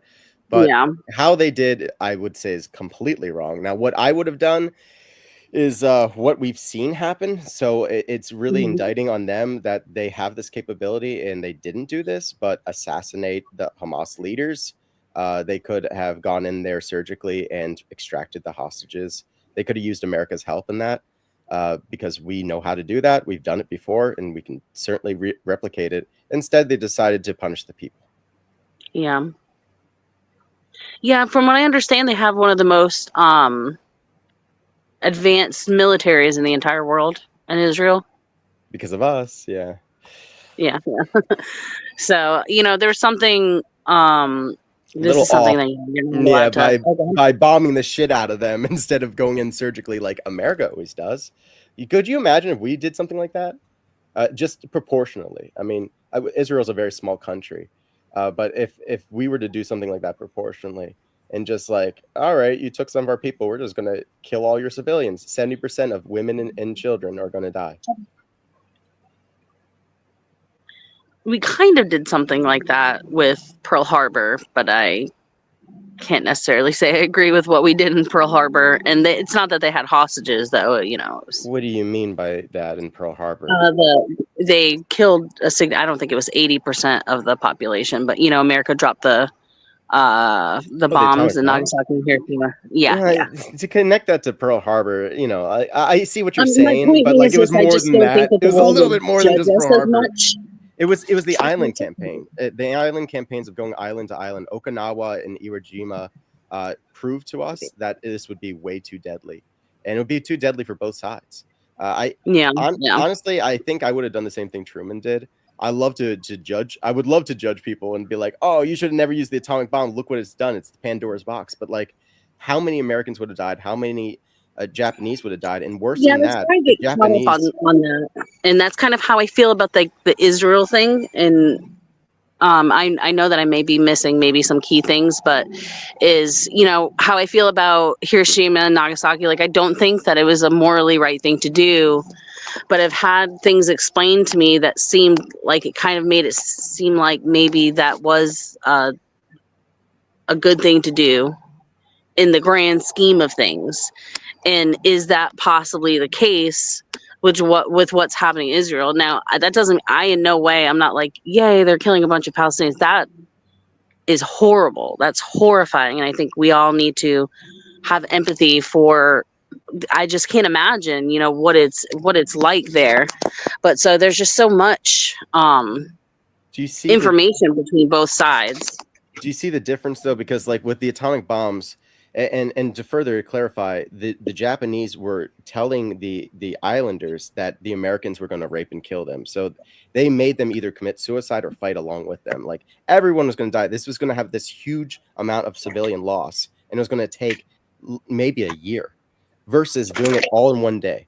and that Yeah. would be better. Like if Israel, even if Israel killed a bunch of civilians in the process, if they could have got it done in like one day, like we did, that would be acceptable because it's a one-time event. They hurt me, I hurt them back, but they prolonged it over the course of longer than a year now.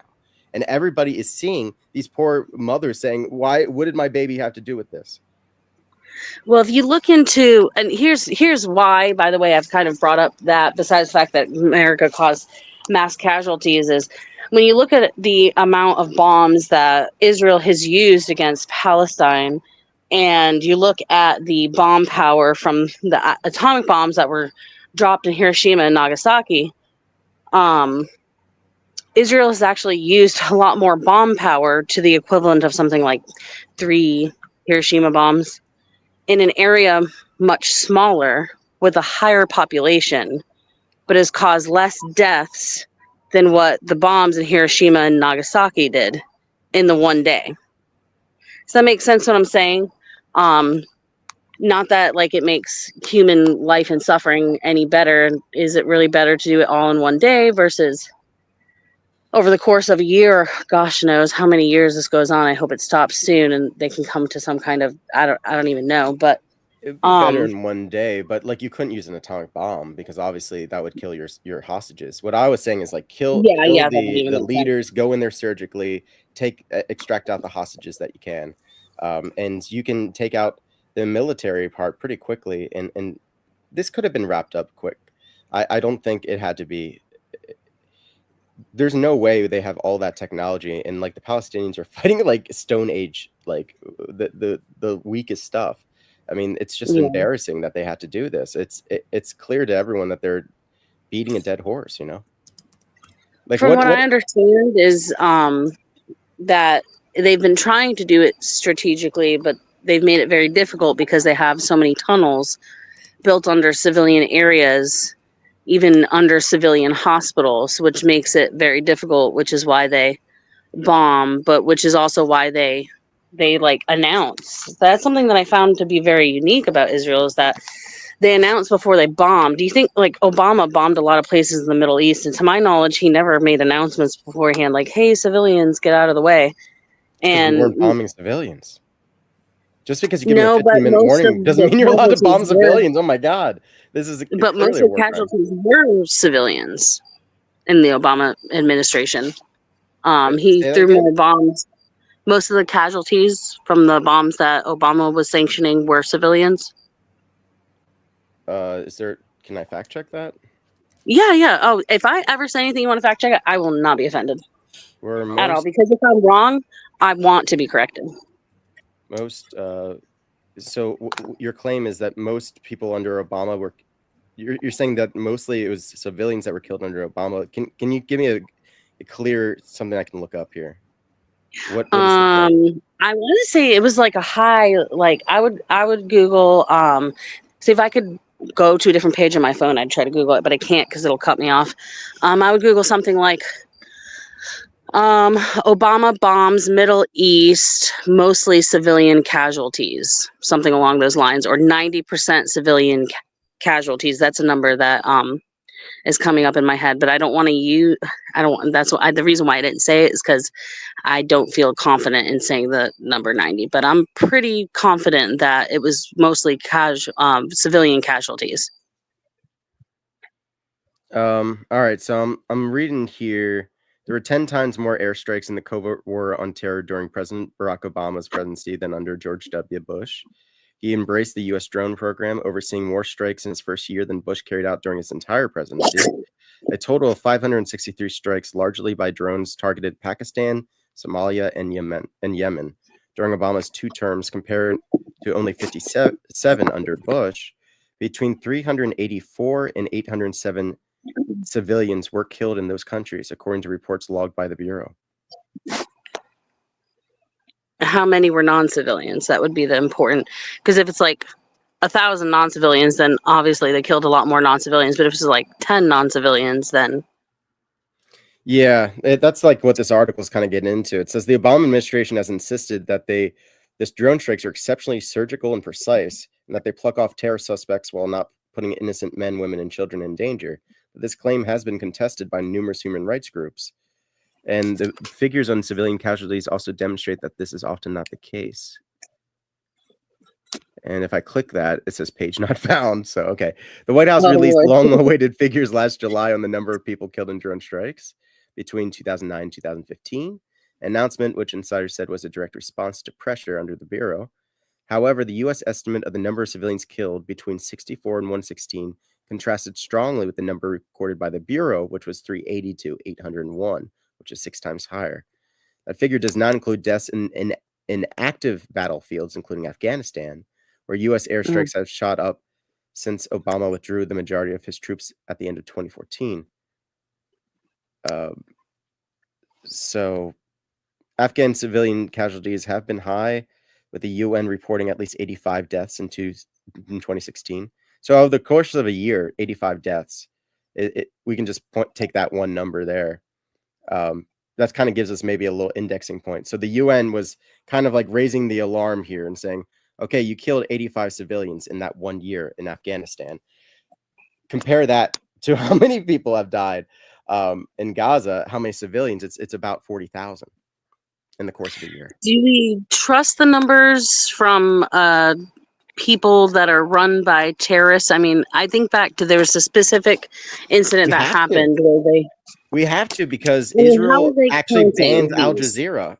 They banned Al Jazeera, so the only reporting we can get is from the Hamas-run agencies. And now the UN has come out with their own independent study, and they've confirmed it that 70% of the people killed are women and children.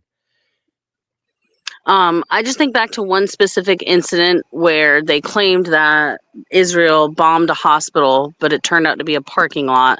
And they claimed within a few hours of the incident that 500 people died. How they could count 500 bodies in a few hours, one doesn't know. But then they had to backtrack and admit that it didn't hit the hospital, that there were actually only a couple of dozen deaths. Anyways, I'm going on. My point being is that, I mean, I realize that not all Palestinians agree with Hamas and the whole kill all Jews, kill Americans, terrorism, killed gay people, kill trans people, all of that. Although, you know, obviously quite a significant amount do. So I just find it very hard to, one, believe that they've been able to count this number of bodies accurately. And two, that these numbers can even be trusted. Now, I firmly believe that there's been a large loss of life. And I think regardless of whether it's 10,000 or 40,000, this is why it is so urgent that we find a solution. I have no idea what the solution would be, but that we do find a solution so that we could end the human suffering that is happening over in Gaza. I just really doubt the numbers, and one of the things that makes me more likely to lean towards believing that Israel has a reason to be doing what they're doing, although be it maybe the way they're going about it isn't necessarily correct, is because it is a nation with a lot of terrorists in it. Again, I want to say I know that they're not all pro-terrorism. But I don't know if you've seen the argument, because like a lot of LGBT people are super pro-Palestinian. So there's a lot of memes going around that are like, well, go to Palestine and see what happens, because they'll just kill you there. That's like a real thing, is this bloodlust for wanting to kill Jewish people, this bloodlust for wanting to kill Americans, wanting to kill trans people, wanting to kill gay people. That does not mean that they deserve to die. Right. Yeah, Death, and also, I don't even is think they not have any okay, but trans people in Palestine. But I'm looking no, at the numbers they would here. be killed. It says the WHO has provided an updated report that states that between October 7th, 2023 and September 19th, 2024, there have been 492 attacks on healthcare in Gaza, with 492 individuals killed. No hospital in Gaza is fully functioning. Only 17 of 36 hospitals are partially functioning, and the remaining 19 are completely out of service. In May 2014, the Washington Post reported that only 4 of the 36 hospitals in Gaza have not been damaged by munitions raided by Israeli forces or ceased operations. How would you feel? Because I don't agree with bombing hospitals, but I think I think that sometimes certain circumstances happen where, there was I don't remember the name of the hospital. I There's have it on my excuses. Facebook where I I saved mean, the there's links. you got to come up with an excuse to destroy a hospital, and the best excuse they came up with is there's tunnels under there. There's a headquarters under there, under every single one. Are you They kidding were me? keeping And why some don't of you the just go after the tunnels hostages then? in You know, some of the hospitals. if they I destroy the mean, tunnels and the hospitals I can fall agree into them, there. whatever. If they know the tunnels are there, yes, I do think that they should risk the loss of life on Israel's side to try and minimize the loss of life in Gaza to do that surgical strike. But I mean, some of the hostages were literally being kept in the hospitals. That's why I feel like it's a really difficult situation because no one, no one's okay with the loss of, well, at least I like to think maybe there's some sick people out there, but in general, people who are pro-Israel are not happy about the loss of life. Like something that really sticks with me that I heard a Jewish rabbi say once, and he said this is like some kind of saying that they have that's going around in Israel that is saying, I might be able to forgive you for killing my children, but I will never forgive you for making me kill yours. And it's like this thing that I see expressed by a lot of Israelis in Israel is they feel like they have to fight this war for their safety, and they don't want to because they want to end taking the lives. That Kind is of like maybe crazy. how do people in war feel in general when a soldier goes to war and he ends up killing a combatant? He doesn't have a personal beef with that combatant where he wants to kill this soldier in Vietnam or this German soldier and whichever world war. You know what I mean? That it's not a personal grievance against that person. It's like, I'm sorry that I had to kill you, but we're in a war, and in war people kill each other. Oh wait, Matt. Well, Nagasaki. have you looked at any of the Israeli media coverage of this? I don't speak Hebrew.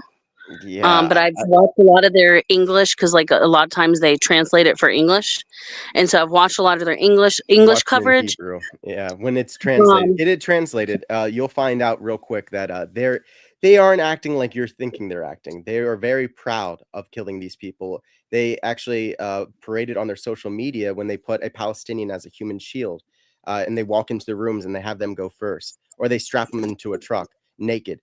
They've gotten into so much trouble over this because they're so proud of it that they love to brag about it, and they love to torture these people and post it on their social media. And meanwhile, the people in power are saying they're not even people; they're animals. They're what else do they like to call them? Amalek. Yeah, they like to call them Amalek, which is not a human. It's like a demon, basically. It's an ancient that's Hebrew enemy. See, I think that's wrong.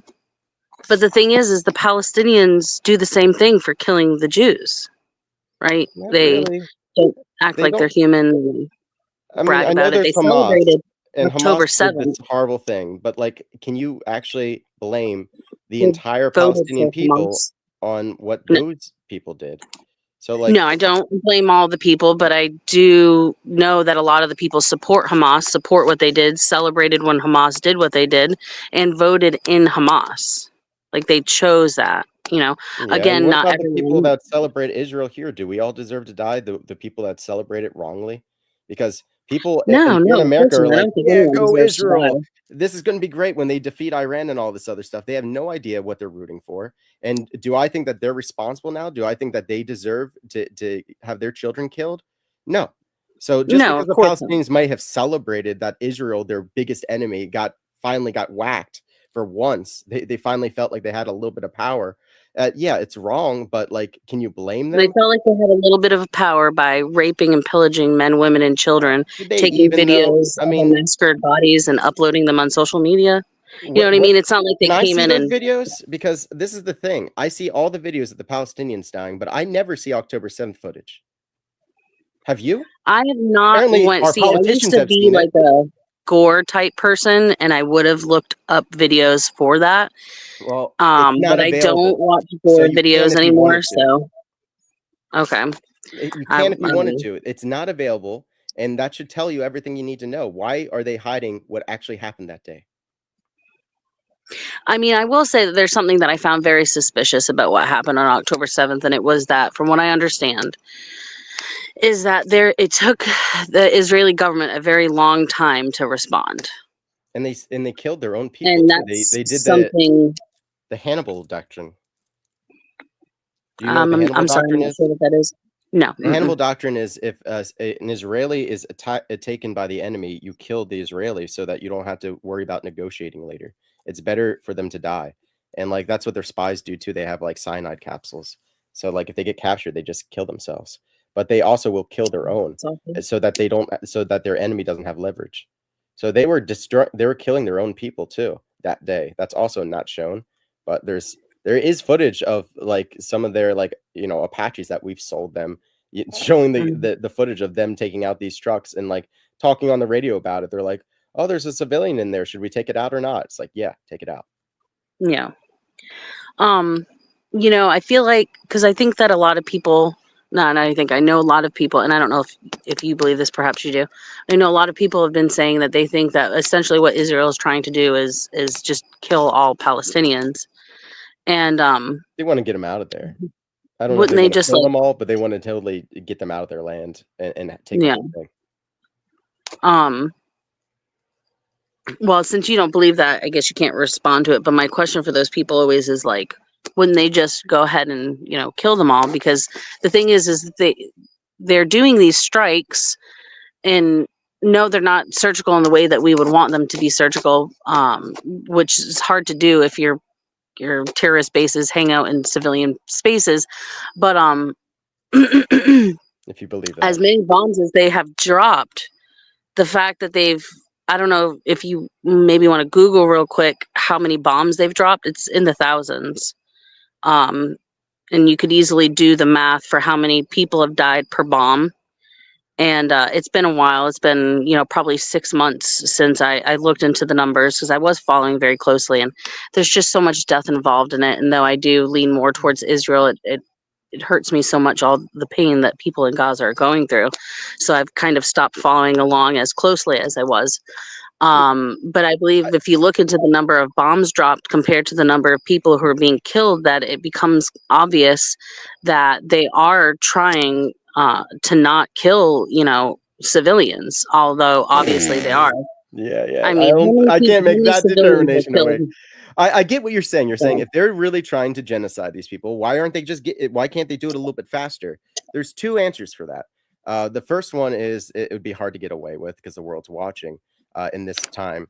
But number two is, how long did it take the Nazis? They never got the job done, and they had a lot of time. They were determined from the very beginning of their regime to kill every Jew, and yet they didn't get it done. They did put them in a concentration camp, though. They did put them in a little ghetto, and then they eventually started putting them in the ovens. But it takes a long time, doesn't it? It takes a long time to exterminate a people. Mm-hmm. Yeah, that's a very good point. Now, what is in your opinion, it would be a good solution?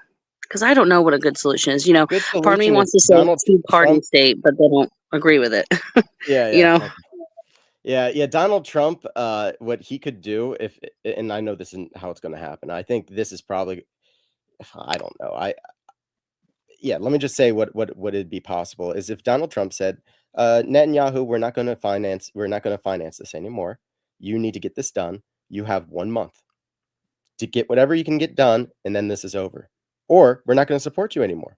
That's your options. And that's what he's going to say to Ukraine. He's going to say the exact same thing to Zelensky. He's going to say, look, I'll give you 1 month to try to get as much territory back as you can, and then we're having to deal with the Russians, and wherever the lines are, that's where they're staying. Okay? Yeah. That's my best offer for you, bud.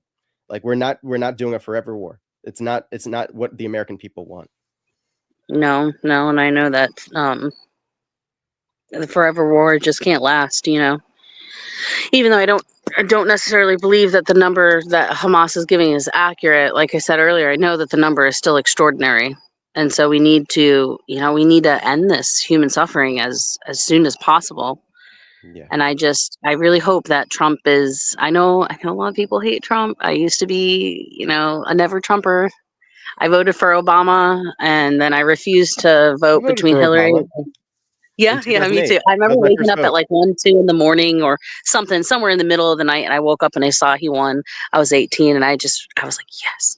Of course, we're about the same age then. Are you also like 34? Yeah, I'm 34. I'm 34. Yeah, me too. Yeah, so we're the same age. Gotcha. Yeah, we both Amen. voted for Obama. We There. were both. I was just like, change. I can believe it, man. I was hooked. I was Yep. like, Oh Obama is the yeah. coolest guy He ever. got me hook, line, and sinker. And then when it came to Hillary versus Trump, I couldn't bring myself to vote. Um, I just felt like it was okay. I'm going to be completely honest now in hindsight that I'm not suffering from Trump derangement syndrome.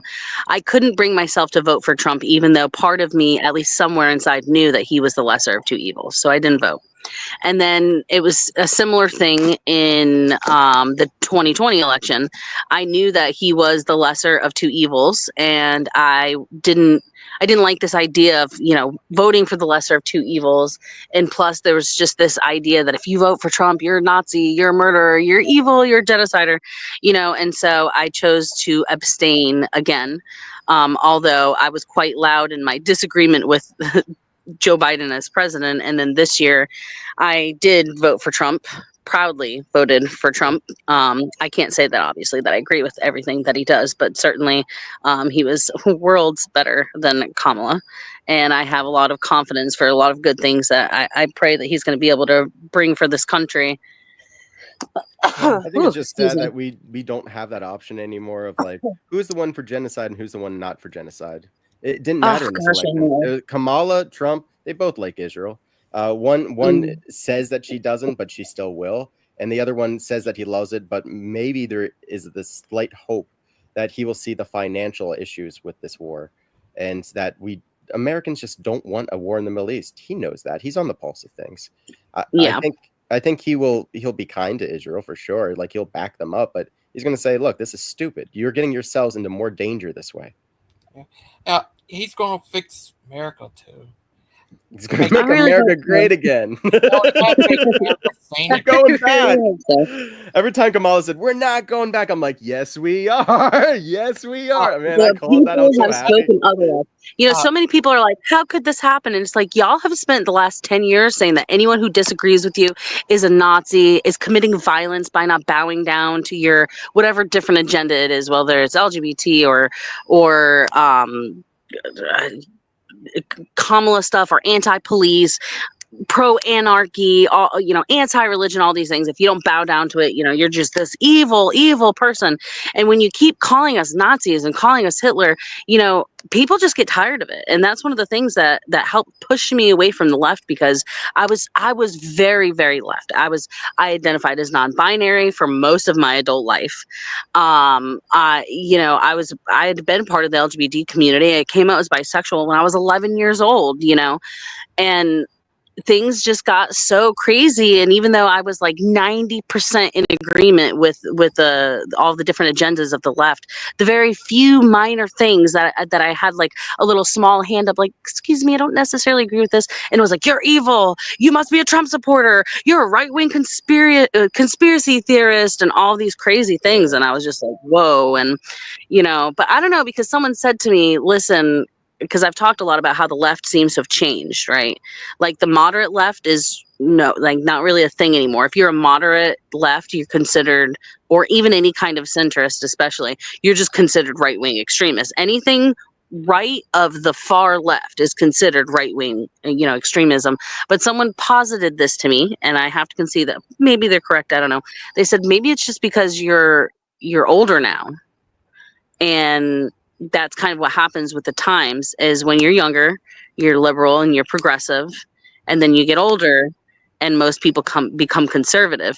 And you know what, maybe that's true, but I still feel like the left has completely morphed into, there's so many things that I was told that were a right-wing conspiracy that now I'm told if I don't agree with it, I'm an evil bigot that's akin to Hitler. The you know left only works for kids. It only that logic only like will stand for kids. Like you can just be like, it reminded me when they pulled out the Hitler card, because you were talking about the Hitler thing. They pulled it out on Mhm. Trump. They're just like, hey, do you remember in the past when this guy said he was Hitler? He's gonna say it again. And the guy come out and is just like, yeah, Donald Trump actually said that he's basically he's basically Hitler. He said that.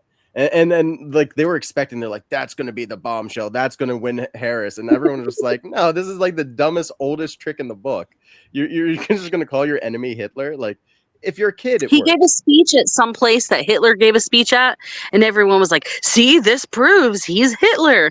And I'm That's like, me. "What? I don't understand." Listen, like even if you don't like my husband's not a Trump supporter, but he also really didn't like Kamala. He didn't vote in this election. But even though he very strongly dislikes Trump, he doesn't like suffer from the Trump derangement syndrome. I really need to stop. It's just so I need to stop referring to it as that because it's really just mean. So I'm sorry to anyone who might have these really strong feelings about Trump because I know that's probably very offensive.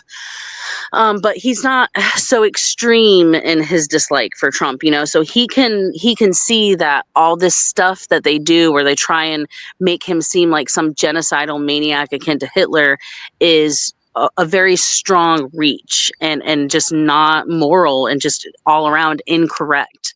Yeah. And I'd like to remind people like it's possible to not like Donald Trump or to even hate Donald Trump and not turn everything he says on its face. Like, yeah, who was it? He was talking about some politician, and they said that he was going to gun her down. And really, what he was saying was that talking about how she should try and understand the perspective of someone who's in war and who's staring down at the barrel of a gun. Oh gosh, who was it? I see. I don't like not having my computers. I can't. I'm sorry. Tulsi, maybe? Was Tulsi in the military? Maybe. I don't know, but I forget. But essentially, well, maybe I should. I don't have enough. I can't recall enough details, so never mind. I'll just. If I can't recall the details properly, then obviously, I don't really belong speaking on it. But all this to say that I really feel like they twist a lot of things. There was a lot of things that I went and I learned about the Black Lives Matter organization that was just complete and total lies. Donald Trump, the LGBT, especially trans stuff. I mean, just complete and total lies. And whenever I started to see the truth and really realize that I had been lied to so much, it was a big awakening for me, and also my mental health has improved quite a bit because the victim mentality that I was suffering from that was feeding into my suicidalness and my depression was lifted. And I hadn't realized all these years that it had been such a heavy burden, that it had been fueling that fire of suicidal ideation. And my mental health is really just done a lot better without that victim mentality that is such an important perspective. I'm sorry, such an important part of the radical left. Yeah. Yeah, Sorry, I could talk about radical leftism for forever and ever because I just have so many strong opinions having come from it not even 2 years ago, so well, more like 2.5 years now. yeah. He's going to make America sane again. I hope so. I had a passenger that had maybe what Awake would call it Trump derangement syndrome, TDS, where it was before the election, and she just that's all she wanted to talk about. And I was like, maybe we can talk about something else, or but she kept going on about it, and she's like, if Donald Trump wins, I'm going to be a slave again. And I was like, okay, I had to say something now. Look, you're not going to become a slave if Donald Trump wins. And she's like, yes, I will. And I was like, he was president before and that didn't happen. And there's no legal precedent for that. It wouldn't happen. That's not in the cards. And she's like, I will become a slave if he wins. And that's why I'm voting for Kamala. And I was just like, look, if you have this worldview, you're going to be really surprised on election night. And just like, Yeah. yeah, well, she's going to win no matter what. I'm just like, okay, well, I said what I had to say. I hope you have a great day. But I know, man, she must have had a hard time because in her mind, this victimhood, this illusionary victimhood, she thinks that she's going to become a slave. Now, is that actually true or not? I think she was just being rhetorical, I guess, because she's like 80. She was like 80 years old. So I find it hard to believe that she could be that stupid.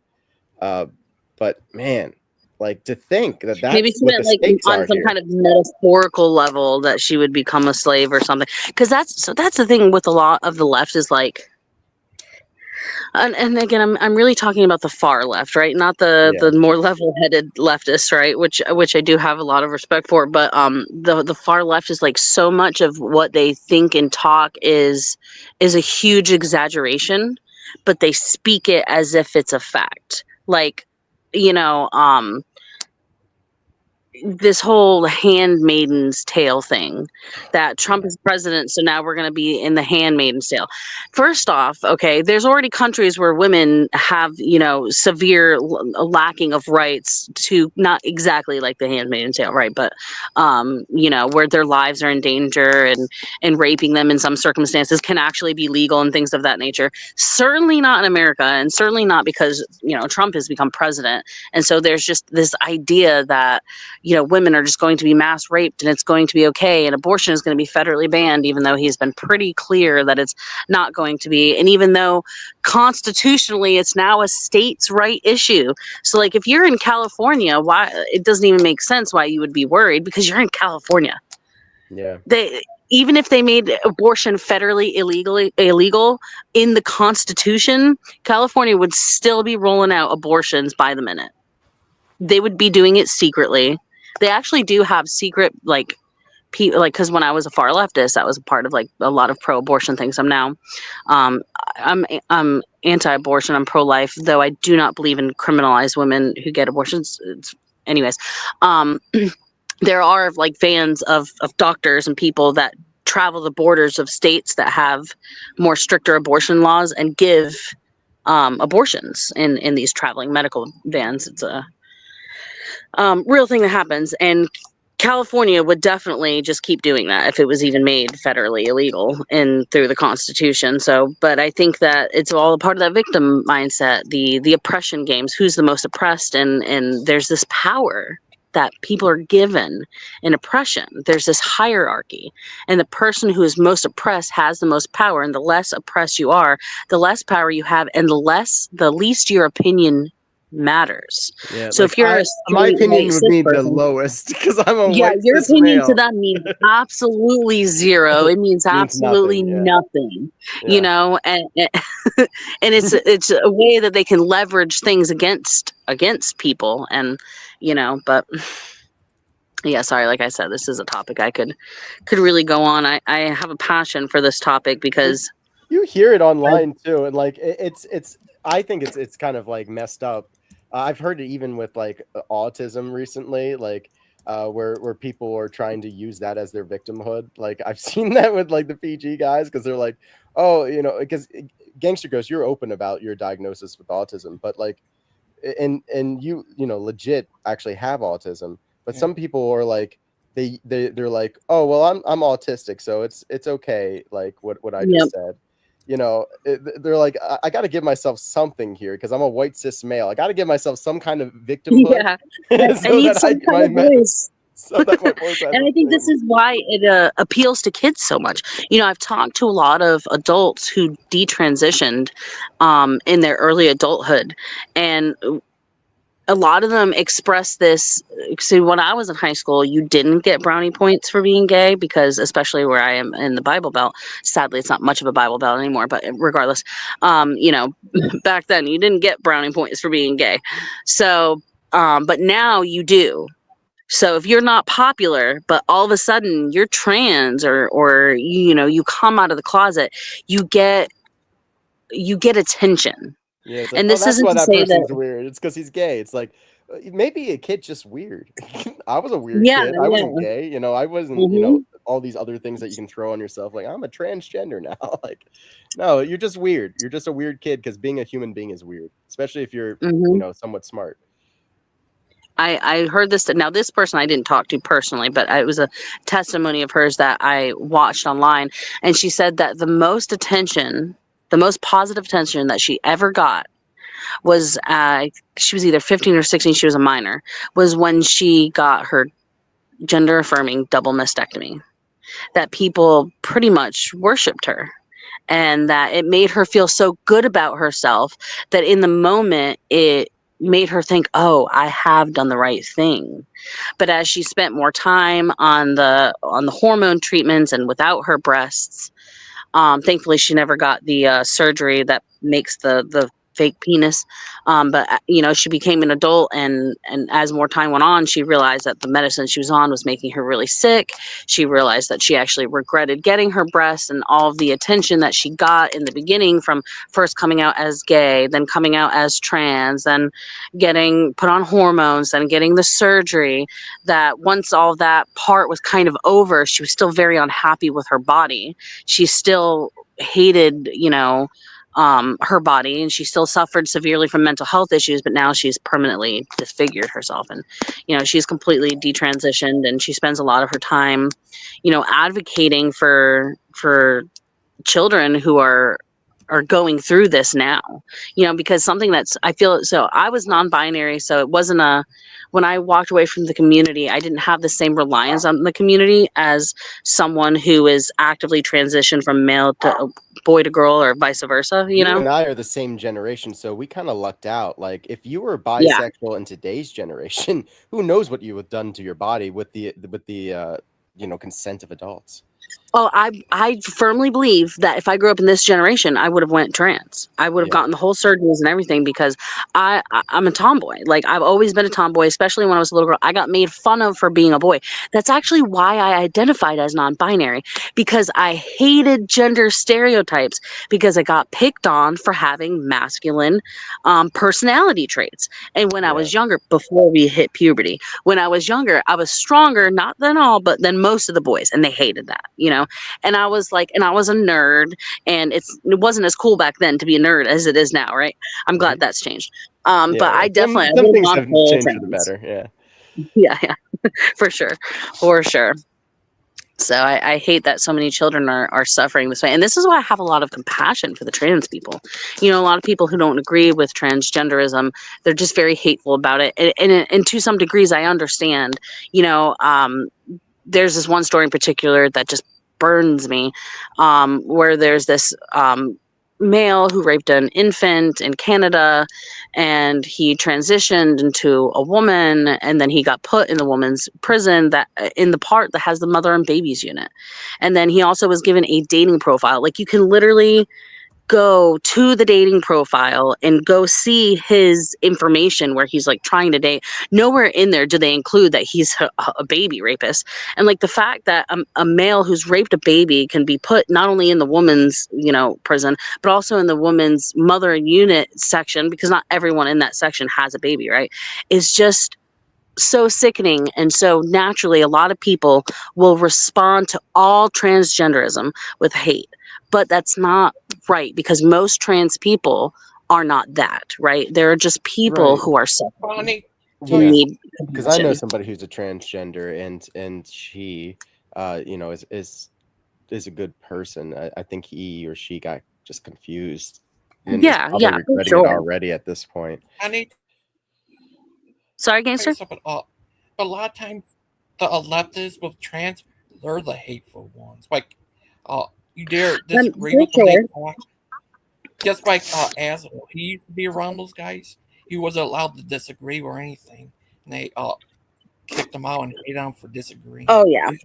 I mean, if I had to measure which side was more hateful, maybe I'm wrong, but I'd have to say it was left, and I say that with having experience coming from the far left and being, I guess I'm on the right now, but I wouldn't consider myself far right. I'd be like moderate right, maybe even center leaning right, But the joke but there's is a lot of hate on the left. Yeah. Sorry? I was gonna say, like, the joke is that, like, we're constantly sliding towards progressivism. So, like, maybe 100 years from now, the conservatives will actually be LGBTQ, and then, like, because it seems to always go that way. Like, even like you go to, well, I don't know, because I've seen Matt Walsh's. It seemed like he went to a place where you'd think it'd be very hateful people, because there's like Confederate flags, and like you might see the Nazi insignia and all that, but the people are actually like very reasonable. They're They're just like, so oh nice. yeah, they're like, oh yeah, black people are just like white people. We it's not a big deal to us. Yep. If you like, I've seen so many. If you go to a Kamala Harris or a Joe Biden rally wearing a Trump hat, more than likely someone will spit on you or throw their drink on you. If not, literally assault you. If you carry any kind of signage there, they will assault you and they will take your sign and they will commit a crime and steal it. If someone dresses Kamala Harris with Kamala Harris Kamala Harris memorabilia and a sign goes over to the Trump rally, they might get picked on a little bit. You know, I'm not saying that everyone's going to be 100% nice, you know, but the difference is day and night, right? They're not going to spit on you. They're not going to throw their drinks on you. The difference of how they react is just, it really is honestly astounding.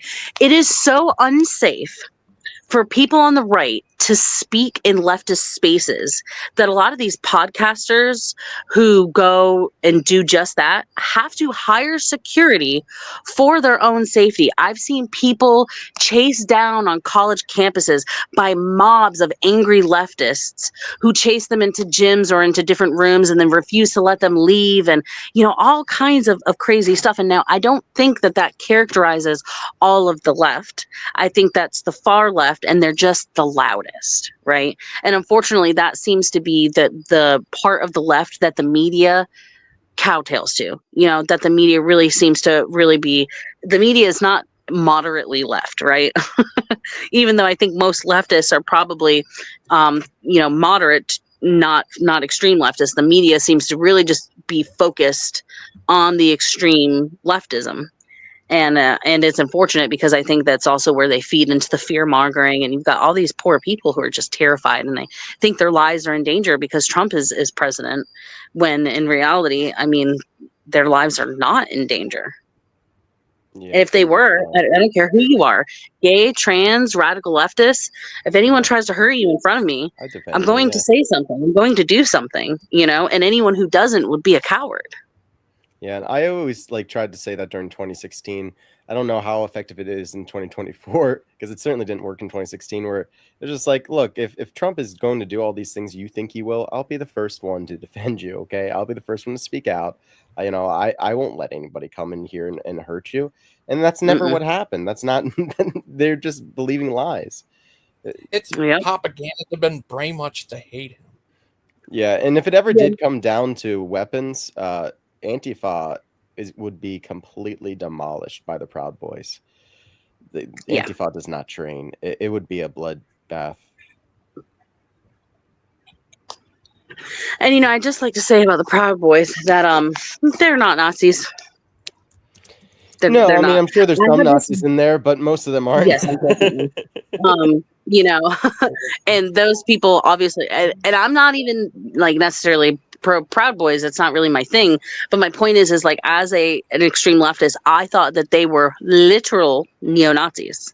Like, you know, I was all for punch them in the face, you know, because I thought they were, and that's the thing, right? You tell everyone that you disagree with is a Nazi. First, you start off telling everyone that it's okay to punch and kill Nazis, and then anyone who disagrees with you is a Nazi, right? Yeah. And then so now you can justify violence on them, and I really think that's what not all, but what a lot of these extremists do. But I mean, they're really truly not Nazis. I mean, you're gonna find, unfortunately, you're gonna find neo-Nazis. The weird thing is, like, I've even seen neo-Nazis in the left that like will just outright say they hate Jews, they don't believe the Holocaust happened, and all of these things, and you know, but for some reason it's like automatically all Nazis are right wing in their minds. Most pro-Palestinians, like you said, are on the left side. There's very few on the right that think like I do. Most of them on the right are just like pro-Israel, like the Jews can't do anything wrong. And I'm just like, yeah, I'm not against the Jews. I'm against the state, this government killing people. Jews, I myself am Jewish. I'm 4.5% Jewish. I'm a Christian Jew. Yeah, though I lean more towards being pro Israel, I will say that I'm not afraid to speak out against things that I disagree with regarding Israel or Jewish people, because I think that a lot of Jewish people can be a bit extreme. Like this idea that if you mention that Jews voted to kill Jesus and the Bible is somehow anti-Semitic, no, that it's just not. That's, I mean, if you want to say that's not a real thing that happened in history and that the Bible is not historical, okay, you know, you're free to believe that.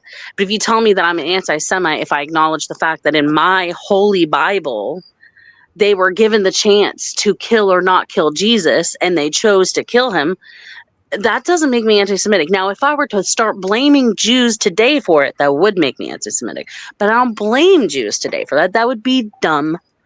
Why would I blame Jews today for it? They're not even probably related by blood to those same Jewish people because it's such a, diverse ethnicity.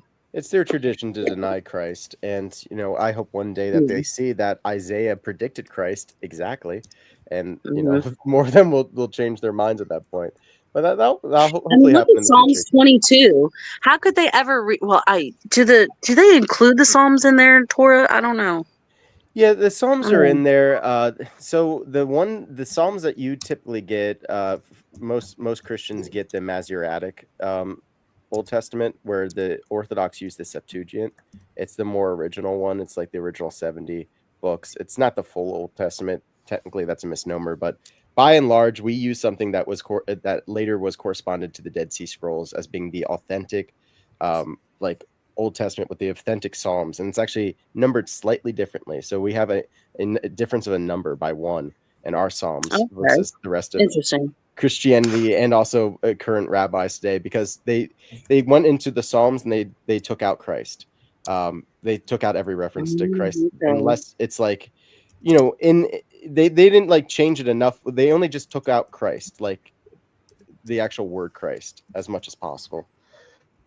I've been interested in getting a Catholic Bible with the Deuterocanon in it, and I actually almost bought one the other day, but I was in a bookstore full of Bible. I just have this thing where I'm like, I don't have that kind of Bible. I don't have that study Bible yet, and I'm like, I gotta finish reading the ones I have now before I go buy a bunch more. But I've been interested in seeing what the differences are, and it'd be interesting to see that, especially in the Old Testament, where you're saying they've taken Christ out of certain parts. Because, like in Psalms 22, it is clearly, if you know the story of Jesus Christ. Yeah. Now, if you don't know the story of Jesus Christ, because they don't say his name, then okay. But if you know the story of Jesus Christ, you can't read Psalm 22 and say that it's not about Jesus Christ. That doesn't make sense, especially because a lot of Jewish people, even though they won't acknowledge that Jesus was the Savior, they'll acknowledge that he died in the way that he did. Well, how can you acknowledge that he was a real person in history who was crucified in the way that he was and know Psalms 22 and then say that Jesus isn't in the Old Testament? To me, it seems obvious, but that's because I'm Christian. So our Psalm 22 is "The Lord is my shepherd, and I shall not want." Is that your Psalm 22 as well? Is your Psalm 22? The earth is the Lord's. Oh no, it's the one. My God, why have you forsaken me? Oh, I'm not sure if that is Psalms 22. You might be thinking the wrong. Oh, I might have been. Yeah, I might have been misspeaking. Yeah, There's so many Psalms. He quotes the Psalms when he says that, and that's the little secret. Some people ask, why did Jesus say, my God, why have you forsaken me? Are we saying that that Christ was ever outside of complete connection with the Father? And no, it's showing us that Christ, in taking on the full humanity, the full fallen state of humanity, because what is assumed is saved. So if he didn't assume all of us, he could not have saved us. So he goes through the same kind of isolation and the same kind of pain that any human being would. But if you read at the end of those Psalms, what the answer is that God does hear him. And so it's like him saying the beginning of it, which is actually really beautiful. It would be like if we say, our Father who art in heaven, we already know, we complete it in our minds. Even the non-Christians, they hear that and they know what it is. And that's what Jesus was doing. And it's just so beautiful. There's a short that I have on my channel by a Catholic priest, by Father Fulton. And he's mentioning that, they said, why won't you get off of the cross? And the speech he gives on it is just so breathtaking and beautiful. I've watched a couple more things by him, and I intend to watch a lot more, because just like when he speaks, it's just like sets my heart on fire for God, man. Yeah, it's Psalm 21 for us, actually. Okay. Yeah. It begins here. O God, my God, attend to me. Why hast thou forsaken me? Far from my salvation are the words of my transgressions. My God, I will cry by day, and wilt thou not hearken? and by night it shall not be unto folly for me. But as for thee, thou dwellest in the sanctuary, O praise of Israel. And thee have our fathers hoped. They hoped, and thou didst deliver them. Unto thee they cried, and they were saved. And thee they hoped, and they were not brought to shame. But as for me, I am a worm, and not a man, a reproach of men, the outcast of the people. All that look upon me have laughed me to scorn. They have spoken with their lips, and have wagged their heads. He hoped in the Lord. Let him deliver him. Let him save him, for he desireth him. For thou art he that dreweth me forth from the womb, my hope from the breast of my mother. On thee was I cast from the womb. From my mother's womb, thou art my God. Depart not from me. The tribulation is nigh, for there is none to help me. Many bullocks have encircled me. Fat bulls have surrounded me. They have opened their mouth against me as might a lion ravenous and roaring. I've been poured out like water, and scattered are all my bones. My heart has become like wax melting in the midst of my bowels. My strength is dried up like a potsherd, and my tongue hath cleaved in my throat. And into the dust of death hast thou brought me down. For many dogs have encircled me. The congregation of evildoers hath surrounded me. They have pierced my hands and my feet. They have numbered all my bones, and they themselves have looked and stared upon me. They have parted my garments amongst themselves, and for my vesture they have cast lots. But thou, O Lord, remove not thy help far from me. Attend unto my aid. Rescue my soul from the sword, even this only begotten one of mine, from the hand of the dog. Save me from the mouth of the lion, and my lowliness from the horns of the unicorns. I will declare thy name unto my brethren. In the midst of the church I will hymn thee. Ye that fear the Lord, praise him. All ye that are the seed of Jacob, glorify him. Let them all fear him that are the seed of Israel. For he hath not set at naught, nor abhorred the supplications of the pauper, nor hath he turned his face from me. And when I cried unto him, he hearkened unto me. From thee is my praise. In the great church will I confess thee. My vows I will pay before them that fear thee. The poor shall eat and be filled, and they shall seek the Lord.